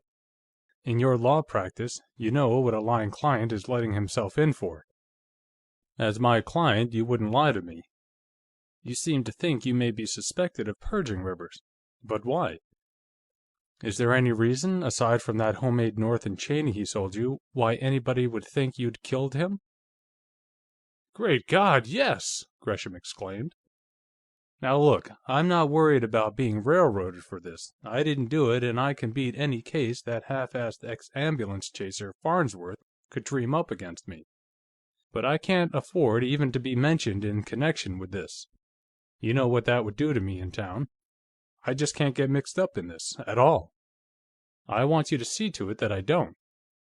"That sounds like a large order." The ash was growing on Rand's cigar. He took another heavy drag at it. "But why necessarily you? Rivers had plenty of other enemies." "Yes, but damn it, they weren't all in his shop last evening. Just me, and one other, the one who killed him." "On your way out from town?" Rand inquired. "Yes, I stopped at his place about 8:45. I was sore as hell about the hooking he gave me on that North & Cheney, falsely so-called, and I decided to stop and have it out with him. We had words, most of them unpleasant. I told him, for one thing, that Lane Fleming's death hadn't pulled his bacon off the fire, that I was going to start the same sort of action against him on my own account. But that isn't the point. The point is that when I was going in, this la-di-da clerk of his, Cecil Gillis, was coming out. He got into his car and drove away, leaving me alone with Rivers. He'll be the first one the police talk to, and he'll tell them all about it." "That does put you back of the 8 ball." Rand dropped the ash into a tray and looked at it curiously. It looked like the sort of ash he had seen at Rivers' shop, but he couldn't be sure. "But if it can be proved that Rivers was alive after 9/20, when you got here, you'll be in the clear." "I don't want to have to clear myself," Gresham insisted. "I don't want anything to do with it at all. Here, I'll pay you 1,000 down and 2 more when you have the case completed. I want you to get the murder cleared up before I can be publicly involved in it. I say publicly because this Dan Gillis has probably involved me with the police already." "Well, Gillis isn't exactly in a state of pure sanctity himself," Rand commented. "As a suspect, the smart handicappers are figuring him to run well inside the money. For instance, you know, there have been stories about him and Mrs. Rivers." Gresham snapped his fingers. "Damned if there haven't, now," he said. "You talk to Adam Trehearne. He did business with Rivers. There wasn't much in his line Rivers and Umholtz were able to fake. And different times, he's gone to Rivers' shop and there'd be nobody around. And then Gillis would come in from the house smelling of Chanel No. 5. Mrs. Rivers uses Chanel No. 5. Maybe you have something there. If Cecil thought he could marry the business with Rivers out of the way... You'll take the case, won't you, Jeff?" "Oh, certainly," Rand assured him. "Now, all they have on you is that there was ill feeling between you and Rivers about that fake North & Cheney, and that you were in Rivers' shop yesterday evening?" Rand's new client grimaced. "I wish that were all," he said. "The worst part of it is the way Rivers was killed. See, back in Kaiser Willie's War, before I was assigned a company of my own, I was regimental bayonet instruction officer. And after we got to France, I always carried a rifle and bayonet at the front. Hell, I must have killed close to a dozen Krauts, just the way Rivers was killed. And during Schicklgruber's war, I volunteered as bayonet instructor for the local Home Guard." "My God," Rand made a wry face. "There must be close to 100 people around here who'd know that, and all of them are probably convinced that you killed Rivers, and are expressing that opinion at the top of their voices to all comers. You don't want a detective, you want a magician." He took another drag at the cigar and blew smoke through a circular gun rack beside him. "What sort of character is this Farnsworth, anyhow?" he asked. "Before the war, I had all the DAs in the state typed and estimated, but since I got back..." Gresham slandered the county prosecutor's legitimacy. "Goddamn headline-hunting little egotist. He's running for re-election this year, too." "One way, that could be bad. On the other hand, it might be easy to throw a scare into him. Stephen, when you were at Rivers, were you smoking a cigar?" Gresham shook his head. "No, I threw my cigar away when I got out of the car, and I didn't light another one till I got home. If you remember, I was lighting it when I came in here." "Yes, so you were. Well, I don't suppose, in view of the state of relations between you and Rivers, that you had a drink with him, either? Now, I wouldn't drink that guy's liquor if I were dying of snakebite, and he wouldn't offer me a drink if he knew I was," Gresham declared. "Well, did you notice, back near the fireplace, a low table with a fifth of Haig & Haig pinch bottle and a couple of glasses, and a siphon and so on it?" "I saw the table. There was an ashtray on it and a book. I think it was Gluckman's United States Martial pistols and revolvers. But no bottle or siphon or glasses." "All right, then. It was the killer." Rand explained about the drinks and the cigar ashes. He went on to tell about the destruction of Rivers' record cards. "I don't get that." Gresham was puzzled. "Unless it was young Gillis, after all. He could have been knocking down on Rivers, and Rivers caught him at it." "I'd thought of that," Rand admitted, "but I doubt if Rivers would sit down and drink with him while accusing him of theft. And I can't seem to find anything around Rivers' place that looks as though it might have been stolen from the Fleming collection, either. Oh, and that reminds me. If you have time this afternoon, I wonder if you'd come along with me to the Flemings and see just what's missing. I'll have to know that, in any case, and there's a good possibility that the thefts from the collection and the killing of Rivers are related." "Yes, of course," Gresham agreed. "And suppose we take Pierre Jarrett along with us. He knows that collection as well as I do. He'll spot anything I miss. He works at home. I'll call him now. We can pick him up before we go to the Flemings." They went into Gresham's bedroom, where there was a phone, and Gresham talked to Pierre Jarrett. It was arranged that he should pick Jarrett up with his car and come to the Flemings, while Rand went there directly. Then Rand used the phone to call his office in New Belfast. He talked to Dave Ritter, explaining the situation to date. "I'm going to need some help," he continued. "I want you to come here and get a room at the Rosemont Inn under your own name. I'll see you there about 5:30. And bring with you a suit of butler's livery and a reasonable facsimile. I believe there will be a vacancy in the Fleming household tomorrow or the next day, and I want you ready to take over. And bring a small gun with you, something you can wear under said livery. That .357 Colt of yours is a little too conspicuous. You'll find a .380 Beretta in the top right-hand drawer of my office desk, with a box of ammunition and a couple of spare clips." "Right, I'll be at Rosemont Inn at 5:30, Ritter promised. "And say, Tip was in, this morning, with a lot of dope on the Fleming estate. Want me to let you have it now, or shall I give it to you when I see you?" "You have notes? Bring them along. I'll be seeing you in a couple of hours." He parted from Gresham, going out and getting in his car. As Gresham got his own car out of the garage and drove off toward Pierre Jarrett's house, Rand started in the opposite direction, towards Rosemont. About a half-mile from Gresham's, he caught an advancing gleam of white on the highway ahead of him and pulled to the side of the road, waiting until the state police car drew up and stopped. In it were Mick McKenna, Arvo Cavaline, and a third man, a Nordic type in an untidy brown suit. "Hi, Jeff," McKenna greeted him as Rand got out of his car and came across the road. "This is Gus Olsen, investigator for the DA's office." "Jeff Rand, Tri-State Agency," he introduced. "Hey!" Olsen yelled. "We've been looking for you. Where you been?" Rand raised an eyebrow at McKenna. "You just came from where we're going," the state police sergeant surmised. "Was Gresham at home?" "He was. He's gone now," Rand said. "He and another man are going to help me check up on what's missing from the Fleming collection." "Hey!" Olsen exploded. "What I told you, now. He run ahead of us with a tip-off. Gresham skipped out now." "What is all this?" Rand wanted to know. "What's he screaming about, Mick?" "Like he don't know," Olsen vociferated. "He tipped off Gresham so's he could skip out. I'll bet he's in it with Gresham." "Pay no attention," McKenna advised. "He doesn't know what the score is. Hell, he doesn't even know what teams are playing." "Now you look here," Olsen bawled. "We'll see what Mr. Farnsworth has to say about this. You're supposed to cooperate with us, not go fraternizing with a lot of suspects. Why, it's plain as anything, him and Gresham's in it together. I bet that was why he come around the first thing in the morning, to find the body." Cavaline, behind the wheel, turned around and began jabbering at Olsen, in the back seat, in something that sounded like Swedish. Most Finns can speak Swedish, and Rand was wishing he could understand it. The corporal's remarks ran to about a paragraph, and must have been downright incendiary. At least Olsen seemed to catch fire from them. He rose in his seat, waving his arms and howling back in the same language. "Shut up, goddammit, shut up!" McKenna bellowed into his face. "Shut up before I sling your ass to hell out of this car. I'm talking, and I don't want any goddamn jaw from you, Olsen. You either," he barked at Cavaline, winking at him at the same time.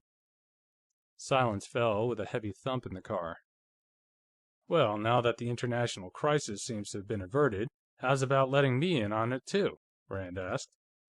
"For instance, what about Gresham? What's he supposed to be a suspect for?" Olsen suspects him of chopping Rivers up," McKenna replied wearily. "See, we questioned this Cecil Gillis, and he told us that last evening, as he was leaving Rivers, he saw Stephen Gresham drive up and go into the shop. I wanted to talk to him, myself. I thought he might account for the cigar ashes and the drink fixings on that table. But when Farnsworth heard about the killing, he sent Olsen around. And when Olsen heard that Gresham had been there, he tried him and convicted him on the spot." "Oh, obscenity! Is that what it's about?" Rand exclaimed in disgust. "Yes, Gresham told me about that. He didn't have the drink, and he wasn't smoking a cigar in the shop. And he left a little after 9. He got home at 9:22. I can testify to that myself.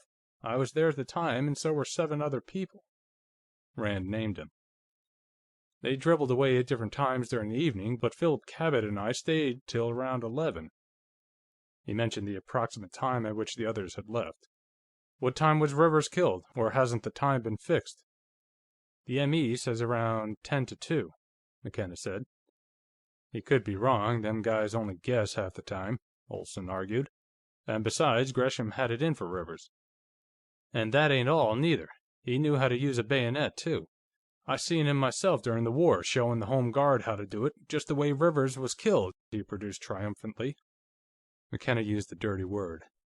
So what? Anybody who's ever had infantry training knows that butt stroke and lunge, he retorted. I learned it myself when I was a kid, in 24 and 25, in CMTC. Hell, anybody who's ever seen a war movie. If you hadn't lammed out of Sweden when you were 16 to duck conscription, you'd have known it too. Well, maybe Olsen or his boss can explain why Gresham threw those record cards in the fire, Rand contributed. You know why Olsen says Gresham had it in for Rivers? Rivers sold Gresham a fake antique, a flintlock Navy pistol that had been worked over into something else. Gresham was going to subpoena those records when he brought suit against Rivers, Rand lied. But I can explain why Cecil Gillis might have destroyed them after killing Rivers, if he'd been cheating Rivers and Rivers caught him at it. Yeah, and that might explain why Gillis was in such a hurry to sic us on to Gresham, too, McKenna added. I thought of something like that, and this highbrow girl that works for Rivers says that Gillis and Mrs. Rivers played all kinds of games together when Rivers was away. Well, who's in charge of the investigation? Rand wanted to know. I heard on the radio. You're liable to hear anything on the radio, including slanders on Bing Crosby's horses. But for the record, I'm in charge of this investigation. And don't anybody forget it, either, he added, in the direction of the rear seat. That's what I thought. Well, Stephen Gresham has just retained me to make an independent investigation, Rand said. It is not that he lacks confidence in the state police, or in you. He is afraid that other parties might get into the act and try to make political capital out of it, which appears to have happened. Well, if Gresham retained you, I'm satisfied, McKenna said. You can take care of that end of it. Glad you're in with us. Well, I ain't satisfied, Olsen began yelling again. And Mr. Farnsworth won't be neither. Why, this here Private Dick is like as not working for the very man that killed Rivers. McKenna turned slowly in his seat to face Olsen. One time, 10 years ago, he began, Jeff Rand had a client who was guilty of the crime he hired Jeff to investigate. It was an arson case. This guy set fire to his own factory and then got Jeff to run down a lot of fake clues he'd planted. I know about that. I was on the case myself. That's where I first met Jeff, and he saved me from making a jackass out of myself. And what happened to this guy who'd hired Jeff was something that oughtn't to happen even to Molotov. And it happened because Jeff fixed it to happen. If anybody hires Jeff Rand, he's one of two things. He's either innocent, or else he's out of luck. I don't know why the hell I bothered telling you this. 10 to 2, you say? Rand considered. Look, a couple of days ago, Rivers put out a new price list to his regular customers. A lot of them, in different parts of the country, order by telephone, and some of them live in the West, where there's a couple of hours time difference. One of them, calling at, say, 8 o'clock local time, would get his call in at 10 Eastern Standard. If you check the long-distance calls to Rivers' number last night now, you might get something. Yeah, and if you took a call after 9:22, that would let Gresham out. Even Farnsworth could figure that out. Sure, I'll check right away. Who's at Rivers now? Skinner and Jameson of our gang, and Farnsworth and some of his outfit. And the hell's own slew of reporters, of course, McKenna said. Arvo's going back there in a little. We're still trying to locate Mrs. Rivers. We haven't been able to yet. The maid says she went to New York day before yesterday. I'll probably be around at Rivers later in the day. I want to check on that Fleming angle. Uh-huh. I'll be there in half an hour, Corporal Cavaline said. Be seeing you. They exchanged so longs, and Cavaline backed and made a U-turn, moving off in the direction of Rosemont. Olsen's voluble protests drifted back as the car receded. Rand returned to his own car and followed. End of Chapter 12.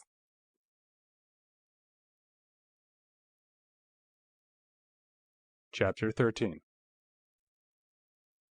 Rand found Gladys alone in the library. As she rose to greet him, he came close to her, gesturing for silence with finger on lips. "There's a perfect hell of a mess," he whispered. "Somebody murdered Arnold Rivers last night." She looked at him in horror. Murdered? Who was it? How did it... "I haven't time to talk about that right now," he told her. "Stephen Gresham and Pierre Jarrett are on their way here, and I'd like you to keep the servants, and particularly Walters, out of earshot of the gunroom while they're here. It seems that a number of the best pistols have been stolen from the collection, sometime between the death of Mr. Fleming and the time I saw the collection yesterday. Stephen and Pierre are going to help me find out just what's been taken. I have an idea they might have been sold to Rivers. That may have been why he was killed, to prevent him from implicating the thief." You think somebody here? The servants? She asked. "I can't see how it could have been an outsider. The stuff wasn't all taken at once. It must have been moved out a piece at a time, and worthless pistols moved in and hung on the racks to replace valuable pistols taken." He had left the library door purposely open. When the doorbell rang, he heard it. "I'll let them in," he said. "You go and head Walters off." Rand hurried to the front door and admitted Gresham and Pierre, hustling them down the hall, into the library, and up the spiral to the gunroom, while Gladys went to the foot of the front stairs. Through the open gunroom door, Rand could hear her speaking to Walters, as though sending him on some errand to the rear of the house. He closed the door and returned to the others. "We'll have to make it fast," he said. "Mrs. Fleming can't hold the butler off all day. Let's start over here and go around the racks." They began at the left, with the wheel locks.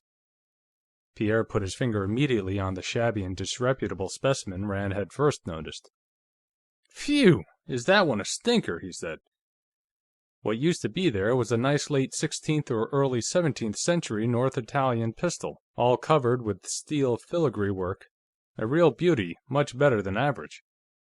"Those Turkish atrocities," Gresham pointed out. "They're filling in for a pair of Lazzarino Caminazzo snaphaunces that Lane Fleming paid several hundred for, back in the mid-30s. And didn't pay a cent too much for, even then. Worth an easy $1,000 now. Remember the pair of Caminazzo flintlocks illustrated in Pollard's Short History of Firearms? These were even better, and snaphaunces." "Well, you go over the collection," Rand told them. "Note down anything you find missing." He handed them a pad of paper and a pencil from the desk. "I have something else to do for a few minutes." With that, he left them scrutinizing the pistols on the wall and went to the workbench in the corner, drawing the .36 Colt from under his waistband. Working rapidly, he dismounted it, taking off the barrel and cylinder, and cleaned it thoroughly before putting it together again. Pierre and Gresham had just started on the Colts when he slipped the revolver out of sight and rejoined them. It took over a half hour to finish. When they had gotten completely around the collection, Rand had a list of 26 missing items, including 4 cased sets. At a conservative estimate, the missing pistols were worth $10,000 to $12,000, dealer's list value. The stuff that had been moved in to replace them might have a value of $200 or $300, but no serious collector would buy any of it at any price. There had been no attempt to replace the cased items. The cases had been merely rearranged on the table to avoid any conspicuous vacancies. "See that thing?" Pierre asked, tapping a small .25 Webley & Scott automatic with his finger. Rand looked at it. It had been fitted with an English-made silencer. "That thing," Pierre said, "is the one illustrated in Pollard's book. The identical pistol. It used to be in the Pollard collection." "Lane had a lot of stuff from some famous collections," Gresham said.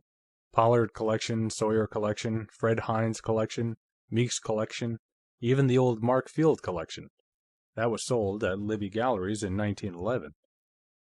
His own could rank with any of them. Think you can get any of this stuff back?" "I hope so. By the way, where does this fellow Umholtz, the fabricator of spurious Whitneyville Walker Colts, hang out? I believe he ought to be looked into." "Say, that's an idea," Pierre ejaculated. "He might have bought the pistols instead of Rivers. Why, he has a gun shop in Kingsville on Route 22, about 15 miles west of here, just this side of the village." He had a big sign along the road, and his shop's in the barn behind the house. I'll have to check up on him, but first I want to see if any of this stuff's at Rivers' shop. I won't ask you to come along," he told Gresham. "No use you sticking your head into the lion's mouth. I've talked the state police temporarily off your trail, but I still have Farnsworth to worry about. He'd like to prosecute a big corporation lawyer, if he thought he had any chance of getting a conviction," Pierre said. "Make a nice impression on the proletarian vote in the south end of the county." "You're a member of the Mohawk Club in New Belfast, aren't you?" Rand asked Gresham. "Well, go there and stay there for a couple of days, till the heat's off. Pierre, you can come with me to Rivers. I'll run you home in my car when we're through." Gresham let himself out the front door. Pierre and Rand went out through the garage and got into Rand's car. "You have any idea, so far, about who could have killed Rivers?" the ex-Marine asked, as they coasted down the drive to the highway. "I haven't even the start of an idea," Rand said. He ran briefly over what he knew, or at least those items which were likely to become public knowledge soon. "From what I've observed at the shop, and from what I know of Rivers' character, I'd think he'd been in some kind of crooked deal with somebody, and got double-crossed. Or else the other man caught Rivers double-crossing him. Or else Rivers and somebody else had some secret in common, and the other man wanted a monopoly on it and killed Rivers as a security measure." "Think it might be the Fleming pistols?" "That depends. I'll have to see whether any of the Fleming pistols turn up anywhere in Rivers' former possession. Personally, I've about decided that the man who was drinking with Rivers killed him. There aren't any indications that anybody else was in the shop afterward. If that's the case, I doubt if the killer was Walters. You know what a snobbish guy Rivers was, and from what I know of him, he seems to have had a thoroughly Aristotelian outlook. He identified individuals with class labels. Walters, of course, would be identified with the label butler, and I can't imagine Rivers sitting down and drinking with a butler. He would only drink with people whom he thought of as his equals, that is, people whom he identified with class labels of equal social importance to his own labels of antiquarian and businessman." "That sounds like Korzybski," Pierre said, as they turned onto Route 19 in the village and headed east.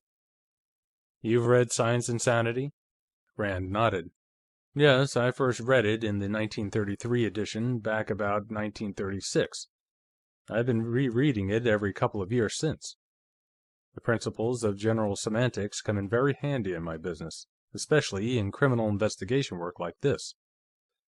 A consciousness of abstracting, a realization that we can only know something about a thin film of events on the surface of any given situation, and a habit of thinking structurally and of individual things instead of verbally and of categories saves a lot of blind alley chasing. And they suggest a great many more avenues of investigation than would be evident to one whose thinking is limited by intentional, verbal categories." "Yes, I find general semantics helpful in my work, too," Pierre said. "I can use it in plotting a story." "Uh-oh." "The gentlemen of the press," Rand said, looking ahead as the car approached the Rivers house and shop. "There hasn't been a good sensational murder story for some time. This is a gift from the gods." A swarm of cars were parked in front and beside the red brick house. Among them, Rand spotted a gold-lettered green sedan of the New Belfast Dispatch and Evening Express, a black coupe bearing the blazonry of the New Belfast Mercury, cars from a couple of papers at Louisburg, the state capital, and cars from papers as far distant as Pittsburgh, Buffalo, and Cincinnati. In front of the shop, a motley assemblage of journalists was interviewing and photographing an undersized runt in a tan Chesterfield topcoat and a gray Homburg hat, whom they were addressing as Mr. Farnsworth. The district attorney of Scott County had a mustache which failed miserably to make him look like Tom Dewey. He impressed Rand as the sort of offensive little squirt who compensates for his general insignificance by bad manners and loud-mouthed self-assertion. Corporal Cavaline, standing in the doorway of the shop, caught sight of Rand and his companion as they got out of the car, and came to meet them, hustling them around the crowd and into the shop before anybody could notice and recognize them. "That was a good tip about the telephone," he said softly. "Mick checked at the Rosemont Exchange. Rivers got a long-distance call from Topeka last night, 10:15 to 10:17. We got the night long-distance operator out of bed, and she confirmed it. Rivers took the call himself. He gets a lot of long-distance calls in the evenings. She knew his voice." He corrected himself, shifting to the past tense, and glancing as he did at the chalk outline on the floor, now scuffed by many feet and the dried bloodstains. "You say this puts Gresham in the clear?" "Absolutely," Rand assured him. "He was at home from 9:22 on." He introduced Pierre Jarrett and explained their mission. "You find anything except what's here in the shop?" "Only Rivers' own .38 Smith & Wesson in his room, and a lot of pistols out in the garage that look like junk to me," Kavaalen said. "I'll show them to you." Rand nodded. "Pierre, you look around the shop. I'll see what this other stuff is." He followed Kavaalen through a door at the rear of the shop, the same one through which Cecil Gillis had carried the Kentucky rifle the afternoon before. Beside Rivers' car, there was a long workbench in the garage, and piles of wood and cardboard cartons, and stacks of newspapers, and a barrel full of Excelsior, all evidently used in preparing arms for shipment. There was also a large pile of old pistols and a number of long arms. Rand pawed among the pistols. They were, as the state police corporal had said, all junk.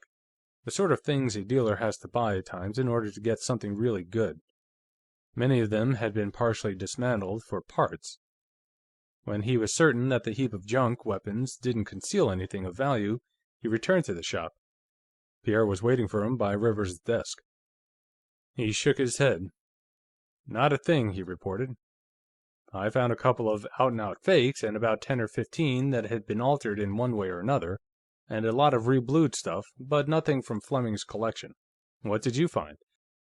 Rand laughed. "I found Rivers' scrap heap, and some pistols that probably contributed parts to some of the other stuff you found," he said.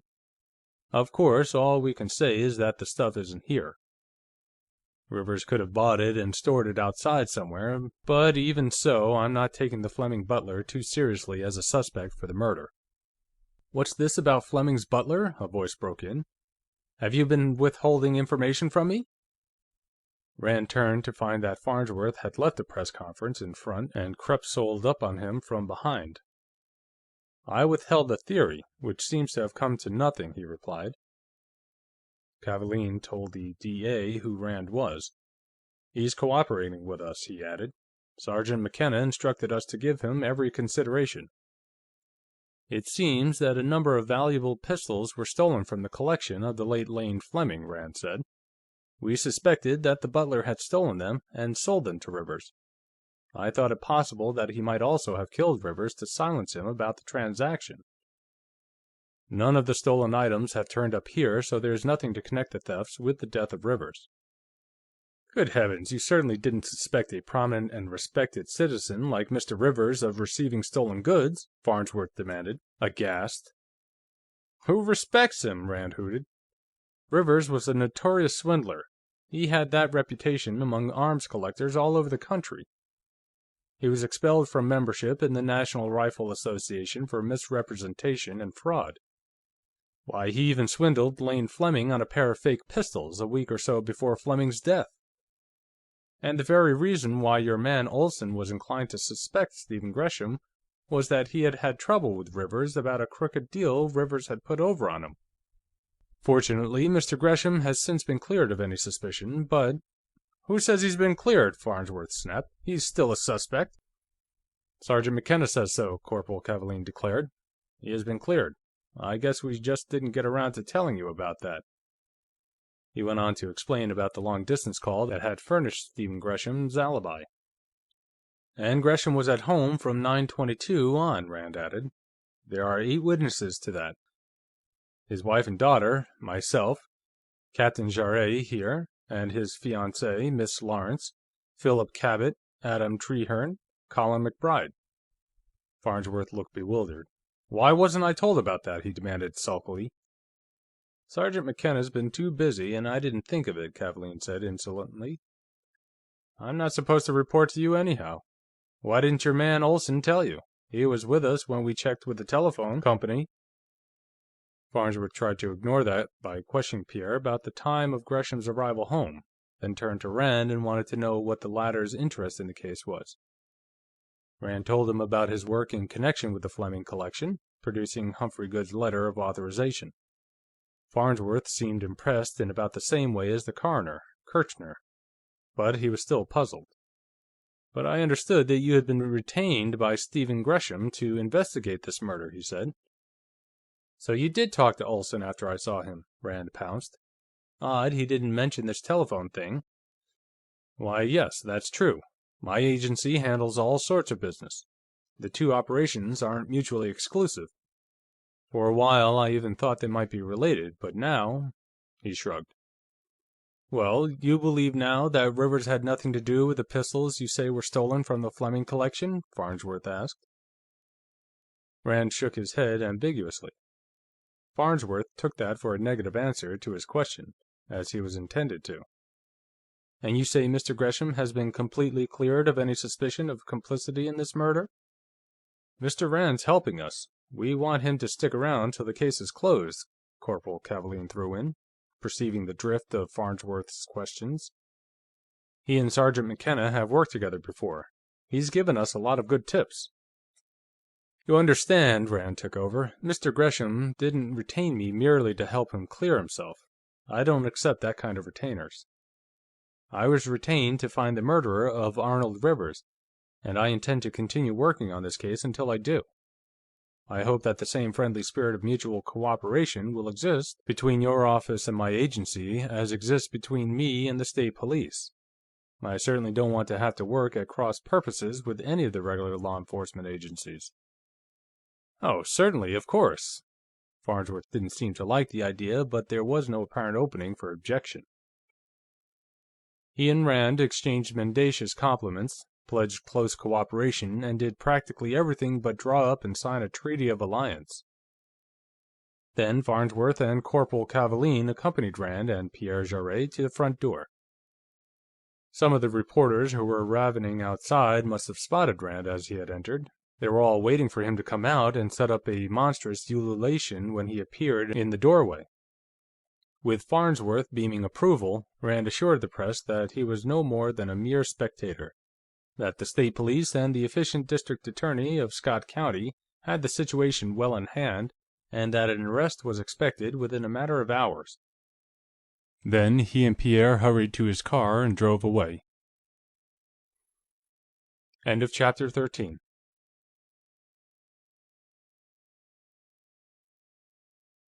Chapter 14. Neither of them spoke for a moment or two. Then, after they had left the criminological journalistic uproar at the Rivers place behind and were approaching the village of Rosemont, Pierre turned to Rand. "You know," he said, "for a disciple of Korsivsky, you came pretty close to confusing orders of abstraction a couple times back there. You showed that Stephen was at home while Rivers was taking that phone call, a little after 10. Aren't you overlooking the possibility that he came back to Rivers after you and Philip Cabot left the Gresham place?" Rand eased the foot pressure on the gas and spared young Jarrett a side glance before returning his attention to the road ahead. "Understand," Pierre hastened to add, "I don't believe that Stephen was fool enough to kill Rivers over that fake North & Cheney. But weren't you producing inferences that hadn't been abstracted from any descriptive data?" "Pierre, when I'm working on a case like this, any resemblance between my opinions and the statements I may make is purely due to conscious considerations of policy," Rand told him. "I don't want Farnsworth or Mick McKenna going around bitching this operation up for me. If they feel justified in eliminating Gresham on the strength of that phone call, I'm satisfied, regardless of the semantics involved. Right now, the thing that's worrying me is the ease with which I seem to have talked Farnsworth into laying off Gresham. He and Olsen both have single-track minds. They may just dismiss that telephone alibi, such as it is, as mere error of the mortal mind, and go right ahead building some kind of ramshackle case against Gresham.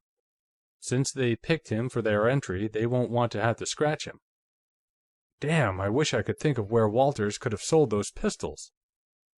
Well, if Rivers wasn't involved somehow, why was he killed? Pierre wondered.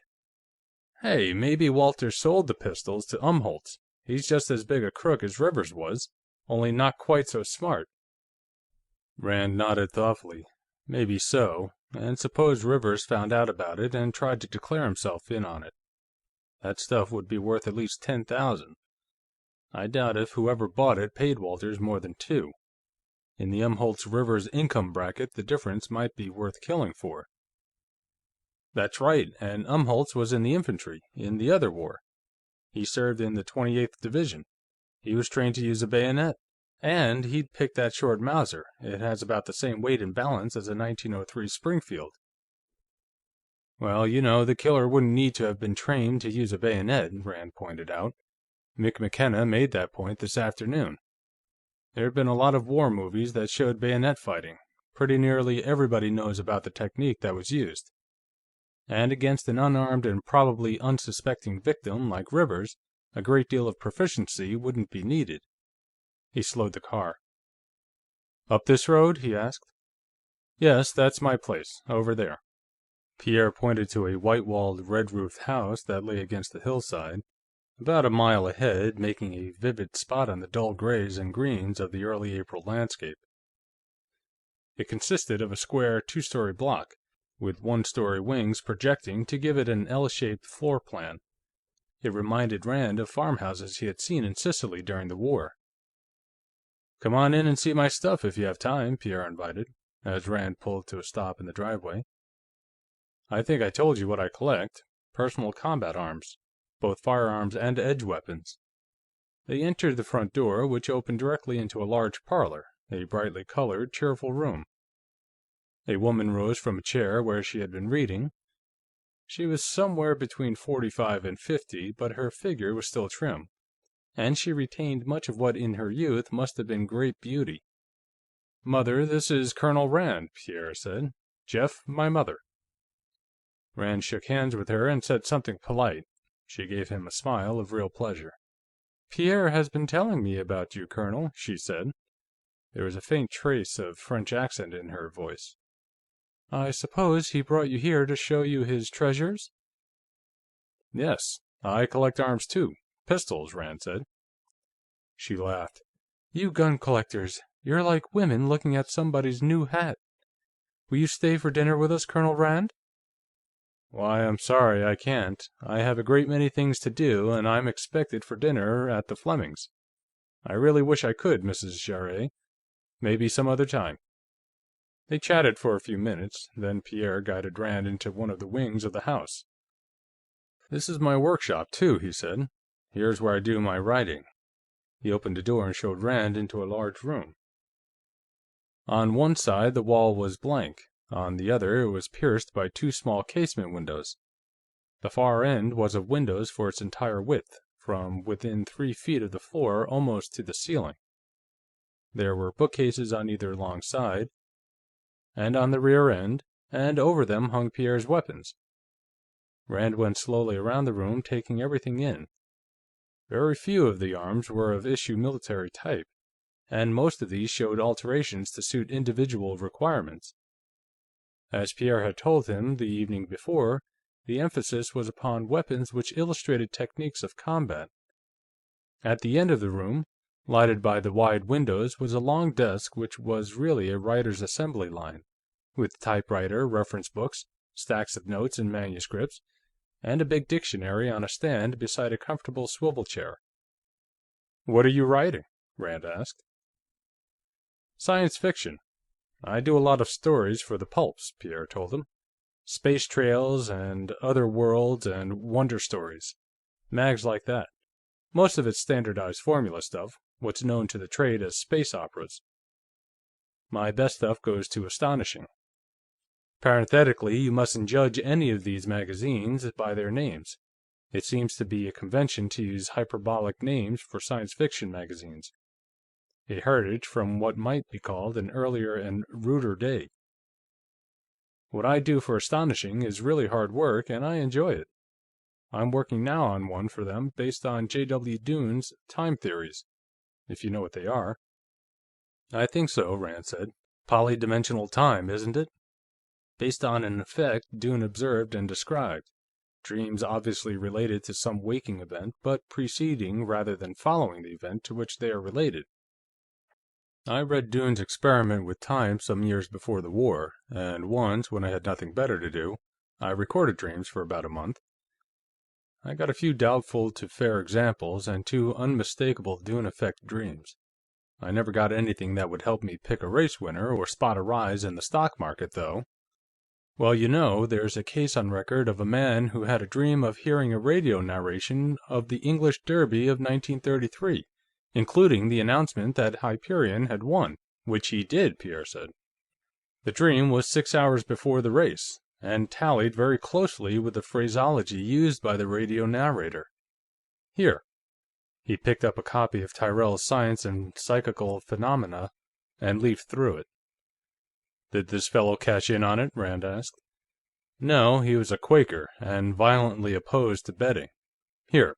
He handed the book to Rand. "Case 12. Rand sat down on the edge of the desk and read the section indicated, about 3 pages in length. "Well, I'll be damned," he said, as he finished. The idea of anybody passing up a chance like that to enrich himself literally smote him to the vitals. I see the British Society for Psychical Research checked that case, and got verification from a couple of independent witnesses. If the SPR vouches for a story, it must be the McCoy. They're the toughest-minded gang of confirmed skeptics anywhere in Christendom. They take an attitude towards evidence that might be advantageously copied by most of the district attorneys I've met, the one in this county being no exception. What's this story you're working on?" "Oh, it's based on Dune's precognition theories, plus a few ideas of my own, plus a theory of alternate lines of time sequence for alternate probabilities," Pierre said. "See, here's the situation."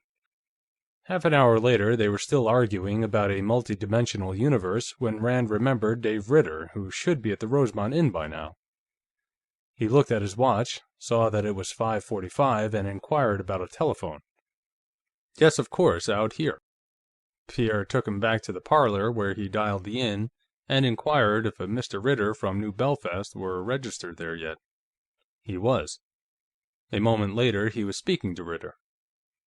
"Jeff, for Gawd's sake, don't come here," Ritter advised. "This place is 6 deep with reporters. The bar sounds like the second act of the front page.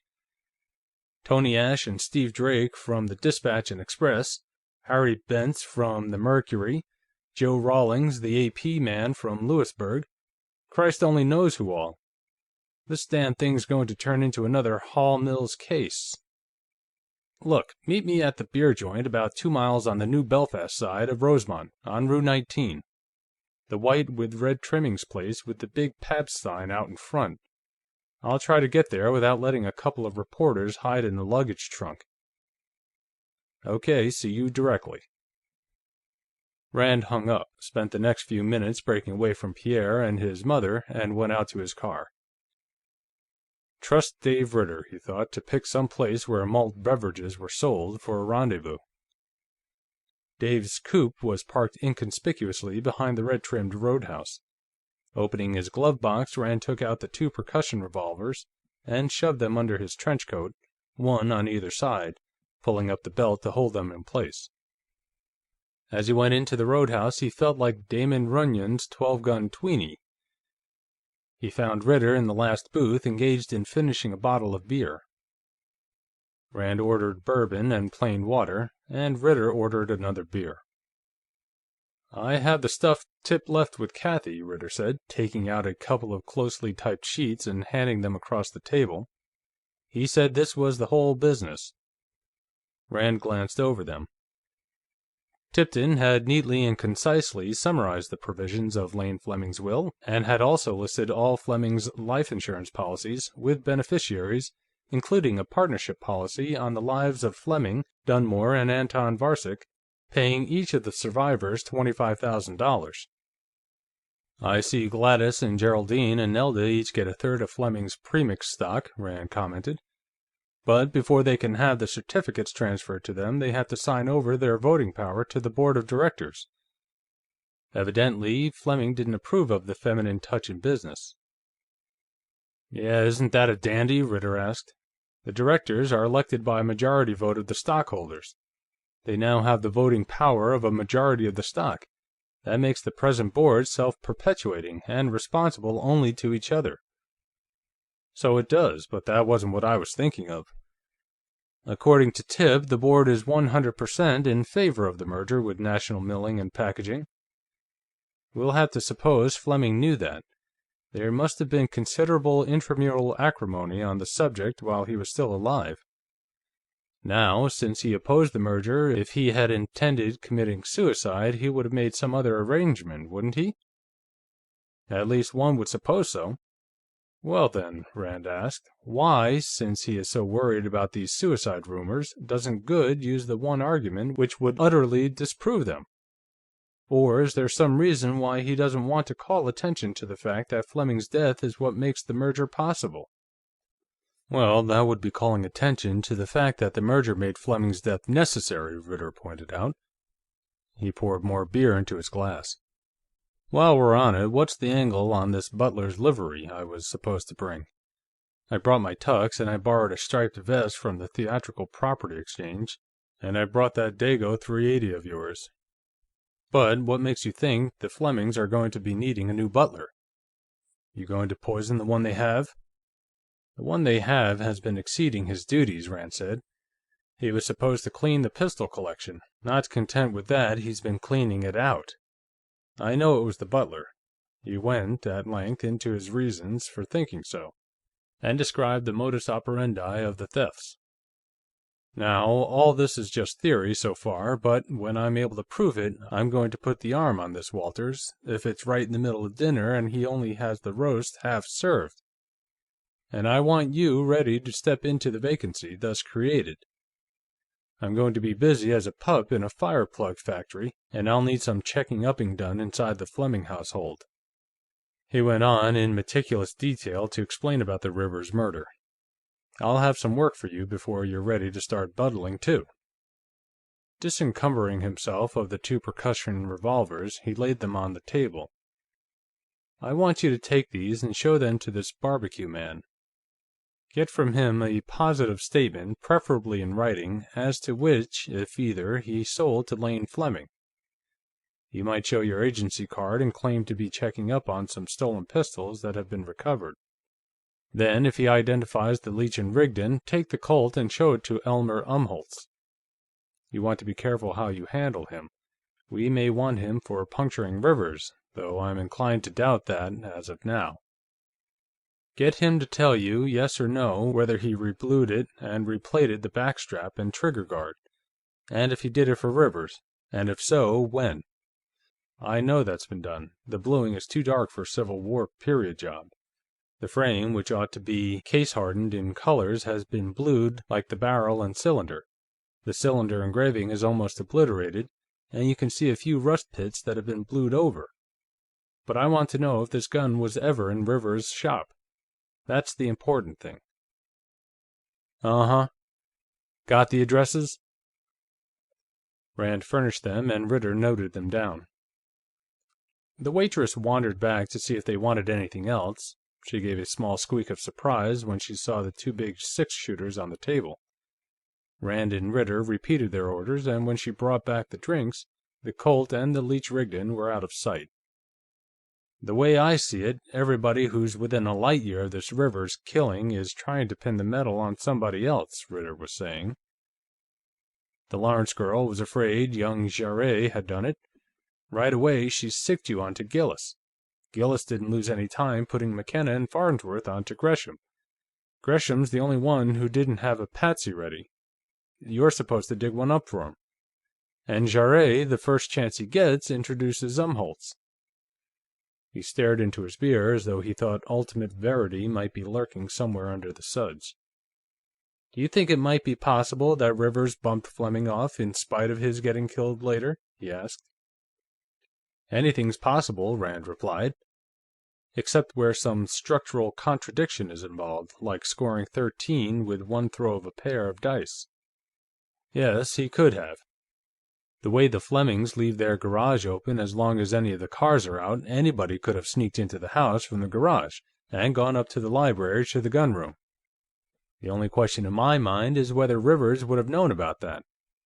That lawsuit and criminal action that Fleming was going to start, and that's been verified from sources independent of Goode, was a good sound motive. And say he took the Leech & Rigdon away after leaving the Colt in Fleming's hand. Selling it to some collector who'd put it in with 100 or so other pistols would be a good way of disposing of it. And I can understand his trying to buy the Colt to get it out of circulation. Rand sipped his bourbon. But that leaves us with the question of who killed Rivers and why. Well, because Fleming is dead, and it doesn't matter whether he was murdered or died of old age, Walters starts robbing the collection. He sells the pistols to Rivers, Ritter reconstructed.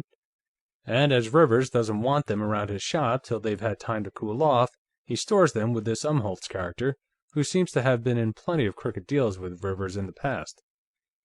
The pistols are worth about $10,000, and nobody knows where they are but Rivers and Umholtz.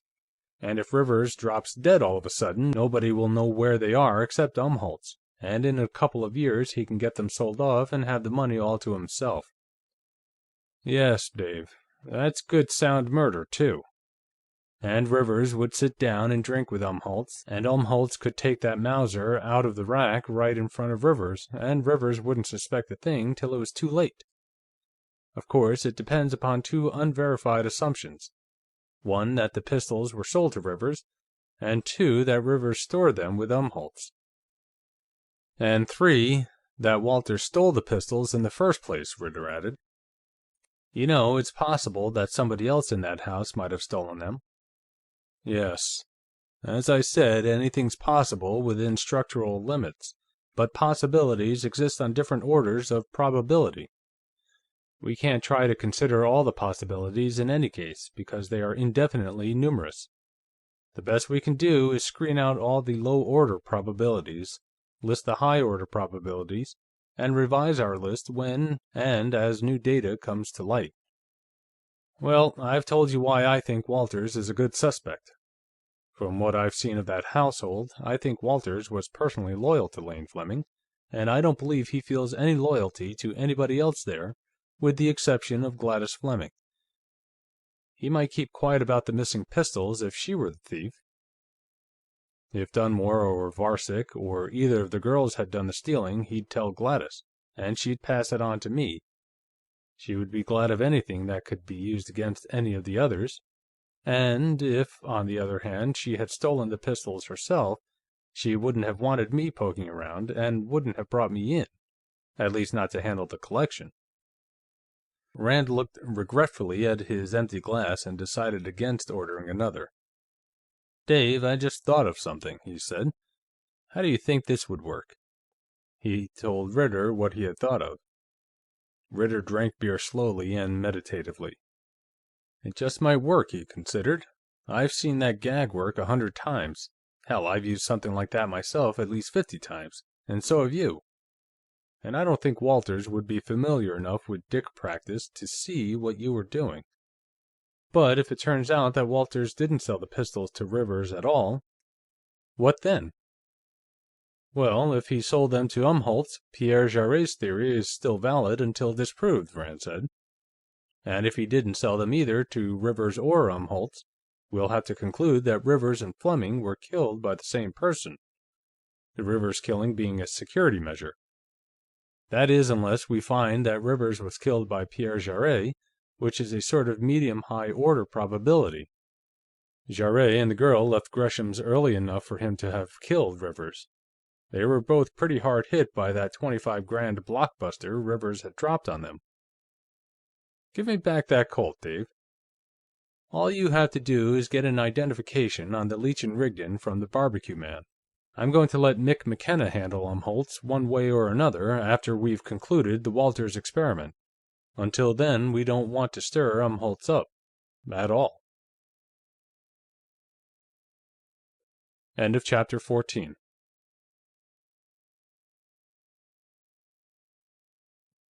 Chapter 15. Parking in the drive, Rand entered the Fleming house by the front door. The butler must have been busy with his pre-dinner tasks in the rear. It was Gladys herself who admitted him. "Stay out of there," she warned him, taking his arms and guiding him away from the parlor doorway. "Nelda and Geraldine are in there, ignoring each other. If you go in, they'll start talking to you, and then they'll start talking at each other through you, and the air will be full of tomahawks in a jiffy. Let's go up in the gunroom. That's out of the battle zone." "What started the hostilities this time?" Rand asked, going up the stairway with her. "Oh, Geraldine lost Nelda's place marker out of the Kinsey report or something," she shrugged. "Mainly reaction to Rivers' death. That was a great blow to all of us. $25,000 worth of a blow. It was a blow to me, too, but I'm not letting it throw me. What were you doing all afternoon?" "Trying to keep the rest of our prospects out of jail. This 16th-witted district attorney you have in this county had the idea he could charge Stephen Gresham with the killing. I had a time talking him out of it, and I'm still not sure how far I succeeded. And I was trying to get a line on where those pistols got to." "Shh!" They reached the top of the stairs, and Rand saw Walters approaching down the hall. "It was Colonel Rand, Walters. I let him in myself. Are Mr. Varcek and Mr. Dunmore here yet?" "Mr. Dunmore is in the library, ma'am, and Mr. Varcek is upstairs in his laboratory. Dinner will be ready in 3/4 of an hour." "Have you mixed the cocktails? You'd better do that. Serve them in about 20 minutes. And you'd better go up and warn Mr. Varcek not to become involved in anything messy before dinner." Walters yes-ma'amed her and started toward the attic stairway. Rand and Gladys went into the gunroom. Rand turned to the left, picked a pistol from the wall, and carried it with him as he guided Gladys towards the desk in the corner. "You think Walters stole them?" she asked. "So far, I'm inclined to. Have you told any of the others yet?" "Oh, Lord, no. They'd all be sure that I stole them myself. I'm counting on you to get them back with as little fuss as possible. Do you think that was why Rivers was killed? After all, when a lot of valuable pistols disappear and a crooked dealer is murdered, I'd expect there to be a connection." "There could be. Did you ever hear any stories about Mrs. Rivers and this young fellow Gillis who works in Rivers' shop?" Gladys laughed. "Is that rearing its ugly head in public now?" she asked. "Well, there's nothing like a good murder to shake the skeletons out of the closets. Not that this particular skeleton was ever exactly hidden. The stories are numerous, and somewhat repetitious. Cecil and Mrs. Rivers would be seen together, at roadhouses and so on, at what they imagined was a safe distance from Rosemont. And it was said that when Rivers was away overnight, Cecil was never seen to leave the Rivers place in the evenings. Might this be relevant to Rivers' sudden demise?" "It could be." Rand was keeping an eye on the hall door, and the other on the head of the spiral stairway. "Don't mention outside what I told you about Farnsworth having this brainstorm about Stephen Gresham. If it got out, it might hurt Gresham professionally. The fact is, Gresham has just retained me to investigate the Rivers murder for him. That won't interfere to any great extent with the work I'm doing here. If necessary, I'll bring a couple of my men in from New Belfast to help me on the Rivers operation." He broke off abruptly, catching a movement at the head of the spiral, and lifted the pistol in his hand, as though showing it to Gladys. "See," he went on, "it has 2 hammers and 2 nipples, but only 1 barrel. It was loaded with 2 charges, one on top of the other.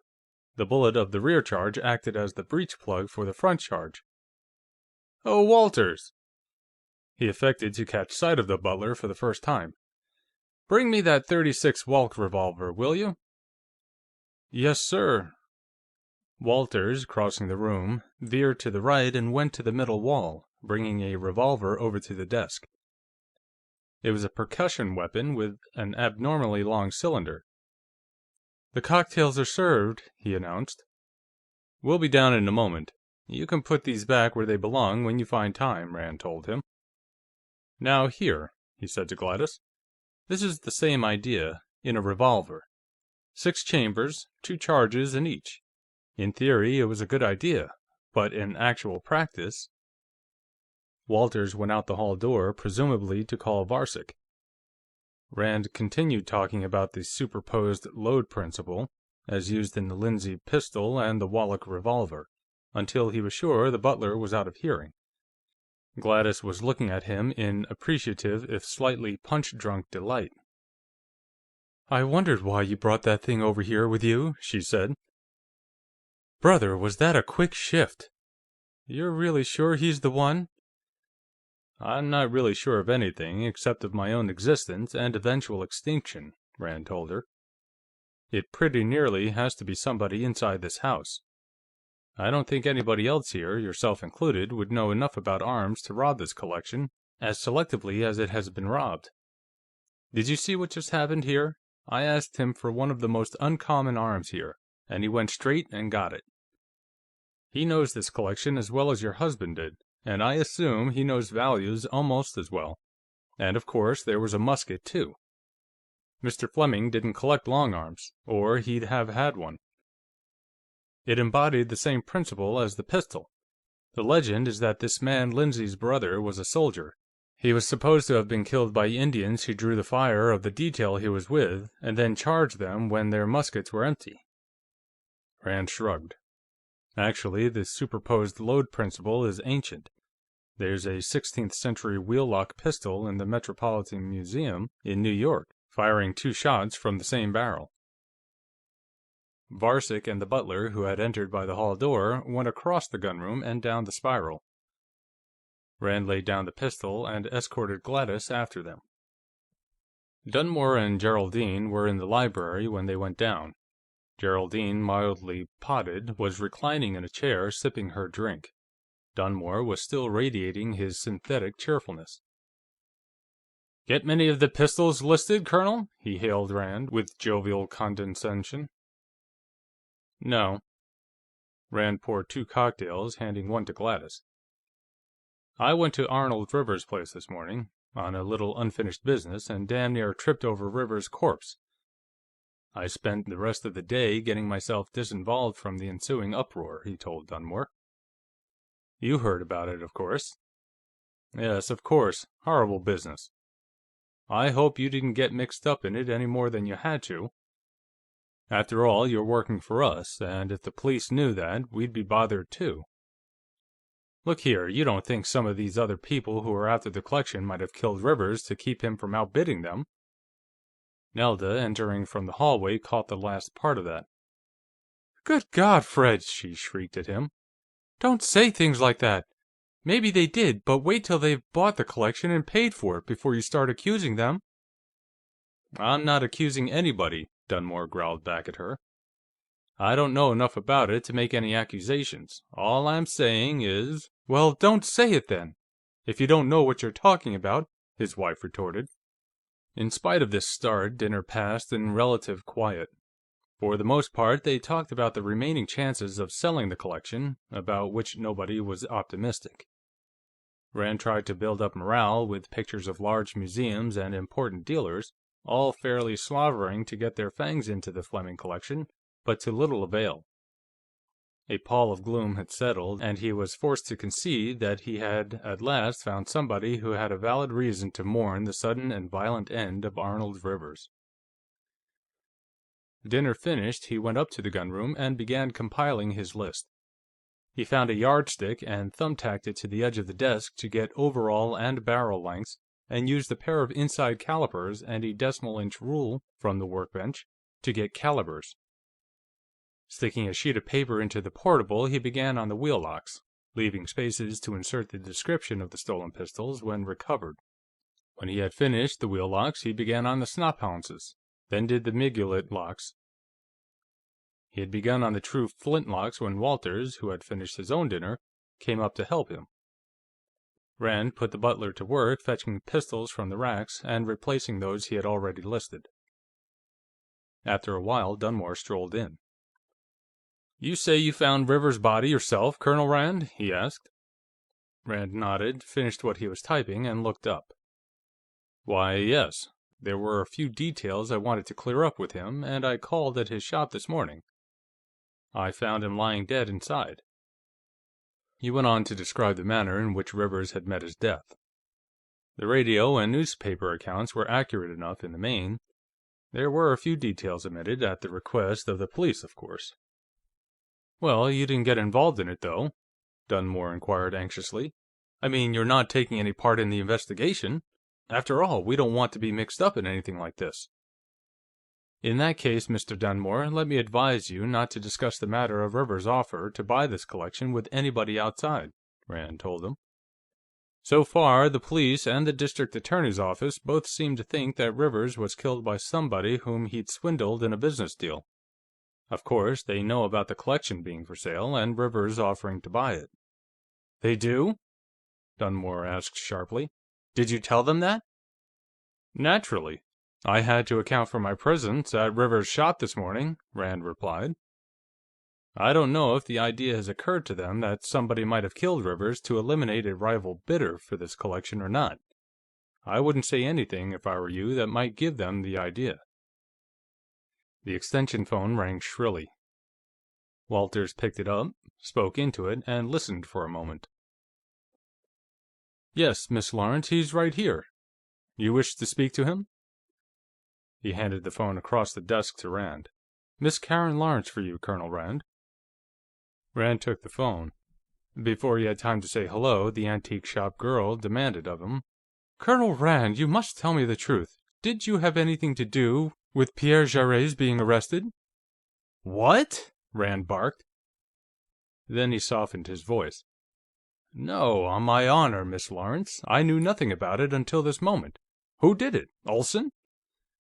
"I don't know what his name was. He was a state police sergeant," she replied.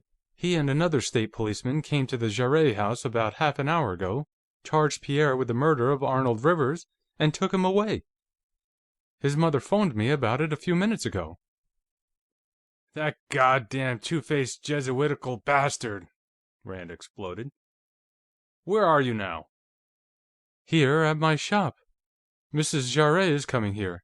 She's afraid the reporters will be coming out to the house as soon as they hear about it, and she doesn't want to talk to them." "All right. I'll be there as soon as I can. If there's anything I can do to help you, you can count on me for it." He hung up and turned to Walters. "Is my car still out front?" he asked. "It is?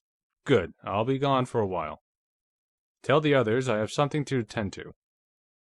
"What's happened now?" Dunmore asked sourly. "Just what I was speaking about. The Gestapo gathered up Pierre Jarrett. They seem to have gotten the idea now that the motive may have been competition for the collection. Next thing, Farnsworth will think he has a case against Carl Gwinnett, and he'll land in the jug, too. I hope you realize that every time something like this happens, it peels 1,000 or so off the price I'll be able to get for you people for these pistols."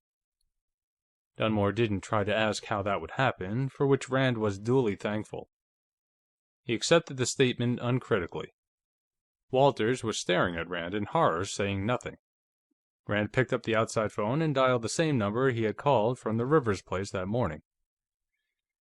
"Is Sergeant McKenna about?"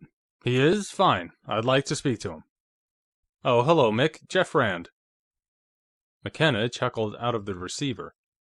"Sort of slipped one over on you, didn't I?" he gloated. "Why, I was checking up on those people who were at the Greshams' last evening, and they all agreed that young Jarrett and this Lawrence girl had left the party about 10. So I had a talk with Miss Lawrence, and she tried to tell me that Jarrett was with her at her apartment over the antique shop from about 10:15 until about 12, when another girl she rooms with got home from a date. I'd have took that, too, only right across the street from the antique shop there's one of those old hens like you find in every neighborhood, the kind that keeps their nose flattened on the window between the curtains, checking up on the neighbors. I spotted her when I came out of the antique shop, so I slipped around to see her, and she told me that young Jarrett went into the apartment with the girl at about 10:15. Stayed inside for about 20 minutes, then came out and drove away. She says Jarrett came back in about half an hour and stayed till this girl who shares the Lawrence girl's apartment, a Miss DuPont, who teaches 6th grade at Thaddeus Stevens School, got home about 12. So there you are." "Uh-huh. Dave Ritter said this was going to turn into another Hall Mills case." "Well, now you have your pig woman," Rand said. "Miss Lawrence shouldn't have lied to you, Mick. I suppose she got worried when you started asking questions, and there's nothing like a good murder in the neighborhood to make liars out of people."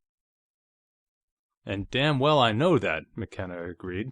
"But that isn't all. It seems our cruise car crew spotted Jarrett's car standing in Rivers Drive, about 11, just when he was away from the antique shop, and about when the M.E. figures Rivers was getting the business." "Did they get the number?" Rand asked. "Or how did they identify the car?" "Oh, they knew it. See, our boys shoot a lot with the Scott County Rifle and Pistol Club, and they've all seen Jarrett's car at the range, different times," McKenna said.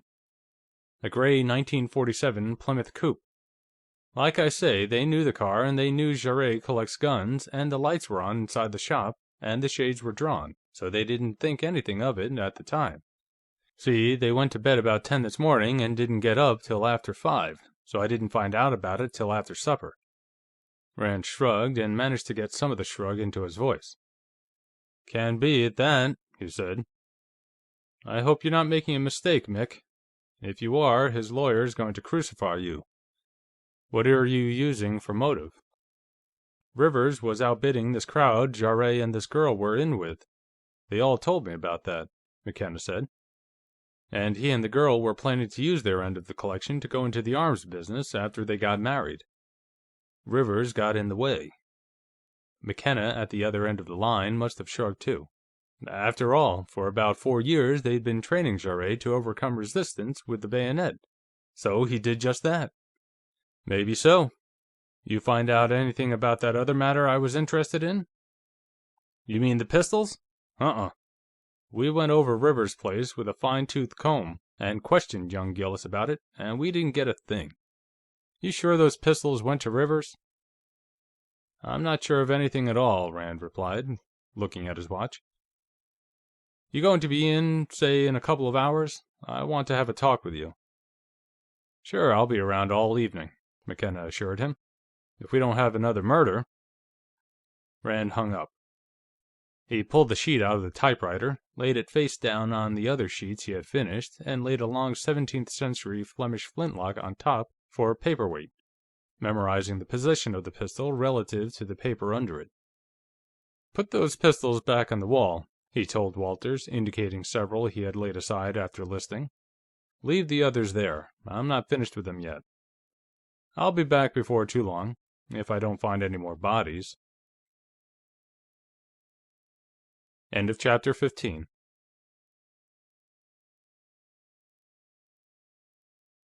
Chapter 16. It was raining again as Rand parked his car about 100 yards up the street from Karen Lawrence's antique shop. The windows were dark, but Karen was waiting inside the door for him. He entered quickly, mindful of the all-seeing eye across the street, and followed her to a back room where Mrs. Jarrett and Dorothy Gresham were. All three women regarded him intently, as though trying to decide whether he was friend or enemy. There was a long silence before Mrs. Jarrett spoke, and when she did, her words were almost the same as Karen's when she had spoken over the phone. "Colonel Rand," she began, obviously struggling with herself, "you must tell me the truth. Did you have anything to do with my son's being arrested?" Rand shook his head. "Absolutely nothing, Mrs. Jarrett," he told her, unbuckling the belt of his raincoat and taking it off. "I've never seriously suspected your son of the Rivers murder. I had no idea that McKenna was contemplating arresting him, and if I had, I would have advised him against it. Besides causing annoyance to innocent people, McKenna's made a serious tactical error. He was misled by appearances, and he was afraid I'd break this case before he did, which I intended to do." He turned to Karen Lawrence. "I talked to McKenna after you called me. He as much as admitted making that arrest to get in ahead of me." "I told you," Dorothy Gresham flashed at the others. "I knew Jeff wouldn't stoop to anything as contemptible as pretending to be Pierre's friend, and then getting him arrested." Rand permitted himself a wry inward smile. He hoped she would not have an opportunity to observe his stooping capabilities before he had finished his various operations at Rosemont. "I certainly hoped not. I certainly hoped not." Mrs. Jarrett relaxed, smiling faintly at Rand. "Pierre likes you, Colonel. I hated the thought that you might have betrayed him. Are you working on the Rivers case, too?" Rand nodded again, turning to Dot Gresham. "Your father retained me to make an investigation," he said. "After that trouble he had with Rivers about that spurious North & Cheney, he wanted the murderer caught before somebody got around to accusing him." "You mean there's a chance Dad might be suspected?" Dot was scared. Rand nodded. The girl was beginning to look suspiciously at Karen and Mrs. Jarrett, getting ready to toss Pierre to the wolves if her father were in danger, Rand suspected. He hastened to reassure her. "Rivers was still alive when your father reached home last evening," he told her. "That's been established." She breathed her obvious relief. If Gresham had left home after Rand's departure with Philip Cabot, she didn't know it. Karen, on the other hand, was growing more and more worried. "Look, Colonel," she began, "they didn't just pull Pierre's name out of a hat. They must have had something to suspect him about." "Yes. You shouldn't have lied to McKenna. He checked up on your story. The woman across the street told him about seeing Pierre leave here a little before 11, and come back about half an hour later." "I was afraid of that," Karen said. "I forgot all about that old hag. There's nothing that can go on around here that she doesn't know about. Pierre calls her Mrs. G, too." "And then," Rand continued, "McKenna claims that a car like Pierre's was seen parked in Rivers Drive about the time Pierre was away from here." Mrs. Jarrett moaned softly. Her face, already haggard, became positively ghastly. Karen gasped in fright. "They only identified it as to model and make. They didn't get the license number. Where did Pierre go while he was away from here?" "He went out for cigarettes," Karen said. "When he came here from Gresham's, we made some coffee, and then sat and talked for a while, and then we found out that we were both out of cigarettes, and there weren't any here. So Pierre said he'd go out and get some. He was gone about half an hour. When he came back, he had a carton and some hot pork sandwiches. He'd gotten them at the same place as the cigarettes, Art Igo's lunch stand." "Could Igo verify that?" "It wouldn't help if he did. Igo's place isn't a 5-minute drive from Rivers, farther down the road." "Has Pierre a lawyer?" Rand asked. "No, not yet. We were just talking about that." "Dad would defend him," Dot suggested. "Of course, he's not a criminal lawyer." "Carter Tipton, in New Belfast," Rand told him. "He's my lawyer. He's gotten me out of more jams than you can shake a stick at. Where's the telephone? I'll call him now."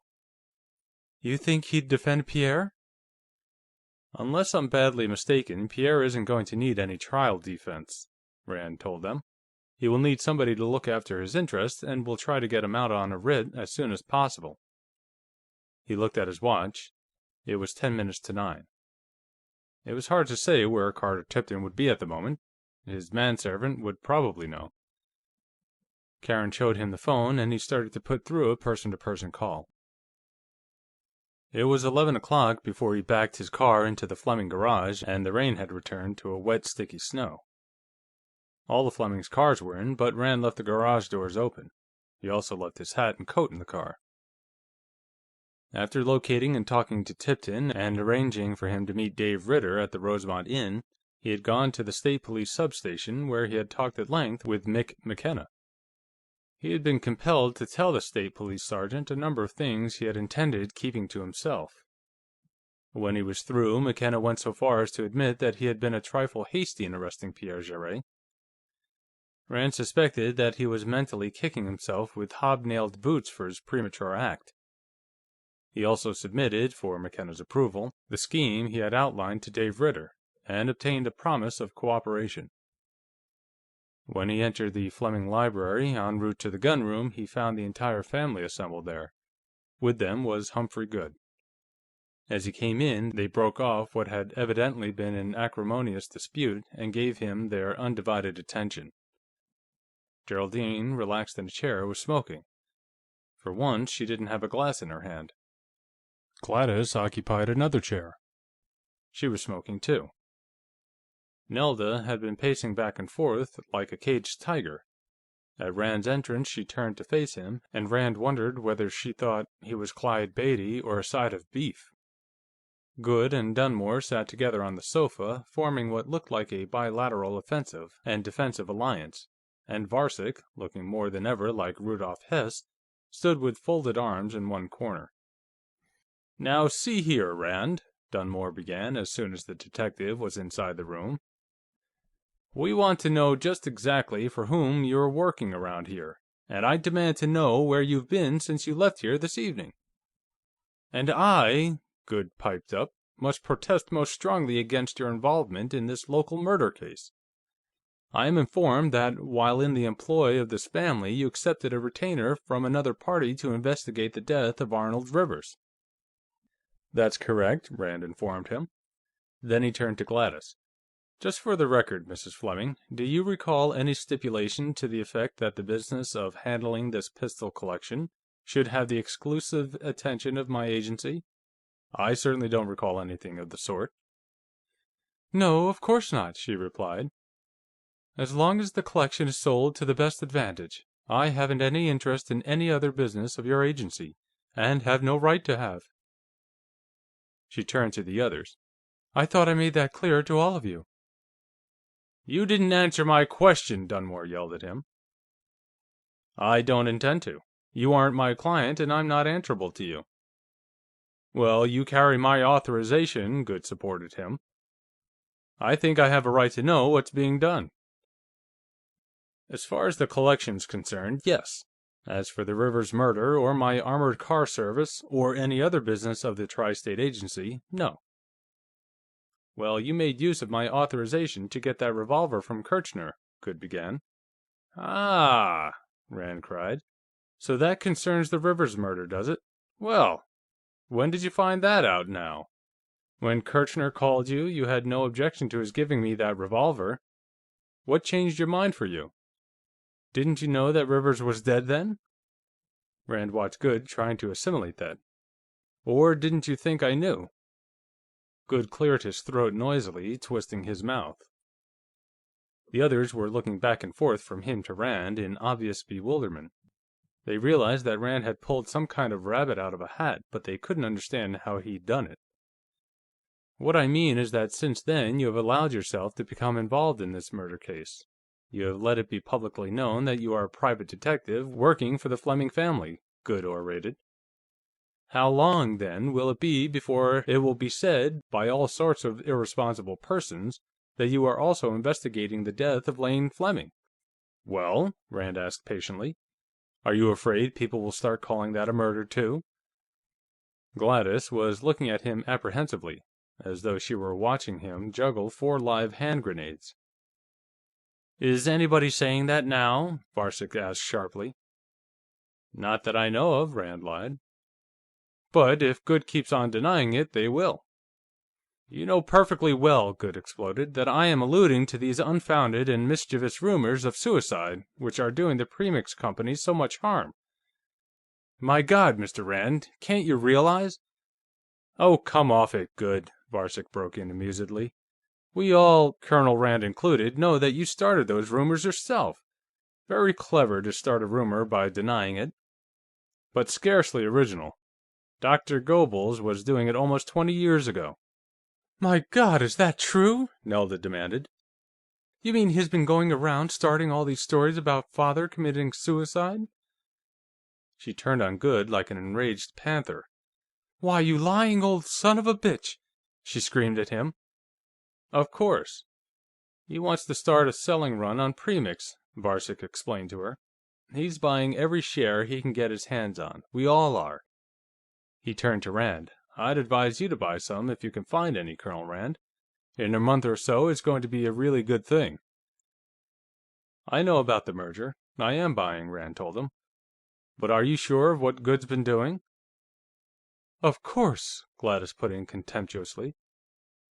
"I always wondered about this suicide talk. I couldn't see why Humphrey was so perturbed about it, Anything that lowered the market price of premix at this time would be to his advantage." She looked at Goode as though he had 6 legs and a hard shell. "You know, Humphrey, I can't say I exactly thank you for this." "Did you know about it?" Nelda demanded of her husband. "You did! My God, Fred, you are a filthy specimen!" "Oh, you know, anything to turn a dishonest dollar," Geraldine piped up. "Like the late Arnold Rivers' 10,000 offer. Say, I wonder if that mightn't be what Rivers died of, raising the price and leaving Fred out in the cold." Dunmore simply stared at her, making a noise like a chicken choking on a piece of string. "Well, all this isn't my pigeon," Rand said to Gladys. "I only work here. Deo gratis, and I still have some work to do." With that, he walked past Goode and Dunmore and ascended the spiral stairway to the gunroom. Even at the desk in the far corner of the room, he could hear them going at it, hammer and tongs, in the library. Sometimes it would be Nelda's strident shrieks that would dominate the bedlam below. Sometimes it would be Fred Dunmore roaring like a bull. Now and then, Humphrey Goode would rumble something, and once in a while he could hear Gladys's trained and modulated voice. Usually, any remark she made would be followed by outraged shouts from Goode and Dunmore, like the crash of falling masonry after the whip crack of a tank gun. At first, Rand eavesdropped shamelessly, but there was nothing of more than comic interest. It was just a routine parade and guard mount of the older and more dependable family skeletons, with special emphasis on Humphrey Goode's business and professional ethics. When he was satisfied that he would hear nothing having any bearing on the death of Lane Fleming, Rand went back to his work. After a while, the tumult gradually died out. Rand was still typing when Gladys came up the spiral and perched on the corner of the desk, picking up a long brass-barreled English flintlock and hefting it. "You know, I sometimes wonder why we don't all come up here, break out the ammunition, pick our weapons, and settle things," she said. "It never was like this when Lane was around. Oh, Nelda and Geraldine would bare their teeth at each other once in a while, but now this place has turned into a miniature Iwo Jima. I don't know how much longer I'm going to be able to take it. I'm developing combat fatigue." "It's snowing," Rand mentioned. "Let's throw them out into the storm."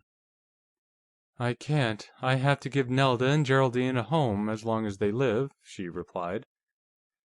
"Terms of the will. Oh well, Geraldine'll drink herself to death in a few years, and Nelda will elope with a prizefighter sometime." "Why don't you have the house haunted? The Tri-State Agency has an excellent house-haunting department. Anything you want. Poltergeist, apparitions, cold, clammy hands in the dark, footsteps in the attic, clanking chains and eldritch screams, banshees. Any 3 for the price of 2. "It wouldn't work. Geraldine is so used to polka-dotted dinosaurs and little green men from Mars that she wouldn't mind an ordinary ghost. And Nelda'd probably try to drag it into bed with her." She laid down the pistol and slid off the desk. "Well, pleasant dreams. I'll see you in the morning." After she had left the gunroom, Rand looked at his watch. It was a very precise instrument, a Swiss military watch with a sweep second hand and 2 timing dials. It had formerly been the property of an Obergruppenführer of the SS, and Rand had appropriated it to replace his own, broken while choking the Obergruppenführer to death in an alley in Palermo.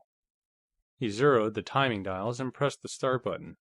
Then he stood for a time over the old cobbler's bench, mentally reconstructing what had been done after Lane Fleming had been shot, after which he hurried down the spiral and along the rear hall to the garage, where he snatched his hat and coat from the car. He threw the coat over his shoulders like a cloak and went on outside. He made his way across the lawn to the orchard, through the orchard to the lawn of Humphrey Goode's house, and across this to Goode's side door. He stood there for a few seconds, imagining himself opening the door and going inside. Then he stopped the timing hands and returned to the Fleming house, locking the garage doors behind him. In the garage, he looked at the watch. It had taken exactly 6 minutes and 22 seconds. He knew that he could move more rapidly than the dumpy lawyer, but to balance that, he had been moving over more or less unfamiliar ground. He left his hat and trench coat in the car and went upstairs.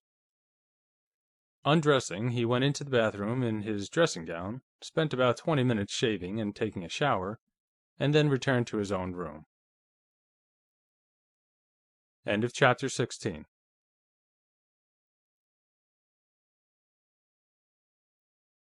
Chapter 17. When he rose the next morning, Rand noticed something which had escaped his eye when he had gone to bed the night before. His .38 Special, in its shoulder holster, was lying on the dresser. He had not bothered putting it on when he had gone to see Rivers the morning before, and it had lain there all the previous day. He distinctly remembered having moved it shortly after dinner, when he had gone to his room for some notes he had made on the collection. However, between that time and the present, it had managed to flop itself over. The holster was now lying back up. Intrigued by such a remarkable accomplishment in an inanimate object, Rand crossed the room in the dress of nature in which he slept and looked more closely at it, receiving a second and considerably more severe surprise. The revolver in the holster was not his own. It was, to be sure, .38 Colt Detective Special, and it was in his holster, but it was not the Detective Special he had brought with him from New Belfast. His own gun was of the second type, with the corners rounded off the grip. This one was of the original issue, with the square police positive grip. His own gun had seen hard service. This one was in practically new condition. There's a discrepancy of about 30,000 in the serial numbers. His gun had been loaded in 6 chambers with the standard 158 grain loads. This one was loaded in only 5 with 148 grain mid-range wad-cutter loads. Rand stood for some time looking at the revolver. The worst of it was that he couldn't be exactly sure when the substitution had been made. It might have happened at any time between 8 o'clock and 12, when he had gone to bed. He rather suspected that it had been accomplished while he had been in the bathroom, however. Dumping out the 5 rounds in the cylinder, he inspected the changeling carefully. It was, he thought, the revolver Lane Fleming had kept in the drawer of the gunroom desk. There was no obstruction in the 2-inch barrel. The weapon had not been either fired or cleaned recently. The firing pin had not been shortened. The mainspring showed the proper amount of tension, and the mechanism functioned as it should. There was a chance that somebody had made up 5 special hand loads for him, using nitroglycerin instead of powder, but that didn't seem likely, as it would not necessitate a switch of revolvers. There were 4 or 5 other possibilities, all of them disquieting. He would have been a great deal less alarmed if somebody had taken a shot at him. Getting a box of cartridges out of his Gladstone, he filled the cylinder with 158 grain loads. When he went to the bathroom, he took the revolver in his dressing gown pocket. When he dressed, he put on the shoulder holster and pocketed a handful of spare rounds. Anton Varcek was loitering in the hall when he came out. He gave Rand good morning, and fell into step with him as they went toward the stairway. "Colonel Rand, I wish you wouldn't mention this to anybody, but I would like a private talk with you," the Czech said, "after Fred Dunmore has left for the plant. Would that be possible?" "Yes, Mr. Varcek. I'll be in the gunroom all morning, working." They reached the bottom of the stairway, where Gladys was waiting. "Understand," Rand continued, "I never really studied biology. I was exposed to it in school, but at that time I was preoccupied with the so-called social sciences." Varcek took the conversational shift in stride. "Of course," he agreed. "But you are trained in the scientific method of thought. That, at least, is something. When I have opportunity to explain my ideas more fully, I believe you'll be interested in my conclusions." They greeted Gladys and walked with her to the dining room. As usual, Geraldine was absent. Dunmore and Nelda were already at the table, eating in silence. Both of them seemed self-conscious after the pitched battle of the evening before. Rand broke the tension by offering Humphrey Goode in the role of whipping boy. He had no sooner made a remark in derogation of the lawyer than Nelda and her husband broke into a duet of vituperation. In the end, everybody affected to agree that the whole unpleasant scene had been entirely Goode's fault, and a pleasant spirit of mutual cordiality prevailed. Finally, Dunmore got up, wiping his mouth on a napkin. "Well, it's about time to get to work," he said. "We might as well save gas and both use my car. Coming, Anton?" "I'm sorry, Fred, I can't leave yet. I have some notes upstairs I have to get in order. I was working on this new egg powder last evening, and I want to continue the experiments at the plant laboratory. I think I know how we'll be able to cut production costs on it, about 5%. "And boy, can we stand that!" Dunmore grunted. "Well, be seeing you at the plant." Rand waited until Dunmore had left, then went across to the library and up to the gunroom. As soon as he entered the room above, he saw what was wrong. The previous thefts had been masked by substitutions, but whoever had helped himself to one or more of the recent metallic cartridge specimens the night before hadn't bothered with any such precaution, and a pair of vacant screw hooks disclosed the removal. A second look told Rand what had been taken: the little .25 Webley & Scott from the Pollard collection, with the silencer. The pistol trade which had been imposed on him had disquieted him. Now he had no hesitation in admitting to himself he was badly scared.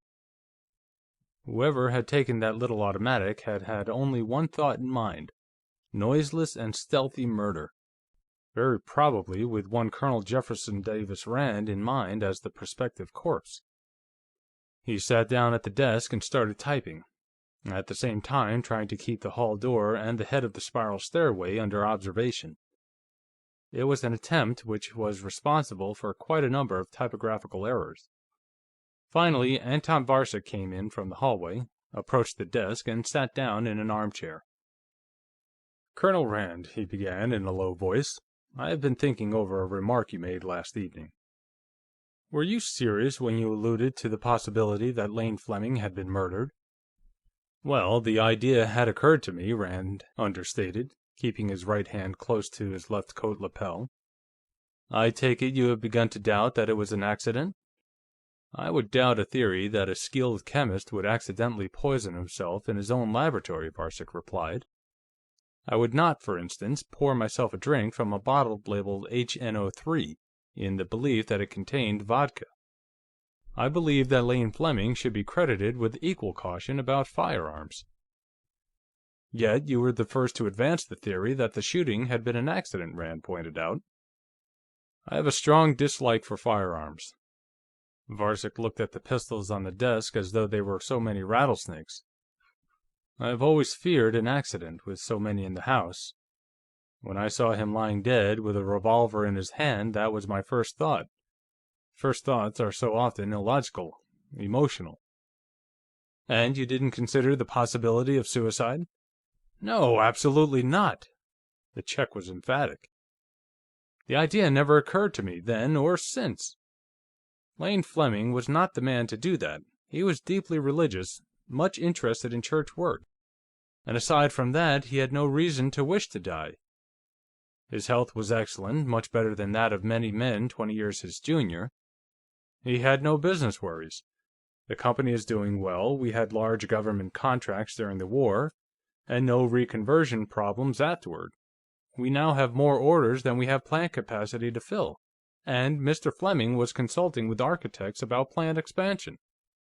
We have been spared any serious labor troubles, and Mr. Fleming's wife was devoted to him, and he to her. He had no family troubles." Rand raised an eyebrow over the last. "No?" he inquired. Varcek flushed. "Please, Colonel Rand, you must not judge by what you have seen since you came here. When Lane Fleming was alive, such scenes as that in the library last evening would have been unthinkable. Now this family is like a ship without a captain. And since you do not think that he shot himself, either deliberately or inadvertently, there remains the alternative that he was shot by somebody else, either deliberately or, very improbably, by inadvertence," Rand said. "I think the latter can be safely disregarded.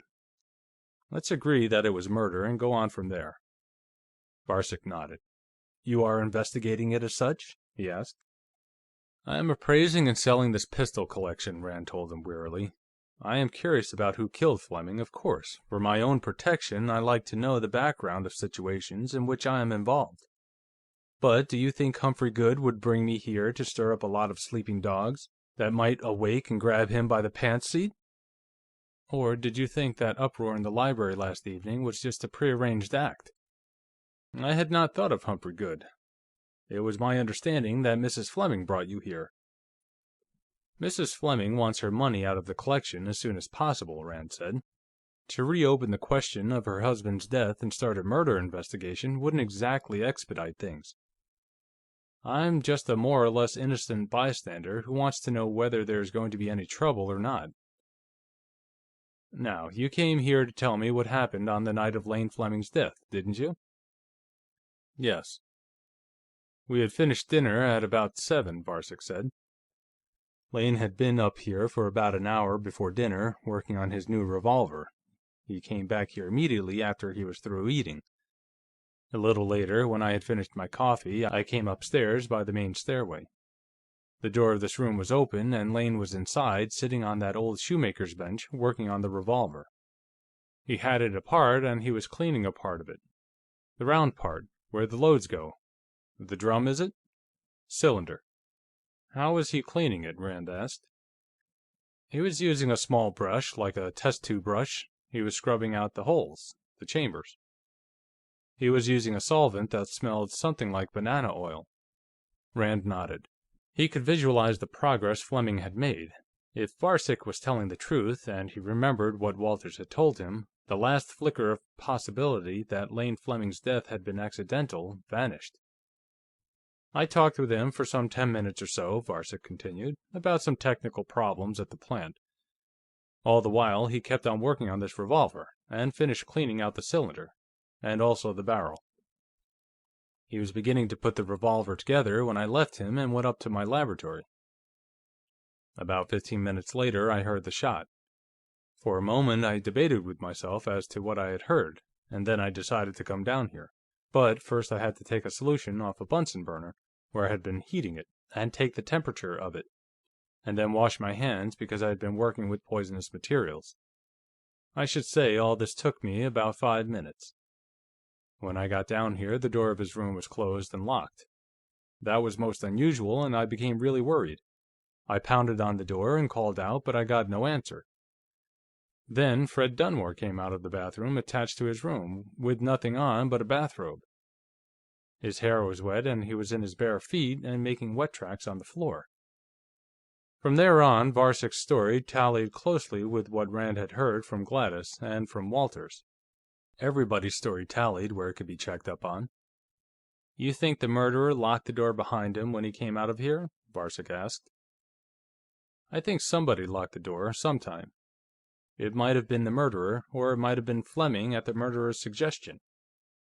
But why couldn't the murderer have left the gunroom by that stairway?" Varcek looked around furtively and lowered his voice. Now he looked like Rudolf Hess discussing what to do about Ernst Röhm. "Colonel Rand, don't you think that Fred Dunmore could have shot Lane Fleming, and then have gone to his room and waited until I came downstairs?" he asked. Here we go again, Rand thought. Just like the Rivers case, everybody putting the finger on everybody else. "And have undressed and taken a bath while he was waiting?" he inquired. "You came down here only 5 minutes after the shot. In that time, Dunmore would have had to wipe his fingerprints off the revolver, leave it in Fleming's hand, put that oily rag in his other hand, set the dead latch, cross the hall, undress, get into the bathtub, and start bathing. That's pretty fast work." "But who else could have done it?" "Well, you, for one. You could have come down from your lab, shot Fleming, faked the suicide, and then gone out, locking the door behind you, and made a demonstration in the hall until you were joined by Dunmore and the ladies. Then, with your innocence well established, you could have waited until your wife prompted you, as she or somebody else was sure to, and then have gone down to the library and up the spiral," Rand said. "That's about as convincing, no more and no less, as your theory about Dunmore." Varcek agreed sadly. "And I cannot prove otherwise, can I?" "You can advance your Dunmore theory to establish reasonable doubt," Rand told him. And if Dunmore's accused, he can do the same with the theory I've just outlined. And as long as reasonable doubt exists, neither of you could be convicted. This isn't the Third Reich or the Soviet Union. They wouldn't execute both of you to make sure of getting the right one. Both of you had a motive in this Millpack merger that couldn't have been negotiated while Fleming lived. One or the other of you may be guilty. On the other hand, both of you may be innocent. Then who? Varcek had evidently bet his role on Dunmore. There is no one else who could have done it. The garage doors were open, if I recall, Rand pointed out. Anybody could have slipped in that way, come through the rear hall to the library and up the spiral, and have gone out the same way. Some of the French maquis I worked with during the Cold War could have wiped out the whole family, one after the other, that way. A look of intense concentration settled upon Varcek's face. He nodded several times. "Yes, of course," he said, his thought chain complete. "And you spoke of motive. From what you must have heard last evening, Humphrey Goode was no less interested in the merger than Fred Dunmore or myself. And then there's your friend Gresham. He's quite familiar with the interior of this house, and who knows what terms National Milling and Packaging may have made with him, contingent upon his success in negotiating the merger." "I'm not forgetting either of them," Rand said. "Or Fred Dunmore, or you. If you did it, I'd advise you to confess now. It'll save everybody, yourself included, a lot of trouble." Varcek looked at him, fascinated. "Why, I believe you regard all of us just as I do my fruit flies," he said at length. "You know, Colonel Rand, you are not a comfortable sort of man to have around." He rose slowly. "Naturally, I'll not mention this interview. I suppose you won't want to, either?" "I'd advise you not to talk about it, at that," Rand said. "The situation here seems to be very delicate and rather explosive. Oh, as you go out, I'd be obliged to you for sending Walters up here. I still have this work here, and I'll need his help." After Varcek had left him, Rand looked in the desk drawer, verifying his assumption that the .38 he had seen there was gone. He wondered where his own was at the moment.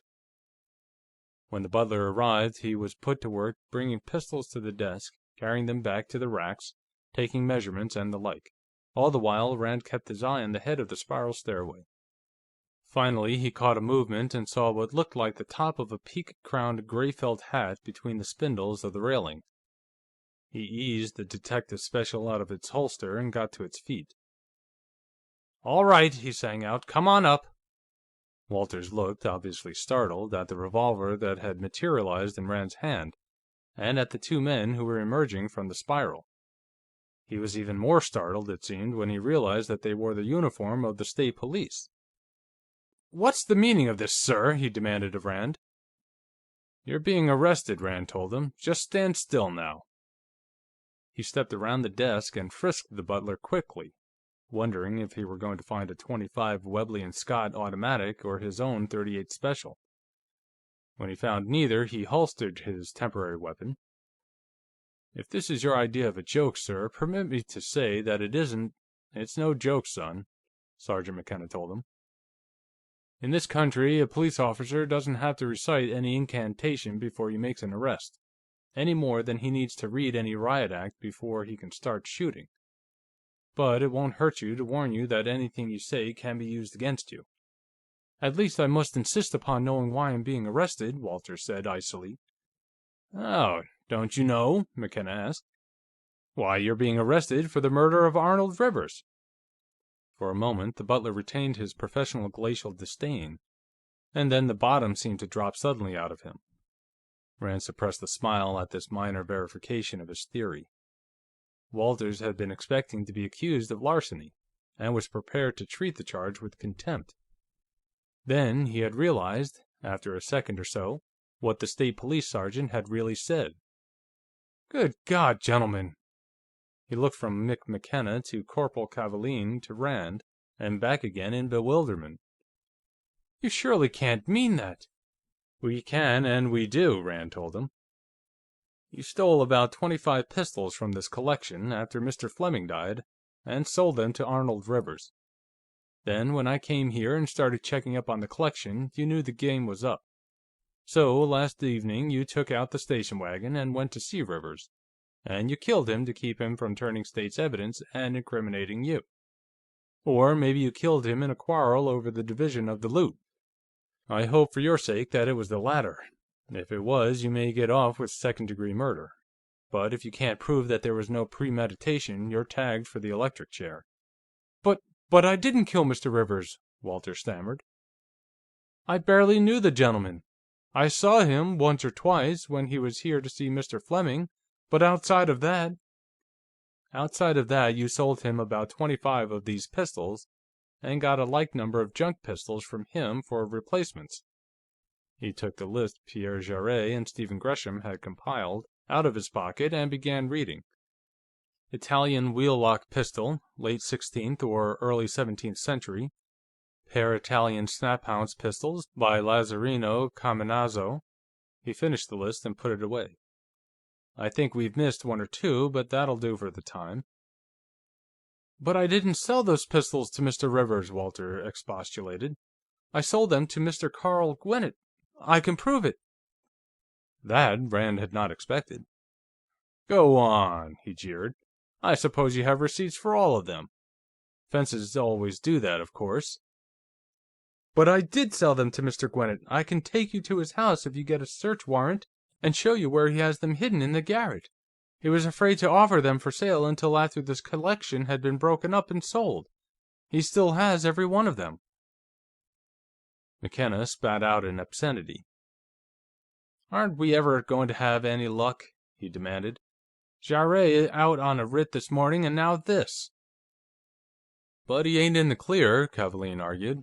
"Maybe he didn't sell Rivers the pistols, but maybe he did kill him." "Dope!" McKenna abused his subordinate.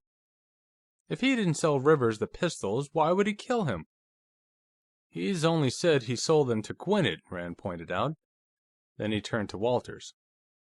"Look here, if we find those pistols in Gwinnett's possession, you're clear on this murder charge.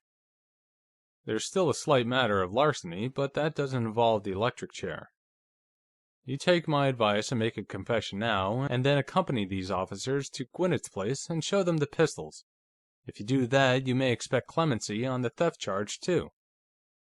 "Oh, I will, sir. I'll sign a full confession, and take those police officers and show them every one of the pistols." Rand put paper and carbon sheets in the typewriter. As Walters dictated, he typed. The butler listed every pistol which Gresham and Pierre Jarret had found missing, and a cased presentation pair of .44 Colt 1860s that nobody had missed.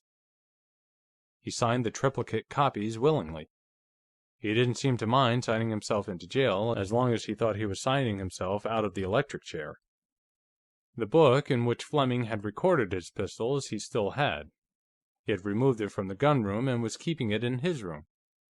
He said he would get it, along with the things he would need to take to jail with him. When it was finished, they all went down the spiral stairway into the library.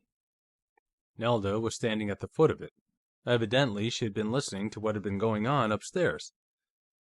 "You dirty sneak!" she yelled, catching sight of Walters. "After all we've done for you, you turn around and rob us. I hope they give you 20 years." Walters turned to McKenna. "Sergeant, I am willing to accept the penalty of the law for what I have done, but I don't believe, sir, that it includes being yapped at by this vulgar bitch." Nelda let out an inarticulate howl of fury and sprang at him, nails raking. Corporal Kavaalen caught her wrist before she could claw the prisoner. "That's enough, you," he told her. "You stop that, or you'll spend a night in jail yourself."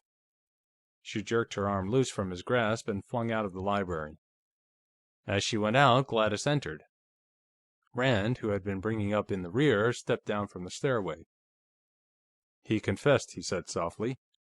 "We had to bluff it out of him, but he came across. Sold the pistols to Carl Gwinnett. We're going now to pick up Gwinnett and the pistols." "I'm glad you found the pistols," she told him. "But what are we going to do over the weekend for a butler?" Rand snapped his fingers. "Damn it, I never thought of that!" He allowed his brow to furrow with thought. "I won't promise anything, but I may be able to dig up somebody for you, for a day or so. Some of my friends are visiting their son in the Naval Hospital on the West Coast, and their butler may be glad for a chance to pick up a little extra money. Shall I call him and find out?" "Oh, Colonel Rand, would you? I'd be eternally grateful." It was just as easy as that. End of chapter 17. Chapter 18. Dave Ritter, driving his small coupe, kept his eye on the white state police car ahead. Rand, who had come away from the Fleming house in the white car, had called Ritter from the office of the Justice of the Peace while waiting for Walters to put up bail after his hearing. Now, en route to Gwinnett's, he was briefing his assistant on what had happened. "So everything's set," he concluded. "Mrs. Fleming jumped at it. She knows you're coming in your own car, which you may keep in the garage there. You've left New Belfast about now. If you show up around 3, you'll be safe on the driving time. Your name is Davies. I decided on that in case I suffer a lapsus linguae and call you Dave in front of somebody." "Yeah, I'll have to watch and not call you Jeff, Colonel Rand, sir." He nodded toward the glove box. "That Leech & Rigdon's in there. You'd better get it out before I go to the Flemings'. The guy at the drive-in made a positive identification. It's the one he sold Fleming. I saw the rest of the pistols he has there. Don't waste time looking him up about them. They stink. And I saw Tip this morning. He got young Jarrett sprung on a writ." He thought for a moment. "What does this do to the Rivers and Fleming murders?" "We can look for one man for both jobs now," Rand said. "Probably the motive for Fleming was that merger he was so violently opposed to, and the Rivers killing must have been a security measure of some sort. There, that must be Gwinnett's now." The state police car had pulled up in front of a large 3-story frame house with faded and discolored paint and a jigsaw scroll work around the cornices, standing among a clump of trees beside the road. McKenna and Kavaalen got out, with Walters between them, and started up the path to the front steps. Ritter stopped behind the white sedan, and he and Rand got out. By that time, Walters and the 2 policemen were on the front porch. Suddenly, Ritter turned and sprinted around the right side of the house. Rand stood looking after him for a moment, then started to follow more slowly. As he did, a shot slammed in the rear. Jerking out the Changeling .38 Special, he whirled and ran around the left side of the house, arriving at the rear in time to see Gwinnett standing on a boardwalk between the house and the stable garage behind, with his hands raised. There was a fresh bullet scar on the boardwalk at his feet. Ritter was covering him from the corner of the house with the .380 Beretta. Rand strolled over to Gwinnett, frisked him, and told him to put his hands down. "Nice, Dave," he complimented. "I thought of that, too, about a minute too late." As soon as he saw Walters coming up the walk with police, he knew what had happened. "Come on, Gwinnett, we'll go through the house and let them in." Gwinnett's eyes darted from side to side, like the eyes of a trapped animal. "I don't know what you're talking about," he said, stiff-lipped. "What is this, a stick-up?" Nobody bothered to tell him to stop kidding. They marched him through the kitchen, where a Negro girl, her arms white with flour, was dithering in fright, and into the front hall.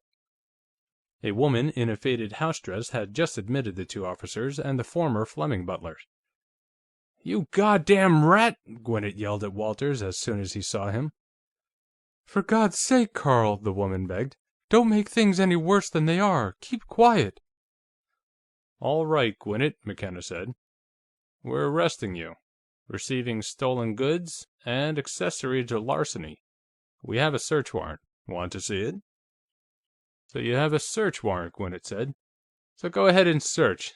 If you don't find anything, you'll plant something. I want to call my lawyer." "That's your right," McKenna told him. "Arvo, take him to a phone. Let him call the White House if he wants to." He turned to Walters. "Now, where would he have this stuff stashed?" "In the garret, sir. I know the way." As Kavaalen accompanied Gwinnett to the phone, Walters started upstairs. Rand and McKenna followed, with Mrs. Gwinnett bringing up the rear. During the search of the attic, she stood to one side, watching the ex-butler dig into a pile of pistols. "This is one, gentlemen," Walters said, producing a Springfield 1818 model flintlock. "And here's the Walker Colt, and the .40 caliber Colt Paterson, and the Hall—" Eventually, he had them all assembled, including the 5-cased sets. Rand found a couple of empty bushel baskets and laid the pistols in them, between layers of old newspapers. He picked up one, and McKenna took the other, while Walters piled the 5 flat hardwood cases into his arms like cordwood. Still saying nothing, her eyes stony with hatred, the woman followed them downstairs. The rest of the afternoon was consumed with formalities. Gwinnett was given a hearing, at which he was represented by a lawyer straight out of a B-grade gangster picture. Rand had a heated argument with an overzealous justice of the peace, who wanted to impound the pistols and jackknife mark them for identification. But after hurling bloodthirsty threats of a damage suit for an astronomical figure, he managed to retain possession of the recovered weapons. Ritter left a little past 3 to report for duty in the Fleming household. Rand rode with McKenna and Kavaleen to the State Police substation, where the pistols were transferred to McKenna's personal car, in which they and Rand were to be transported back to the Fleming place. It was 5 o'clock before Rand had finished telling the sergeant and the corporal everything he felt they ought to know. "When we get to the Flemings', I'll give you that revolver I got from the coroner," he finished. "One of your boys can take it to this fellow Umholtz and get him to identify it. You might also want to show it to young Gillis and see what he knows about it. Gillis might even give you a name for who got it from Rivers. I'm not building any hopes on that, and the reason I'm not is that Gillis is still alive. If he knew, I don't think he would be." "Yeah, I can see that," McKenna nodded. "Fact is, I can see everything now, except one thing. This pistol switch somebody gave you, what's the idea of that?" "Why, that's because I'm on the spot," Rand told him. "I'm to be killed, and somebody else is to be killed along with me. The .25 automatic will be used on me, and the .38 will be used on the other fellow. And we'll be found dead about 5 feet apart, and I'll be holding my own gun, and the other fellow will be holding the .25, and it will look as though we shot it out and scored a double knockout. That way, my mouth will be shut about what I've learned since I came here, and the man who's supposed to have killed me will take the rap for Fleming and Rivers both. Nothing to stop an investigation like a couple of corpses who can't tell their own story and can take the blame for everything." "Jesus!" Kavaleen's eyes widened. "That must be just it." "Well, you got your nerve about you, I'll say that," McKenna commented. "You sit there and talk about it like it was something that was going to happen to Joe Dokes and Oscar Zilch." He looked at Rand intently. "You want us to keep an eye on you?" Rand leaned over and spat into the brass cuspidor, a gesture of braggadocio he had picked up among the French Maquis. "Hell no, that's the last thing I do want," he said. "I want him to try it. You realize, don't you, that all this is pure assumption and theory? We don't have a single fact, as it stands, that proves anything. We could go and pick this fellow up, and he's one of 3 men, so we could grab all 3 of them, and even if we found the .25 Webley and Scott and my .38 in his pockets, we couldn't charge him with anything. Fact is, right now we can't even prove that Lane Fleming's death was anything but the accident it's on the books as being. But let him take a shot at me. And then you'll have another nice, clear case of self-defense," McKenna frowned. "God damn it, Jeff, you've had to defend yourself too many times already. This'll be, well, how many will it be?" "Counting Germans?" Rand grinned. "Hell, I don't know. I can't remember all of them." "One thing," Kavaleen said solemnly. "You never hear of any lawyers springing people out of cemeteries on writs."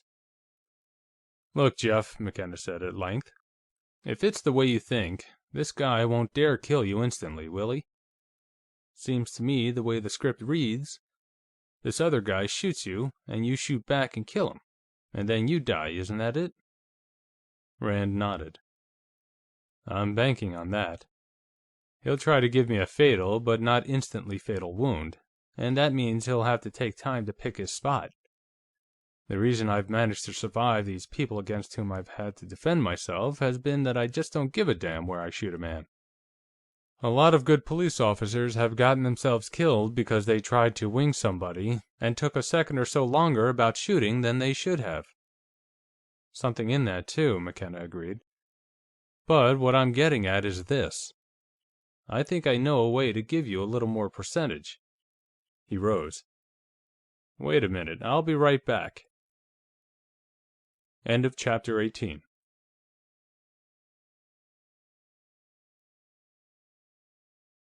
Chapter 19. There was less feuding at dinner that evening than at any previous meal Rand had eaten in the Fleming home.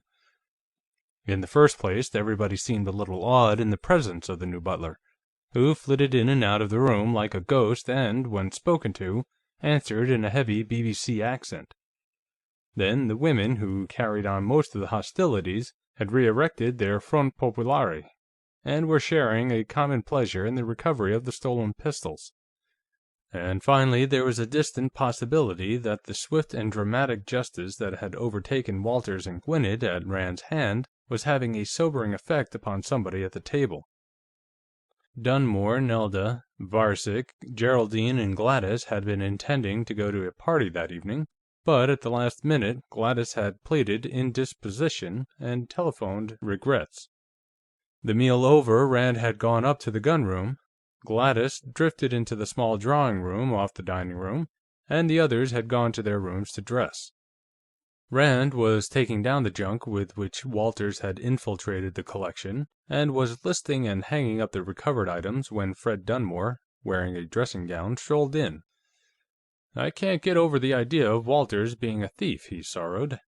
"I wouldn't have believed it if I hadn't seen his signed confession." "Well, it just goes to show you." "He took his medicine standing up," Rand said, "and he helped us recover the pistols. If I were you, I'd go easy with him." Dunmore shook his head. "I'm not a revengeful man, Colonel Rand," he said, "but if there's one thing I can't forgive, it's a disloyal employee." His mouth closed sternly around his cigar. "He'll have to take what's coming to him." He stood by the desk for a moment, looking down at the recovered items and the pile of junk on the floor. "When did you first suspect him?" "Almost from the first moment I saw this collection." Rand explained the reasoning which had led him to suspect Walters. "The real clincher, to my mind, was the fact that he knew this collection almost as well as Lane Fleming did, and wouldn't be likely to be deceived by these substitutions any more than Fleming would.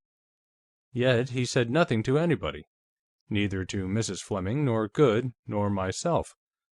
If he weren't guilty himself, I wanted to know his reason for keeping silent. So I put the pressure on him, and he cracked open." "Well, I want you to know how grateful we all are," Dunmore said, feelingly. "I'm kicking hell out of myself now, about the way I objected when Gladys brought you in here. My God, suppose we tried to sell the collection ourselves. Anybody who'd have been interested in buying would have seen what you saw, and then they'd have claimed that we were trying to hold out on them." He hesitated. "You've seen how things are here," he continued ruefully, "and that's something else I have to thank you for. I mean, keeping your mouth shut till you got the pistols back. There'd have been a hell of a row. Everybody would have blamed everybody else." "How did you get him to confess, though?" Rand told him about the subterfuge of the trumped-up murder charge. Dunmore had evidently never thought of that hoary device. He chuckled appreciatively. "Say, that was smart. No wonder he was so willing to admit everything and help you get them back." He looked at the pistols on the desk and moved one or two of them. "Did you get the one the coroner had? Goode said something. Oh, yes, I got that yesterday." Rand turned and went to the workbench, bringing back the Leech & Rigdon, which he handed to Dunmore. "That's it. I fired out the other 5 charges, and cleaned it at the State Police substation." He watched Dunmore closely, but there seemed to be no reaction. "So that's it." Dunmore looked at it with a show of interest and honest sorrow, and handed it back, then shifted his cigar across his mouth. "Look here, Colonel, I've been wanting to ask you something. Did Gladys just get you to come here to appraise and sell the collection, or are you investigating Lane's death, too?" "Well, now you're asking me to be disloyal to my employer," Rand objected. "Why don't you ask her that? If she wants you to know, she'll tell you." "Damn it, I can't! Suppose she's satisfied that it really was an accident. Would I want to start her worrying and imagining things?" "No, I suppose you wouldn't," Rand conceded. "You're not at all satisfied on that point yourself, are you?" "Well, are you?" Dunmore parried. That sort of fencing could go on indefinitely. Rand determined to stop it. After all, if Dunmore was the murderer of Lane Fleming, he would already know how little Rand was deceived by the fake accident. The Leech in Rigdon had told him that already. If he weren't, telling him would do no harm at this point, and might even do some good. "Why, I think Fleming was murdered," Rand told him, as casually as though he were expressing an opinion on tomorrow's weather. "And I further believe that whoever killed Fleming also killed Arnold Rivers. That, by the way, is where I come in. Stephen Gresham has retained me to find the Rivers murderer. To do that, I must first learn who killed Lane Fleming. However, I was not retained to investigate the Fleming murder, and as far as I know from anything she has told me, Gladys Fleming is quite satisfied that her husband shot himself accidentally. In a universe of ordered abstractions and multi-ordinal meanings, the literal truth, on one order of abstraction, was often a black lie on another. Does that answer your question?" he asked, with open-faced innocence. Dunmore nodded. "Yes, I get it now. Look here, do you think Anton Varcek could have done it? I know it's a horrible idea, and I want you to understand that I'm not making any accusations, but we always took it for granted that he'd been up in his lab, and had come downstairs when he heard the shot. But suppose he came down and shot Fleming, and then went out in the hall, and made that rumpus outside after locking the door behind him." "That's possible," Rand agreed. "You were taking a bath when you heard the shot, weren't you?" Dunmore shook his head. "I suppose so. I didn't hear any shot, to tell the truth. All I heard was Anton pounding on the door and yelling. I suppose I had my head under the shower, and the noise of the water kept me from hearing the shot." He stopped short, taking a cigar from his mouth and pointing it at Rand. "And, by God, that would have been about 5 minutes before he started hammering on the door!" he exclaimed. "Time enough for him to have fixed things to look like an accident, set the dead latch, and have gone out in the hall, and started making a noise. And another thing, you say that whoever killed Lane also killed this fellow Rivers. Well, on Thursday night, when Rivers was killed, Anton didn't get home till around 12. Yes, I'd thought of that. You know, though, that the murderer doesn't have to be Varcek, or anybody else who was in the house at the time. The garage doors were open. I'm told that your wife was out at the time, and anybody could have sneaked in the back way, up through the library, and out the same way. There are one or two possibilities besides you and Anton Varcek." Dunmore's eyes widened. "Yes, and I can think of one without half trying, too." He nodded once or twice. "For instance, the man who was afraid you were investigating Fleming's death. The man who started that suicide story." He looked at Rand interrogatively. "Well, I got to go. Nelda'll be out of the bathroom by now. I want to talk to you about this some more, Colonel." After Dunmore had gone out, Rand mopped his face. The room seemed insufferably hot. He found an electric fan over the workbench and plugged it in, but it made enough noise to cover any sounds of stealthy approach, and he shut it off. He had finished revising his list to include the recovered pistols, for as far as it was completed, and was hanging them back on the wall when Ritter came in.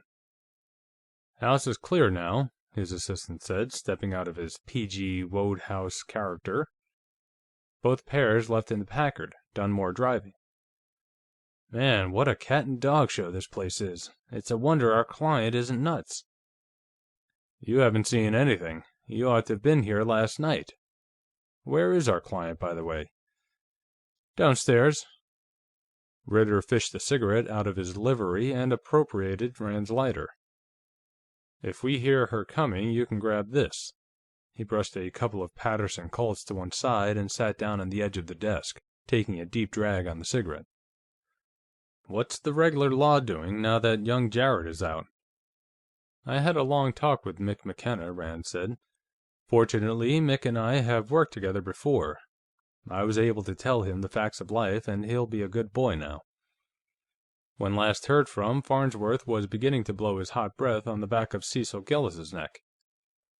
Ritter picked up the big .44 Colt Walker and tried the balance. "Man, this even makes that Colt Magnum of mine feel light," he said.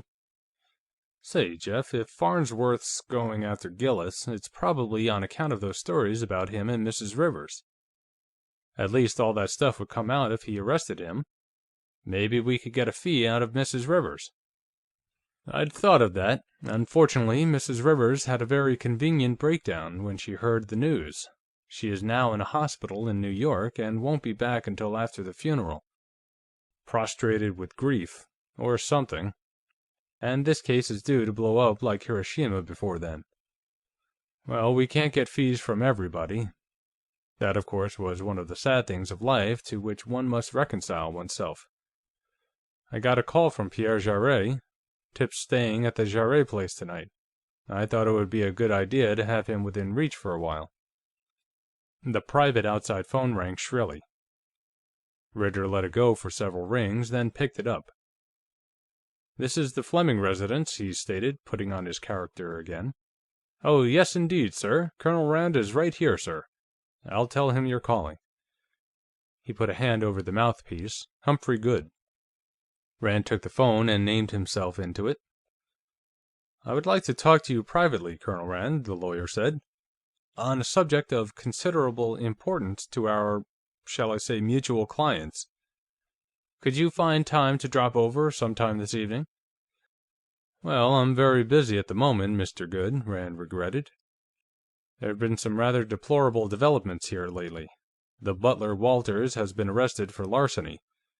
It seems that since Mr. Fleming's death, he has been systematically looting the pistol collection. I'm trying to get things straightened out now." "Good heavens!" Goode was considerably shaken. "When did you discover this, Colonel Rand? And why wasn't I notified before? Are there many valuable items missing?" "I discovered it as soon as I saw the collection." Rand began answering his questions in order. "Neither you nor anybody else was notified, because I wanted to get evidence to justify an arrest first. And nothing is missing. Everything has been recovered," he finished. "That's what I'm so busy about, now. Getting my list revised and straightening out the collection." "Oh, fine." Goode was delighted. "I hope everything was handled quietly, without any unnecessary publicity. But this other matter, I don't care to go into it over the phone, and it's imperative that we discuss it privately, at once." "Well, suppose you come over here, Mr. Goode," Rand suggested. "That way I won't have to interrupt my work so much. There's nobody at home now but Mrs. Fleming, and she's indisposed. We'll be quite alone." "Oh, very well. I think that's really a good idea, much better than you coming over here. I'll see you directly." Ritter was grinning as Rand hung up. "That's the stuff," he approved. "The old Hitler technique. Make them come to you, and then you can pound the table and yell at them all you want." "You go let him in," Rand directed. "Show him up here, and then take a plant on that spiral stairway out of the library, just out of sight. I don't think this is it, but there's no use taking chances." He mopped his face again. "Damn, it's hot in here." 10 minutes later, Ritter ushered in Humphrey Goode and inquired if there would be anything further, sir. When Rand said there wouldn't, he went down the spiral. Just as Rand had expected, Goode began peddling the same line as Varcek and Dunmore before him. They all came to see him in the gunroom with a common purpose. After easing himself into a chair and going through some prefatory huffing and puffing, Goode came out with it. Did Rand believe that Lane Fleming had really been murdered? And was he investigating Fleming's death after all? "I have always believed that Lane Fleming was murdered," Rand replied. "I also believe that this murderer killed Arnold Rivers as well. I am investigating the Rivers murder, and the Fleming murder may be considered as a part thereof. But what brings you around to discuss that now? Did you learn something since last evening that leads you to suspect the same thing?" "Well, not exactly. But this afternoon, Fred Dunmore and Anton Varcek came to my office, separately, of course, and each of them wanted to know if I had any reason to suspect that the tragedy was actually a case of murder. Both had the impression that you were conducting an investigation under cover of your work on the pistol collection, and wanted to know whether Mrs. Fleming or I had employed you to do so." "And you denied it, giving them the impression that Mrs. Fleming had?" Rand asked. "I hope you haven't put her in any more danger than she is now, by doing so." Goode looked startled. "Colonel Rand, do you actually mean that—" he began. "You were Lane Fleming's attorney and board chairman of his company," Rand said. "You can probably imagine why he was killed. You can ask yourself just how safe his principal heir is now." Without giving Goode a chance to gather his wits, he pressed on. "Well, what's your opinion about Fleming's death? After all, you did go out of your way to create a false impression that he had committed suicide." Goode, still bewildered by Rand's deliberately cryptic hints and a little frightened, had the grace to blush at that. "I admit it, it was entirely unethical, and I'll admit that too," he said. "But, well, I'm buying all the premixed stock that's out in small blocks, and so are Mr. Dunmore and Mr. Varcek. We all felt that such rumors would reduce the market quotation to our advantage." Rand nodded. "I picked up 100 shares the other day, myself. Your shenanigans probably chipped a little off the price I had to pay, so I ought to be grateful to you. But we're talking about murder, not market manipulation." "Did either Varcek or Dunmore express any opinion as to who might have killed Fleming?" The outside telephone rang before Goode could answer. Rand scooped it up at the end of the first ring and named himself into it. It was Mick McKenna calling. "Well, we checked up on that cap-and-ball six-shooter you left with me," he said. "This gunsmith, Umholtz, refinished it for Rivers last summer. He showed the man who was to see him the entry in his job book, make, model, serials, and all." "Oh, fine. And did you get anything out of young Gillis?" Rand asked. "The gun was in Rivers' shop from the time Umholtz rejuvenated it till around the 1st of November. Then it was sold, but he doesn't know who to. He didn't sell it himself; Rivers must have. I assumed that. That's why he's still alive." "Well, thanks, Mick. The case is getting tighter every minute." "You haven't had any trouble yet?" McKenna asked anxiously. "How's the Whoosies doing?" "About as you might expect," Rand told him, mopping his face again. "Thanks for that, too." He hung up and turned back to Goode. "Pardon the interruption," he said. "Sergeant McKenna, of the State Police. The officer who made the arrest on Walters and Gwinnett." "Well, I suppose Dunmore and Varcek are each trying to blame each other," he said. "Well, yes. I rather got that impression," Goode admitted. "And which one do you like for the murderer? Or haven't you picked yours yet?" "You mean... yes, of course," Goode said slowly. "It must have been one or the other, but I can't think...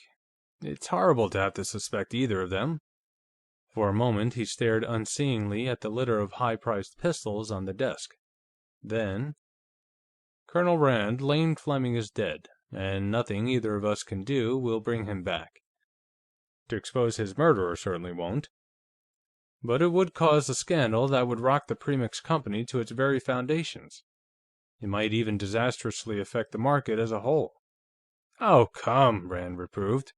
"That's like talking about starting a hurricane with a palm leaf fan." "But you will admit that it would have a dreadful effect on Premix Foods," Goode argued. "It would probably prevent this merger from being consummated. Look here," he said urgently. "I don't know how much Gladys Fleming is paying you to rake all this up, but I'll gladly double her fee if you drop it and confine yourself to the matter of the collection." Even in his colossal avarice, that was one kind of money Jeff Rand had never been tempted to take. An offer of that sort invariably made him furious. At the moment, he managed to choke down his anger, but he rejected Goode's offer in a manner which left no room for further discussion. Goode rose, shaking his head sadly. "I suppose you realize," he said sorrowfully, that you're wrecking a $10 million corporation, one in which you yourself are a stockholder." Rand brightened.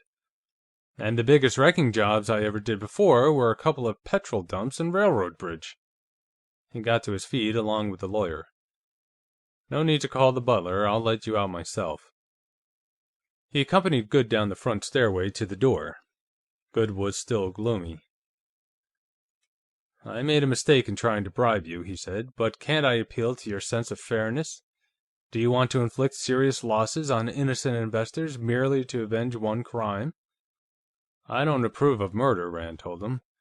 "Least of all, to paraphrase Clausewitz, as an extension of business by other means.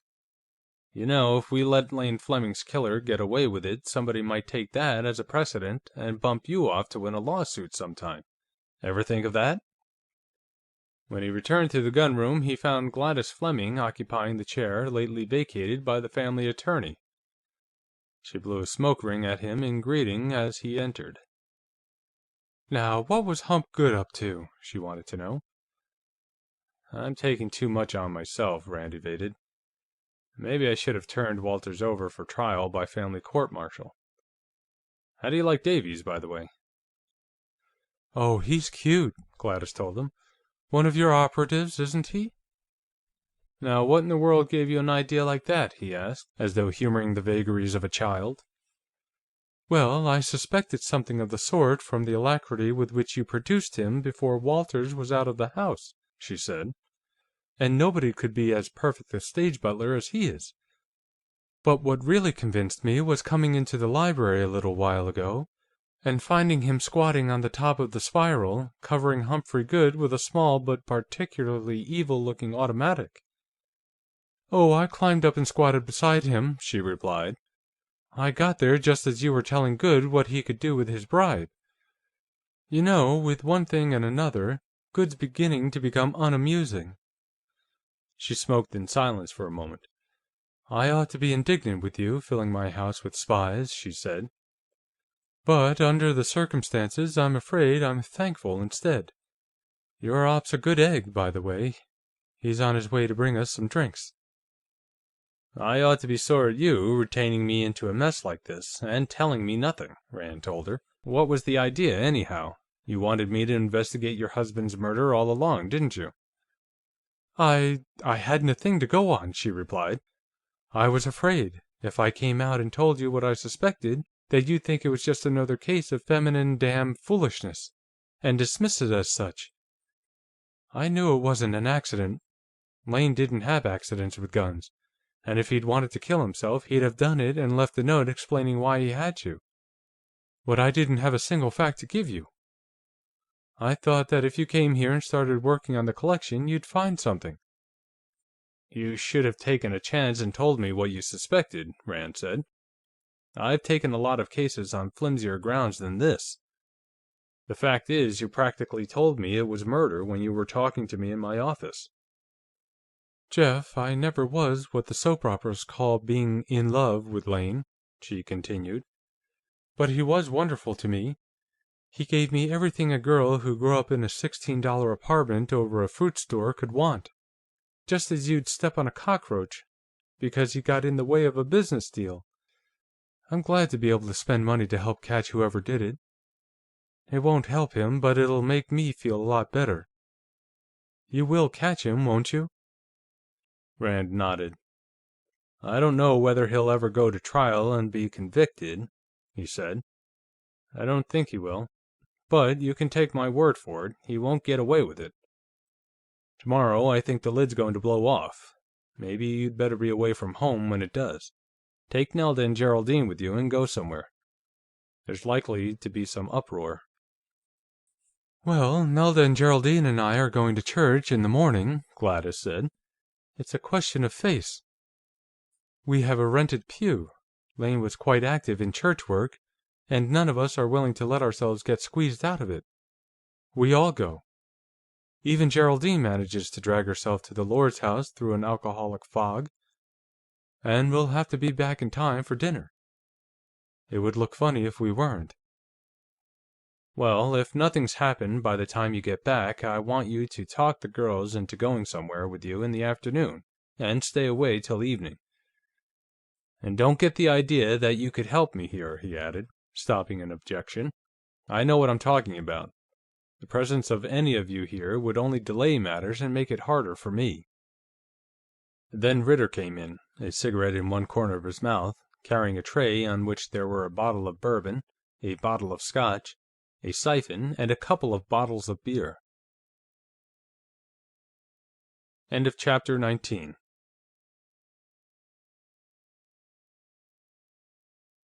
Chapter 20.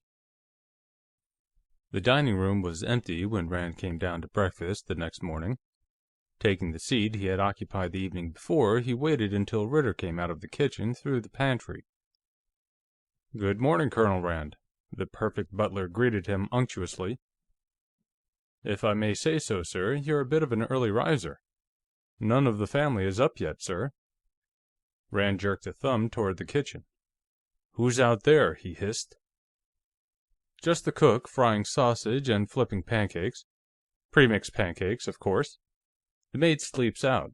She hasn't gotten here yet." "How'd it go last night? You put a dummy under the covers and slept on the floor?" "No, last night I was safe. The blow-off isn't due till this morning, when the women are at church. And he'll have to catch me and the fall guy together." "What do you want me to do?" Ritter asked, giving an un-butler-like hitch at his shoulder holster.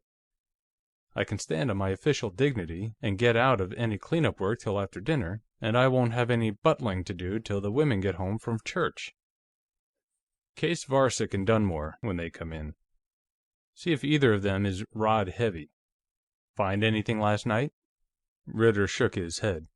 "I searched Varsic's lab after everybody was in bed, and I searched the cars in the garage, and a lot of other places. I didn't find them. Whoever he is, the chances are he has them in his room." "Did you look back of the books in the library?" Rand asked. When Ritter shook his head, he continued, "That's probably where they are. Not that it makes a whole lot of difference. If I'd found them, it'd have given me something to watch. Then I'd know when this fun was going to start." Ritter broke off suddenly. "Yes, sir. Will you have your coffee now, or later, sir?" Gladys entered, wearing the blue tailored outfit she had worn to Rand's office on Wednesday. At ease," she laughed, dropping into her chair. "Anything new?" Rand shook his head. "We'll have to wait. I'm expecting some action this morning. I hope it'll be over before you're home from church." She looked at him seriously. "Jeff, you're using yourself as murder bait," she said. "Aren't you?" "More or less. He knows I'm on to him. He's pretty sure I haven't any real proof yet, but he doesn't know how soon I will have. He realizes that I'm cat-and-mousing him the way I did Walters, so he'll try to kill me before I pounce, and when he does, he'll convict himself. What he doesn't realize is that as long as he sits tight, he's perfectly safe." Neither of them mentioned the obvious corollary, that conviction and execution would be almost simultaneous. It must have been uppermost in Gladys's mind. She leaned over and put her hand on Rand's arm. "Jeff, would it help any if I stayed home instead of going to church?" she asked. "I'm a pretty fair pistol shot. Lane taught me. I can stay over 90 at slow fire, and in the 80s at timed and rapid. If I hit somewhere with a target pistol—" "Absolutely not," Rand vetoed emphatically. "I'm not saying that because I'm afraid you might stop a slug yourself. You're a big girl now; you can take your own chances. But if you stayed home, he wouldn't make a move. You and Geraldine and Nelda have to be out of the house before he'll feel safe coming out of the grass." "Watch it," Ritter warned. "Yes, ma'am. At once, ma'am." Nelda came in and sat down. Ritter held her chair and fussed over her, finding out what she wanted to eat. He was bringing in her fruit when Varsic and Geraldine entered. Nelda was inquiring if Rand wanted to come to church with them. "No, I'm one of the boys the chaplain couldn't find in the foxholes," Rand said. "I'm going to put in a quiet morning on the collection, if nobody gets murdered or arrested in the meantime, that is." Geraldine looked woebegone. Her hands were trembling. "My God, do I have a hangover," she moaned. Walters, for heaven's sake. Fix me up something, quick." Then she saw Ritter. "Who the devil are you?" she demanded. "Where's Walters?" "Out on bail," Rand told her. "Don't you remember?" "Oh, you did this to me," she accused. "Walters could always fix me up, in the morning. Now what am I going to do?" "You might stop drinking," her husband suggested mildly. "Oh, just stop breathing. That would be better all around," Nelda interposed. Ritter coughed delicately. "Begging your pardon, ma'am, but I've always rather fancied myself for an expert on morning after tonics. If you'll wait a moment." He departed on his errand of mercy, returning shortly with a highball glass filled with some dark, evil-looking potion. He set it on the table in front of the sufferer and poured her a cup of coffee. "Now, ma'am, just try this. Take it gradually, if I may suggest. Don't attempt to gulp it. It's quite strong, ma'am." Geraldine tasted it and pulled a Gorgon face. Encouraged by Ritter, she managed to down about half of the mixture. "Splendid, ma'am, splendid!" he cheered her on. "Now, drink your coffee, ma'am, and then finish it. That's right, ma'am. And now more coffee." Geraldine struggled through with the black draft and drank the second cup of coffee. As she set down the empty cup, she even managed to smile. "Why, that's wonderful!" She lit a cigarette. "What is it? I feel as though I might live, after all." "A recipe of my own, a variant on the old prairie oyster, but without the raw egg, which I consider a needless embellishment, ma'am. I learned it in the household of a former employer, a New York stockbroker. Poor man, he did himself in the autumn of 1929. "Well, it's too bad you won't be with us permanently, Davies," Nelda said. "Your recipe seems to be just what Geraldine needs. With a dash of prussic acid added, of course." That got the bushfighting off to a good start. When Dunmore came in a few minutes later, the two sisters were stalking one another through the jungle, blow-gunning poison darts back and forth. The newcomer sat down without a word. Throughout the meal, he and Varcek treated one another with silent and hostile suspicion. Finally, Gladys looked at her watch and called a truce to the skirmishing by announcing that it was time to start for church. Rand left the room with the ladies. In the hall, Gladys brushed against him quickly and gripped his left arm. "Do be careful, Jeff," she whispered. "Don't worry, I will," Rand assured her. Then he turned into the library and went up the spiral to the gunroom, while the three women went down to the garage. He was standing at the window as the big Packard moved out onto the drive. Nelda was at the wheel, and Gladys, beside her on the front seat, raised a white-gloved hand in the thumbs-up salute. Rand gave it back and watched the car swing around the house. Then he mopped his face with a wad of Kleenex and went over to the room temperature thermostat, turning it down to 60. Sitting down at the desk, he dialed Humphrey Goode's number on the private outside line. A maid answered. A moment later, he was talking to the Fleming lawyer. "Rand here," he identified himself. "Mr. Goode, I've been thinking over our conversation of last evening. There's a great deal to be said for the position you're taking in the matter. As you reminded me, I'm a small, if purely speculative, stockholder in Premix myself, and even if I weren't, I should hate to be responsible for undeserved losses by innocent investors." "Yes?" Goode's voice fairly shook. "Then you're going to drop the investigation?" "No, Mr. Goode, I can't do that. But I believe a formula could be evolved which would keep the Premix Company and its affairs out of it. In fact, I think that the whole question of the death of Lane Fleming might possibly be kept in the background. Would that satisfy you? It would require some very careful manipulation on my part, and your cooperation." "But, see here, if you're investigating the death of Mr. Fleming, how can that be kept in the background?" Goode wanted to know. "The murderer of Lane Fleming is also guilty of the murder of Arnold Rivers," Rand stated. "I know that positively now. Murder is punished capitally, and one of the peculiarities of capital punishment is that it can be inflicted only once, on no matter how many counts. If our man goes to the chair for the death of Rivers, the death of Fleming might even remain an accident. I can hardly guarantee that. I have my agency license to think of, among other things. but I feel reasonably safe in saying that I could keep the Premix Company from figuring in the case. Would that satisfy you?" "It most certainly would, Colonel Rand."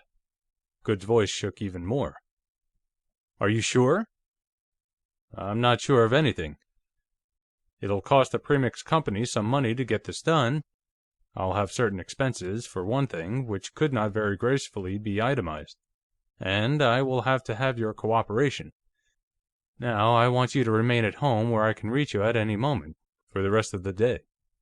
I'll call you later." He listened to Good babble his gratitude for a while, then terminated the call and hung up. Then he transferred the Colt .38 to the side pocket of his coat, picked up one of the sheets on which he had been listing the collection, and sat for almost 15 minutes pretending to study it, keeping his eyes shifting from the hall door to the spiral stairway and back again. Finally, the hall door opened and Anton Varcek came in. Rand half rose, covering the check from his side pocket. Varcek came over and sat down in an armchair near the desk. He was looking more than ever like Rudolf Hess. Rudolf Hess on the morning of the beer hall putsch. "Colonel Rand," he began, "there has, within the last half hour, been a most important development. I'm at a loss to define its significance, but its importance is inescapable." Rand nodded. He had been expecting somebody to give birth to an important development. The steps toward gunfire were progressing in logical series. "Well," he smiled encouragingly, "what happened?" "After you and the ladies left the dining room," Varcek said, "Fred Dunmore turned to me and apologized for harboring unjust suspicions of me in the matter of Lane Fleming's death. He said that he had been unable to understand who else could have murdered Lane, until you had pointed out to him that the house could have been entered from the garage, and the gunroom from the library. Then, he said, he had had a conversation with some unnamed gentleman at the party last evening, and had learned that Lane had discovered that Humphrey Goode was deceiving him, and had been about to have him dismissed from his position with the company, and to sever his personal connections with him." "The devil, now!" Rand gave a good imitation of surprise. "What sort of jiggery-pokery was Goode up to?" "Fred said that his informant told him that Lane had proof that Goode had accepted a bribe from Arnold Rivers to misconduct the suit which Lane was bringing against Rivers about a pair of pistols he had bought from Rivers.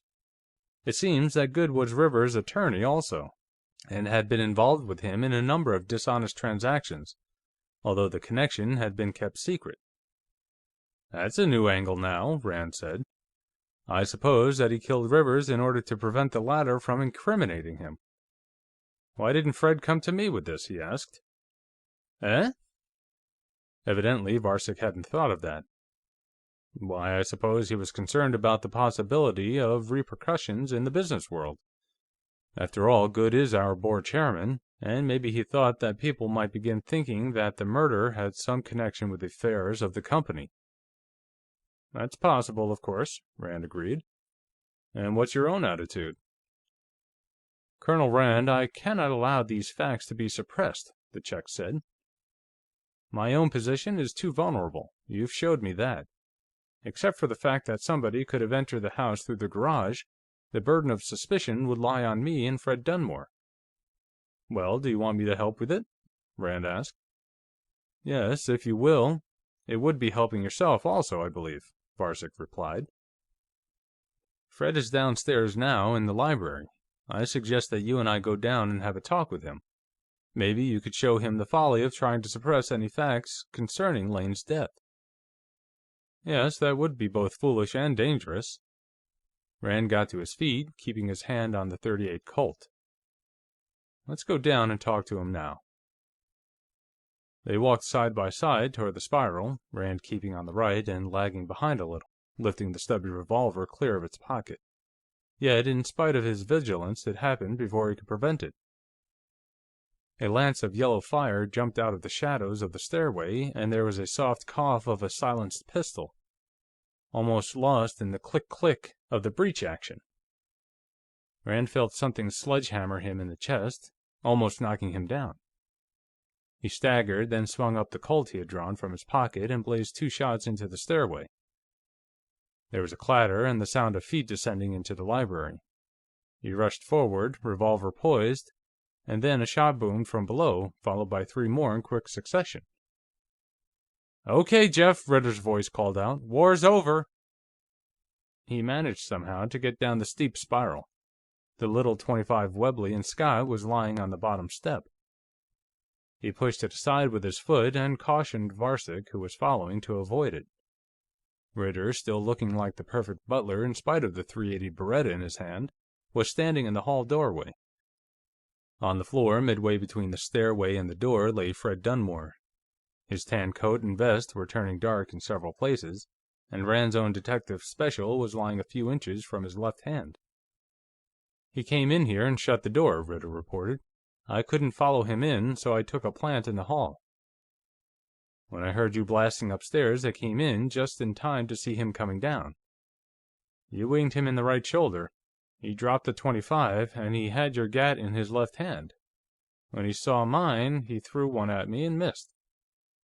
I gave him 3 back for it. See result on floor." "Uh-huh. You'd have gotten away if you hadn't been on the job," he told Ritter. Then he picked up his own revolver and holstered it.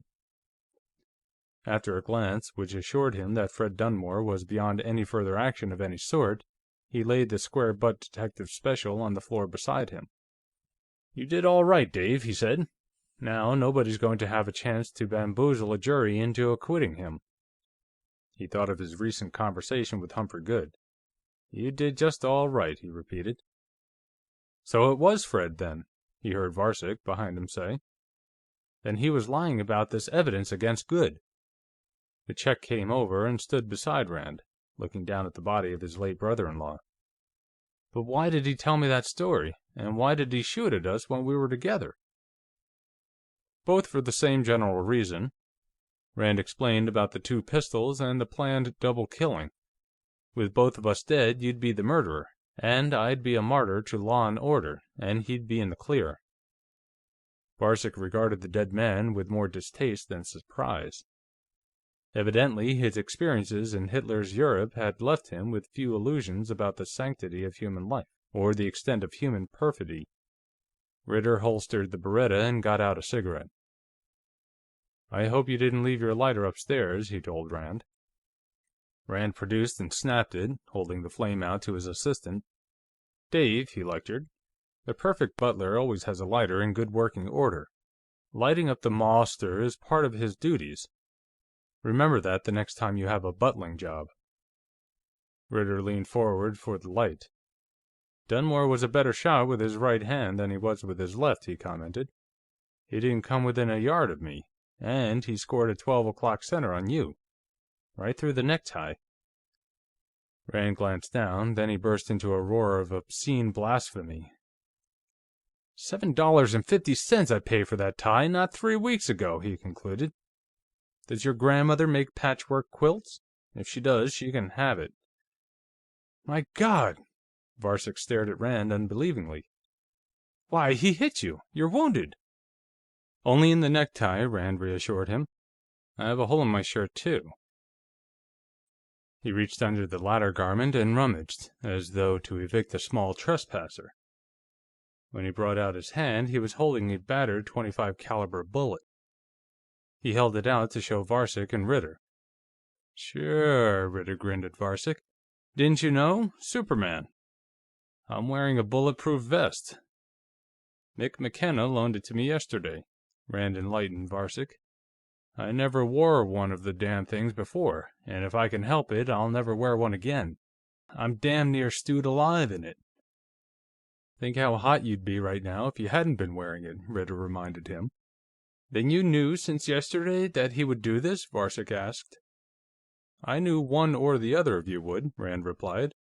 "I had quite a few reasons for thinking it might be Dunmore, and one good one for not suspecting you." "You mean my dislike for firearms?" "That could have been feigned, or it could have been overcome," Rand replied. "I mean your knowledge of biology and biochemistry. If you'd killed Lane Fleming, there'd have been no clumsy business of fake accidents. Not as long as both of you ate at the same table. He'd have just died, an unimpeachably natural death." He turned to Ritter. "Dave, I'm going upstairs. I want to get out of this damned coat of mail I'm wearing. I want you to call Carter Tipton at the Jarrett place, and Humphrey Goode, and Mick McKenna, in that order. Tell Goode to get over here as fast as he can and come up to my room. Tell him we have to consider ways and means of implementing my suggestion to him." End of Chapter 20.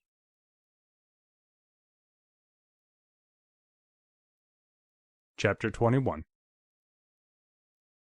In the month which followed, events transpired through a thickening miasma of rumors, official communiques, journalistic conjectures, and outright fabrications, fitfully lit by the glare of newsmen's photobulbs, bulking with strange shapes and emitting stranger noises.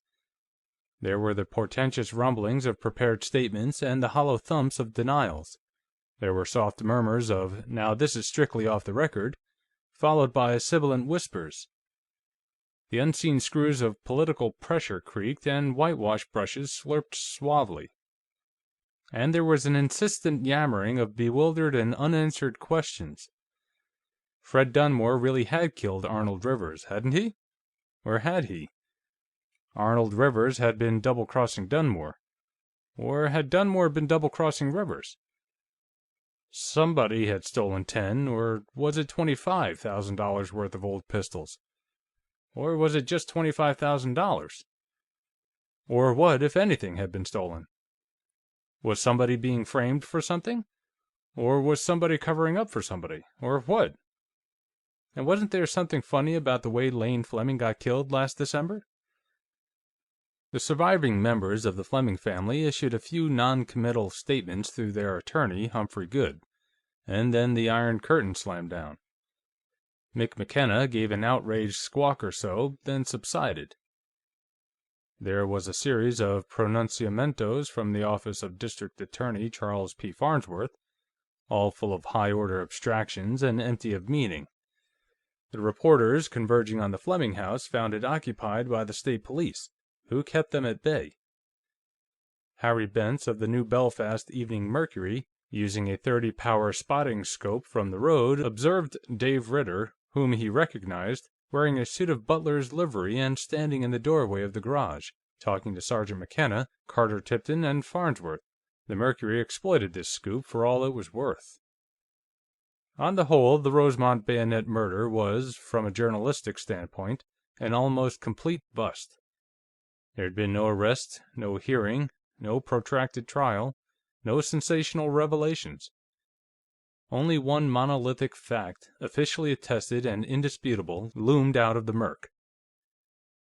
And the said Frederick Parker Dunmore, deceased, did receive the aforesaid gunshot wounds, hereinbefore enumerated, at the hands of the said Jefferson Davis Rand, and at the hands of the said David Abercrombie Ritter. And the said Jefferson Davis Rand and the said David Abercrombie Ritter, being in mortal fear for their several lives, did so act in defense of their several persons. And finally, the said Frederick Parker Dunmore did die. The Evening Mercury, which sheet the said Jefferson Davis Rand had once cost the loss of an expensive libel suit and exposed in certain journalistic malpractices verging upon blackmail, promptly burst into print with an indignant editorial entitled "Trial by Pistol." The terms legalized slaughter and flagrant whitewash were used, and mention was made of the well-known preference of a certain notorious private detective for the procedure of habeas cadaver. The principal result of this outcry was to persuade an important New Belfast manufacturer, who had hitherto resisted Rand's sales pressure, to contract with the Tri-State Agency for the protection of his payroll deliveries. Then, at the other end of the state, the professor of moral science at a small theological seminary caught his wife in flagrante delicto with one of the fourth-year students, and opened fire upon them at a range of 10 feet, with a 12-gauge pump gun. The Rosemont bayonet murder, already pretty well withered on the vine, passed quietly into limbo. Summer, almost a month before its official opening, was already a fait accompli. The trees were in full leaf and invaded by nesting birds. The air was fragrant with flower scents, and the mercury column of the thermometer was stretching itself up toward the 90 mark. They were all outside, where the long shadow of the Fleming house fell across the lawn and driveway, gathered about the 5 parked cars. The new Fleming butler, a short and somewhat globular Negro with a gingerbread crust complexion and an air of affable dignity, was helping Pierre Jarrett and Karen Lawrence put a couple of cartons and a tall peach basket into Pierre's Plymouth. Colin MacBride, a streamer of pipe smoke floating back over his shoulder, was peering into his luggage compartment to check the stowage of his own cargo, while his 12-year-old son, Malcolm, another black Highlander like his father, was helping Philip Cabot carry a big laundry hamper full of newspaper-wrapped pistols to his Cadillac. Pierre's mother and the stylish, stout Mrs. Trehearne and Gladys Fleming, obviously detached from the bustle of pre-departure preparations, were standing to one side, talking. And Rand had finished helping Adam Trehearne pack the last container of his share of the Fleming collection into his car.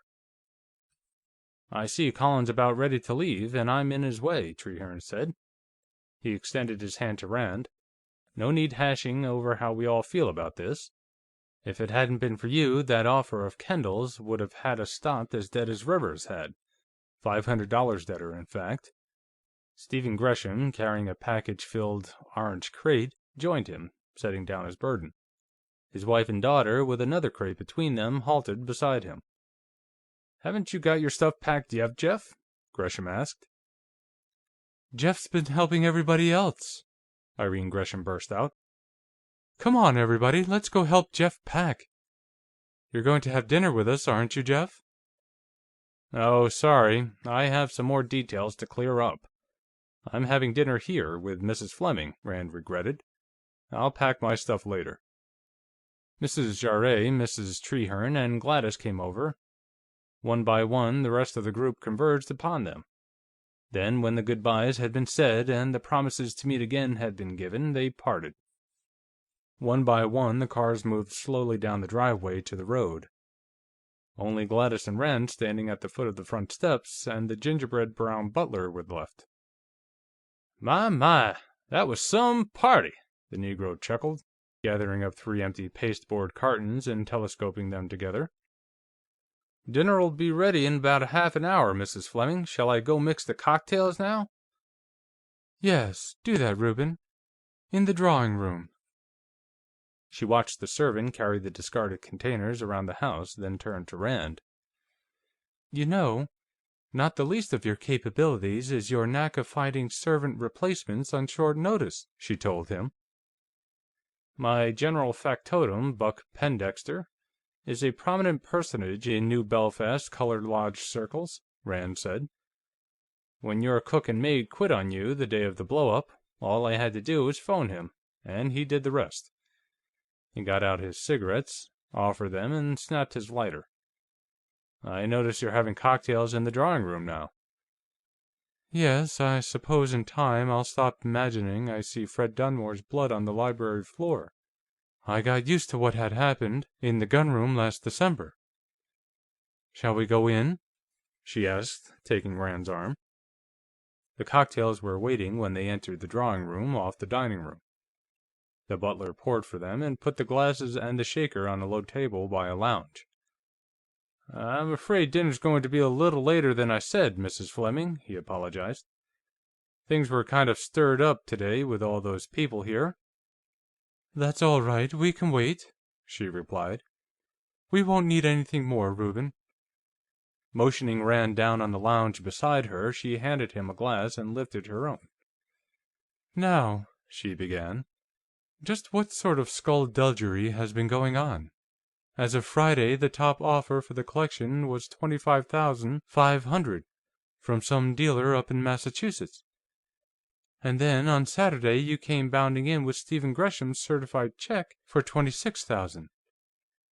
And I seem to recall that the late unlamented Rivers offer of $25,000 straight had them stopped. Not that I'm inclined to look askance at an extra $500. I could buy a new hat with my share of that, even after taxes. But I would like to know what happened, and I might add that's only one of many things I'd like to know." "The client is entitled to a full report," Rand said, tasting his cocktail. It was a vodka martini, and very good.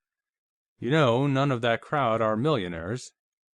Adam Trehearne, who's the plutocrat of the bunch, isn't so filthy rich he doesn't know what to do with all his money, what the tax collectors leave of it, and the rest of them have to figure pretty closely.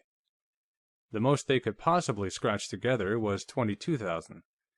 So I put $4,000 into the pot myself, bringing the total to $500 over the Kendall offer, and hastily declared the collection sold. Of course, my getting into it meant that much less for everybody else, but 5/6 of a collection is better than no pistols at all. I imagine Colin MacBride is honing up his ski-on-do for me because I got that big Whitneyville Walker Colt. But what the hell? He got the cased pair of Paterson .34s and the Texas .40 with the ramming lever." "Why, I think the division was fair enough," Gladys said. "They'd agreed to take your valuation, hadn't they? And all that slide rule and comptometer business." "But Jeff, $4,000?" she queried. "You only got $5 from me, and you can't run a detective agency on old pistols." Rand grinned as he set down his empty glass. Gladys refilled it from the shaker. "My dear lady, that $5,000 I unblushingly accepted from you was only part of it," he confessed. "There was also a fee of $3,000 from Stephen Gresham for pulling the bloodhounds of the DA's office off his back in the matter of Arnold Rivers, and there was $5,000 from Humphrey Goode, which I suppose he'll get the Premix Company to repay him, for engineering the suppression of a lot of facts he wanted suppressed. And finally, my connection with this business brought that merger to my attention, and I picked up 100 shares of Premix at 73 1/4. And now I have 200 shares of Millpack worth about $29,000, which I can report for my income taxes as capital gains. I'd say I could afford to treat myself to a few old pistols for my collection." "Well!" She raised both eyebrows over that. "Don't anybody tell me crime doesn't pay." "Yes. In my ghoulish way, I generally manage to bear myself in mind, on an operation like this. I make no secret of my affection for money." He lifted his glass and sipped slowly. "Look here, Gladys, are you satisfied with the way this was handled?" She shrugged. "I should be. When I started out as Lane's blood avenger, I suppose I expected things to end somewhere out of sight, in a nice antiseptic death chamber at the State Penitentiary. You must admit that that business in the library was really bringing it home. There's no question that you got the man who killed Lane, and if you hadn't, I'd never have been at peace with myself. And I suppose all that chicanery afterward was necessary, too." "It was, if you wanted that merger to go through, and unless you wanted to see the bottom drop out of your Premix stock," Rand assured her. "If the true facts of Mr. Fleming's death had gotten out, there'd have been a simply hideous stink. The Millpack people would have backed out of that merger like a bear out of an active bee tree. You know what the situation really was, don't you?" She shook her head. "I know Millpack wanted to get control of the Premix Company, and Lane refused to go in with them. I don't fully understand his reasons, though." "They weren't important. They were mainly verbal, and unrelated to actuality," Rand said. "The important thing is that he did refuse, and Millpack wanted that merger so badly that it could be tasted in every ounce of food they sold. They got Stephen Gresham to negotiate it for them, and he was just on the point of reporting it to be an impossibility when Fred Dunmore came to him with a proposition. Dunmore said he thought he could persuade or force Mr. Fleming to consent, and he wanted a contract guaranteeing him a vice presidency with Millpack, at $40,000 a year, if and when the merger was accomplished. The contract was duly signed about the 1st of last November." "Well, good Lord!" Gladys Fleming's eyes widened. "When did you hear about that?" "I got that out of Gresham a couple of days after the blow-up, when it was too late to be of any use to me," Rand said. "If I'd known it from the beginning, it might have saved me some work. Not much, though. Gresham was just as badly scared about the facts coming out as Goode was. I can't prove collusion between him and Goode, but Gresham was helping spread the suicide story, too." Nice friends Lane had. But didn't anybody think there was something odd about that accident, immediately after that contract was signed?" Of course they did, but try and get them to admit it, even to themselves. Nobody likes to think that the new vice president of the company murdered his way into the position. So everybody assumed the attitudes of the three Japanese monkeys, and made respectable noises about what a great loss Mr. Fleming was to the business world, and how lucky Dunmore was that he had that contract. She looked at him inquiringly for a moment. "Jeff, I want you to tell me exactly how everything happened," she said. "I think I have a right to know." "Yes, you have," he agreed. "I'll tell you the whole thing, what I actually know and what I was forced to guess at. When this merger idea first took shape last summer, Dunmore saw how unalterably opposed to it Mr. Fleming was, and he began wishing him out of the way. Some time later, he decided to do something about it.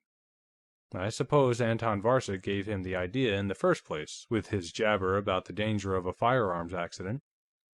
Dunmore decided he'd fix one up for Mr. Fleming. First of all, he'd need a firearm, collector's type, and in good working condition. And in good working order. It couldn't be one of the guns in the collection.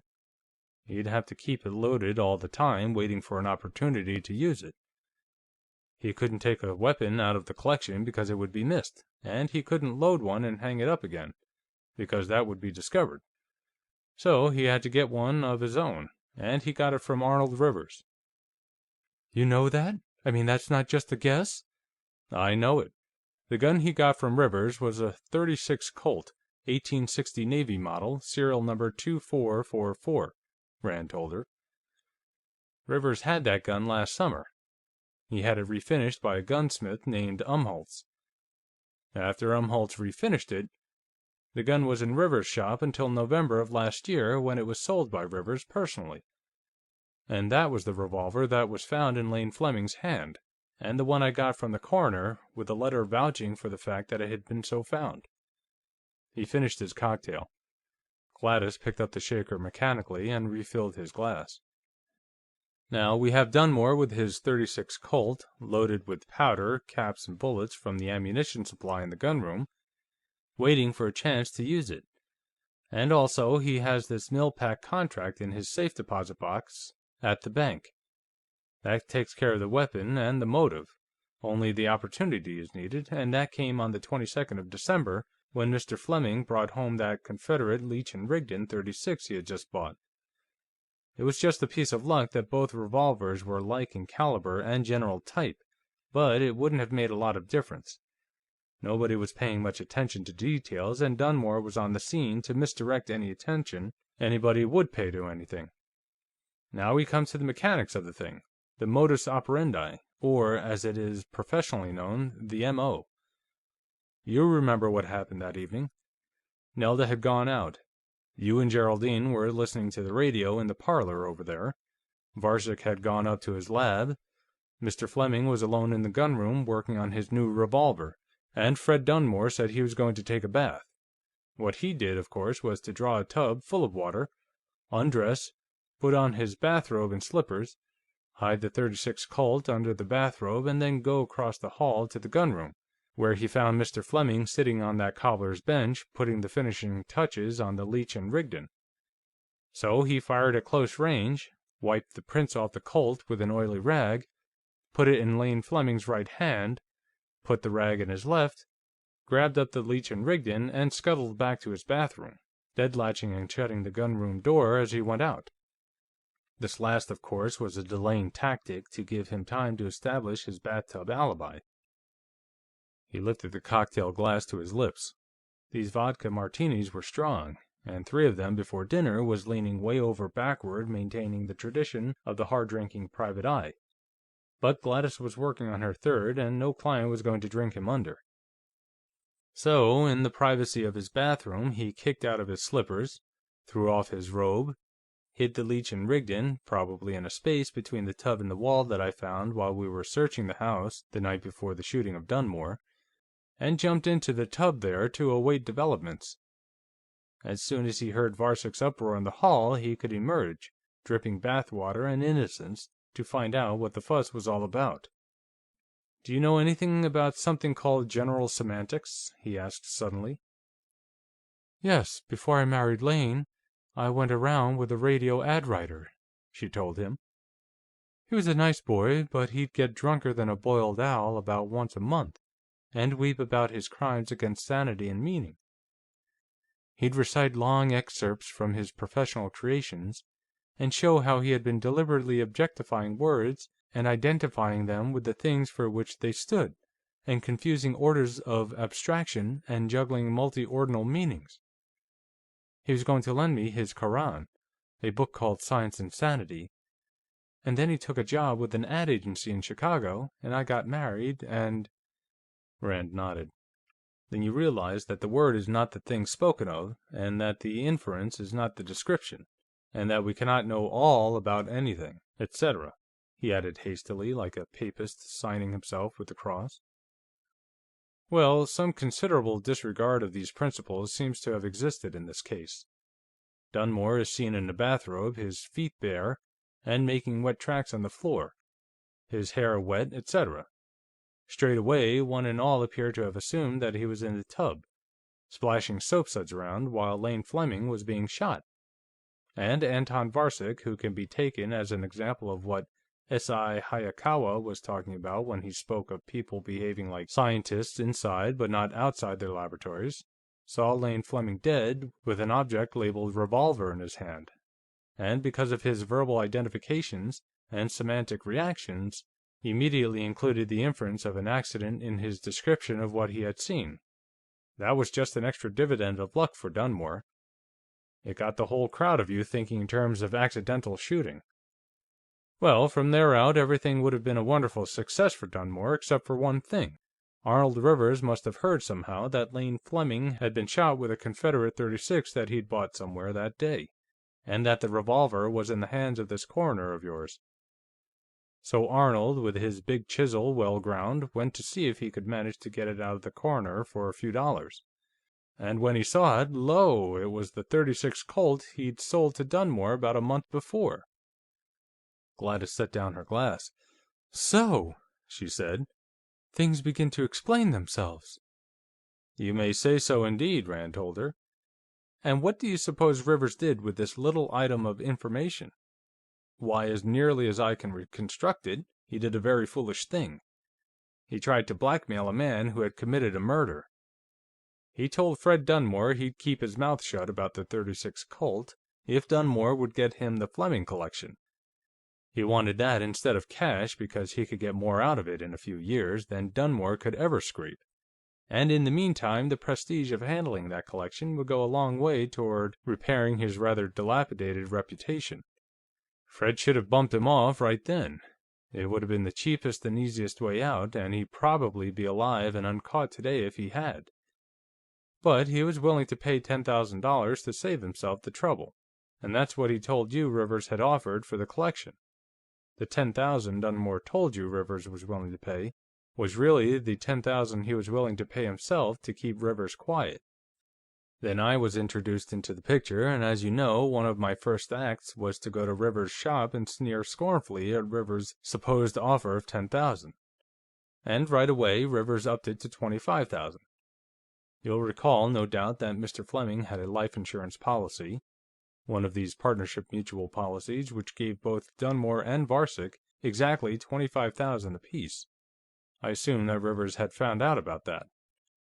I thought at the time that it was peculiar that Rivers would jump his own offer up without knowing what anybody else was offering for the collection. I see now that it wasn't his own money he was being so generous with. And there was another incident while I was at Rivers' shop that piqued my curiosity. Rivers had in his shop a .36 Leech & Rigdon revolver, and I had been informed that it was a revolver of that type that Mr. Fleming had brought home the evening he was killed. I thought at the time that it was curious that two Confederate arms of the same type and make should show up this far north, but my main idea in buying it was the possibility that I might use it in some way as circumstances would permit, to throw a scare into somebody. Rivers was quite willing to let me have it until he found out that I would be staying at this house. And then he tried to back out of the sale and offered me $75 credit on anything else in the shop if I'd returned it to him. Well, I'd known that Mr. Fleming had been about to start suit against Rivers over a crooked deal Rivers had put over on him, and I knew that if Mr. Fleming's death had been murder, there had been a substitution of revolvers. So I showed the gun I'd bought from Rivers to Philip Cabot, who had seen the revolver Mr. Fleming had bought, and he recognized it. It hasn't been established just how Rivers got the Leech and Rigdon, and never will be. The only people who knew were Rivers and Dunmore, and both are in the morgue, and both are in the proverbial class of non-tale-bearers. I assume that Dunmore gave it to Rivers as a sort of down payment on Rivers' silence, and to get rid of it. Well, you remember Dunmore's angry incredulity when I told him that Rivers was offering $25,000 instead of $10,000. One would have thought, on the face of it, that he would have been glad. As Nelda's husband, he would share in the higher price being paid for the collection. But when you realize that Rivers was buying the collection out of Dunmore's pocket, his reaction becomes quite understandable. I dare say I signed Arnold Rivers' death warrant right there. "I'll bet your conscience bothers you about that," Gladys remarked. "Oh, sure, it's been gnawing hell out of me ever since," Rand told her cheerfully. But right away, Dunmore decided to kill Rivers. He called him on the phone as soon as he left the table. Here I'm speaking by the book. I walked in on him in the gunroom as he was completing the call, though I didn't know at the time, and arranged to see him that evening, probably to devise ways and means of dealing with the Jeff Rand menace, for an ostensible reason. So, that night, Dunmore killed Rivers with a bayonet, and here we have some more Aristotelian confusion of orders of abstraction. The bayonet is defined verbally as a soldier's weapon, so Farnsworth and Mick McKenna and the rest of them bemused themselves with suspects like Stephen Gresham and Pierre Jarret, and ignored Dunmore, who'd never had an hour's military training in his life. I'd like to check up on what picture shows Dunmore had been seeing in the week or so before the killing. I'll bet anything he'd been to one of these South Pacific bonsai operas. And speaking of confusing orders of abstraction, Mick McKenna and his merry men pulled a classic in that line. They saw Dunmore's automobile, verbally defined it as a gray Plymouth coupe, in Rivers Drive at the estimated time of the murder. Pierre Jarret has a car of that sort, so they included the inferential idea of Pierre Jarret's ownership of the car so described. Well, that's about all there is to it. Of course, I showed Fred Dunmore the Leech and Rigdon, and told him it was the gun I'd gotten from the coroner. That was all he needed to tell him that I was onto the murder, and probably onto him as the murderer. But he had evidently assumed that already. That was after he had assembled my .38 and that .25 automatic, and was planning to double-kill me and Anton Varcek. At that, he'd have probably killed me if I hadn't been wearing that bulletproof vest of McKenna's. I owe Mick for my life. I'll have to buy him a drink sometime to square that. "Well, how about Walters and the pistols he stole?" Gladys asked. "Didn't that have anything to do with it?" No. It was a result of Mr. Fleming's death, of course. I understand that the situation here had deteriorated rather abruptly after Mr. Fleming's death. Walters was about fed up on the way things were here, and he was going to hand in his notice. Then he decided he ought to have a stake to tide him over till he could get another butling job. So he started high-grading the collection. Gladys nodded.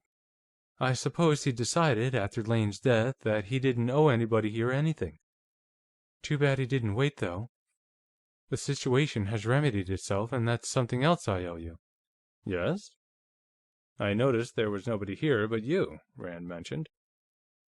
"Oh, Anton's gone to New York.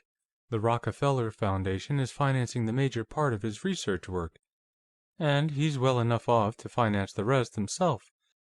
Geraldine went with him. Nelda is still recuperating from the shock of her sudden bereavement at a high-priced sanatorium. I understand there's a very good-looking young doctor there.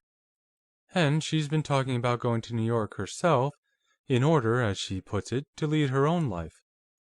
I don't know whether she was afraid I'd be a restraining influence or a dangerous competitor, but she feels that her own life could be best led away from here." She set down her glass and leaned back comfortably. "Peace. It's wonderful." Reuben, the gingerbread butler, appeared in the dining room doorway. "Dinner's served now, Mrs. Fleming," he announced. Rand rose, and Gladys took his arm. Together, they went into the dining room. End of Chapter 21. Recording by Anthony Wilson. End of Murder in the Gunroom by H. Beam Piper.